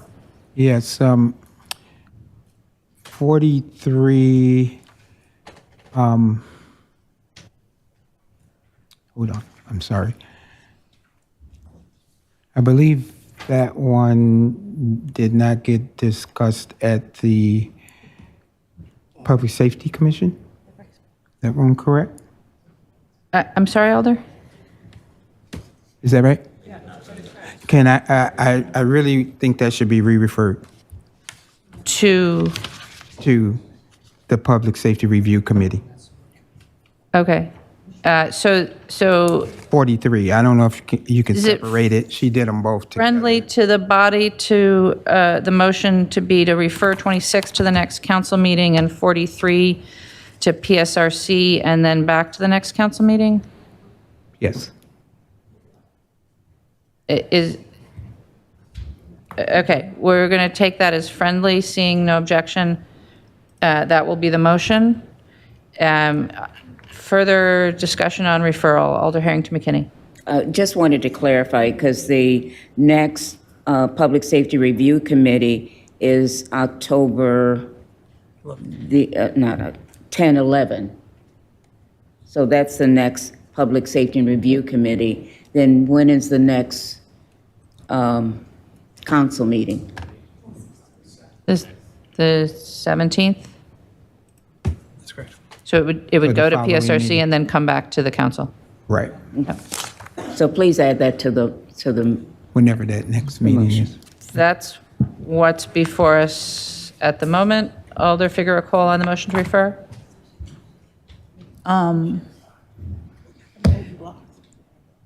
Which one are we referring? I'm sorry, I'm confused. Item 26, which is the council actions on submission of a solitary report, would come back to the next council meeting directly. And item 43, which is repealing section 24.12 of the MGO. Yep. Would go to PSRC and then back to the next council meeting. All right. I mean, again, just can I make a point or not? Okay, sure. Just for clarification for 43, that is an ordinance that is not in use. So there's really, that's all it is. We're just repealing it because it's not used. And MPD is aware of that, and nobody's against repealing that ordinance. There's a replacement on file already to specify specific streets on the city that are prohibited for people to stand, no matter what you're doing. No matter if you're asking for money, no matter if you're selling Girl Scout cookies, doesn't matter. There's an ordinance that, for safety reasons. So that one is just to remove it from the books because it's not valid. So just a reminder, we're not discussing the substance. The question is referral. Alder Harrington McKinney for the second time on referral. Thank you, Madam Mayor. I am going to support the referral because it was referred to Public Safety Review Committee. It did not meet on 9/13/23, so therefore it should be referred to the next meeting, which would be 10/11. So the referral is in order. Thank you, Alder. Point of personal privilege. This is what we're talking about. Okay. No further alders in the queue. The motion is to refer item 26 to the next council meeting and item 43 to PSRC and then to the next council meeting. Is there any objection to recording a unanimous vote in favor? Seeing no objection, those items will be referred. And that will bring us to item 30. Item 30 is Legistar 79503, amending the 2023 Major Streets Capital Budget to transfer existing budget authority between various major project and program budgets. On item 30, Vice President Figueroa Cole, a motion, please. Move to adopt. Second. Moved and seconded to adopt. I do not recall who had questions on this item. Alder Harrington McKinney? Yeah, I'm the one that had a question. It referenced districts 1, 13, and 20. And so I wanted if staff transportation could refer to District 20. I believe we have Chris Petakowski here from engineering. Chris, can you just tell us what projects are involved, please? Sure. So the projects involved are Cedar Street, which is in District 13, and then the County M project, which was in, well, it is in one, but it involved all the district before the lines got moved. And just to clarify for the Alder, why you're wanting to move funds? Oh, sorry. Thank you.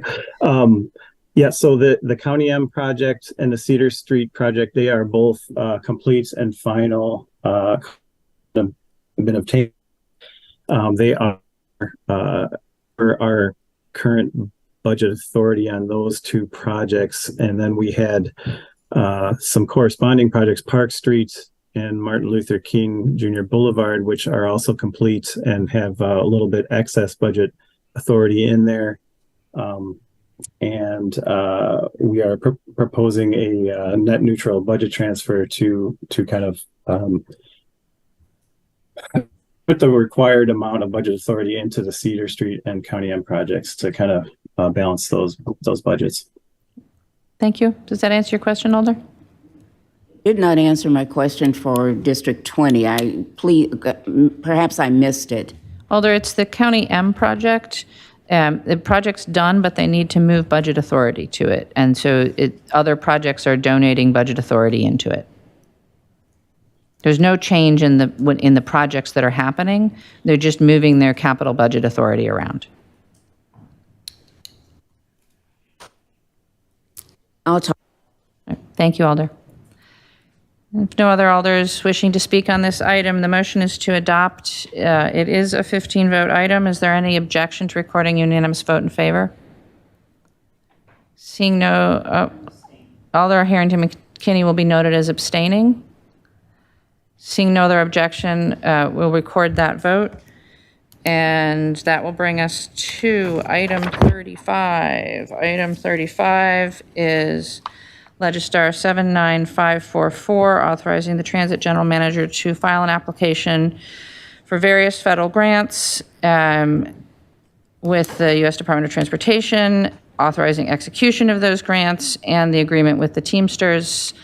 Vice President Figueroa Cole. Motion to adopt. Second. Moved and seconded to adopt. Are there questions? Alder Wahilihe. Thank you, Madam Mayor. So I have a couple of questions here. So the registrants brought up a lot of concerns in terms of the project deliverables, which they said that, there are a lot of, projects that were not finished or unfinished. And then they talked about more about the accountability and transparency. And then the third one is resistant to provide the open record request. So I don't know if any of the staff can talk about those items. Alder, we have the Transportation Director here and the Finance Director here. And then obviously the City Attorney. Yep. Would you like to address your questions to any of them in particular? Any order? Who wants to go first? Tom? Yeah, I'm sorry that registrant felt that way, so I'll look into some of her concerns. The project that she was specifically stating was a Phase 3 of an 1101. That contract was let in June of 2021. It's about a $10.7 million contract. It's the Public Works page is very organized. It has every contract, every payment that's been made to that contract. The last payment was made August 11th, 23. It's now 99.72% complete. There still is a punch list that needs to be done. I just Skyped it's being run by engineering. They're very organized. I Skyped the engineer, and he's going to check on the status of the punch list right now. Many projects, I'm just going to say throughout the country, are running behind, the Blair Street project, the University Avenue project, and this project is, a couple months behind schedule. As far as the open records request, I do not know. I do know that sometimes when you make an open records request, it elevates it to a higher level, and I've sent an email to Metro Transit to see if they could expedite that open records request. I think those were the main things. She did mention Hanson Road and how are we ever going to get Hanson Road done in time, and it's being bid right now. We were hoping that it would be bid maybe a couple months earlier, but it's being bid right now, and we'll work through it. We will start taking delivery of buses in spring, and while I think we're confident that we'll be able to store the buses on Hanson Road. We might not be able to do all maintenance activities at Hanson Road, but we're confident that we'll be able to store the buses there. So I think I addressed some of the main things that she said, and again, I'm sorry that those she felt that way, but this information is on the Public Works website, and it's pretty transparent. Alder, additional questions? Yeah, the other question is, she alluded to 2022 budget data and 2023. Where can we have those access? Where can we access it? Yes, so what she specifically was relating to, Baker Tilly does an audit, okay, and they are mostly auditing the numbers, but they have a one-page summary of the activities of Metro Transit. And on that one-page summary, there's one sentence that says the first part of the third phase of remodeling began in the summer of 2021 and was completed in 2022. And so, actually there are still some punch list items on that first phase of third phase. And so, that's one error that was in the summary of the accountants. They were mostly looking at the money, not necessarily all of the construction projects, but more where is the money of all these construction projects? Is it encumbered and the like? So, Thank you. And finally, Attorney Haas, I'm just wondering, what's the timeline when someone requests an open record? Well, it all depends on the complexity and the amount of the records that are being requested. So I'm going to follow up with her and try to track down that request and see where it is. She said that it was in our office, so I'll check with our public records attorney and see, check the status. Thank you, Alder. Alder Rummel? Thank you, Mayor. Director Lynch, the question I came away wondering is how does the Transportation Commission get the financials from, the burgeoning metro with grants and all this stuff? We're building something big and new. And what is the process on their end to do their fiduciary duty, and how does that show up? I mean, can you just walk us through, what would happen to that audited financial once it's completed, for example? well, it needs to be accepted by the Transportation Commission. And so it was on the agenda, actually, I think it was August 18th. And so is it, Can you hear? Okay. It was on the agenda, and so they read the report by the accountants. The accountants kind of make the highlights, you know what I mean? And then the accountants gave a presentation, and then they accepted the report. And so that's what they did. Their audit is required by the FDA, and it's submitted to the FDA. I'm also going to say, though, that the finance, our finance, Dave, with Dave Schmidt, they're also instituting internal audits for all of our departments, and we're going through that process as well. Thank you. Thank you, Alder. I have no other alders in the queue wishing to speak. The motion is to adopt. Is there any objection to recording unanimous vote in favor of adoption? Seeing no objection, item 35 is adopted. That will take us to introductions from the floor. Alder Figueroa Cole. What are we doing? Introductions from the floor. Oh, thank you. So, yes, I'd like to introduce, so I guess I just give a title to this thing? Yes. Okay, thank you. I'm just gonna make it up so we don't.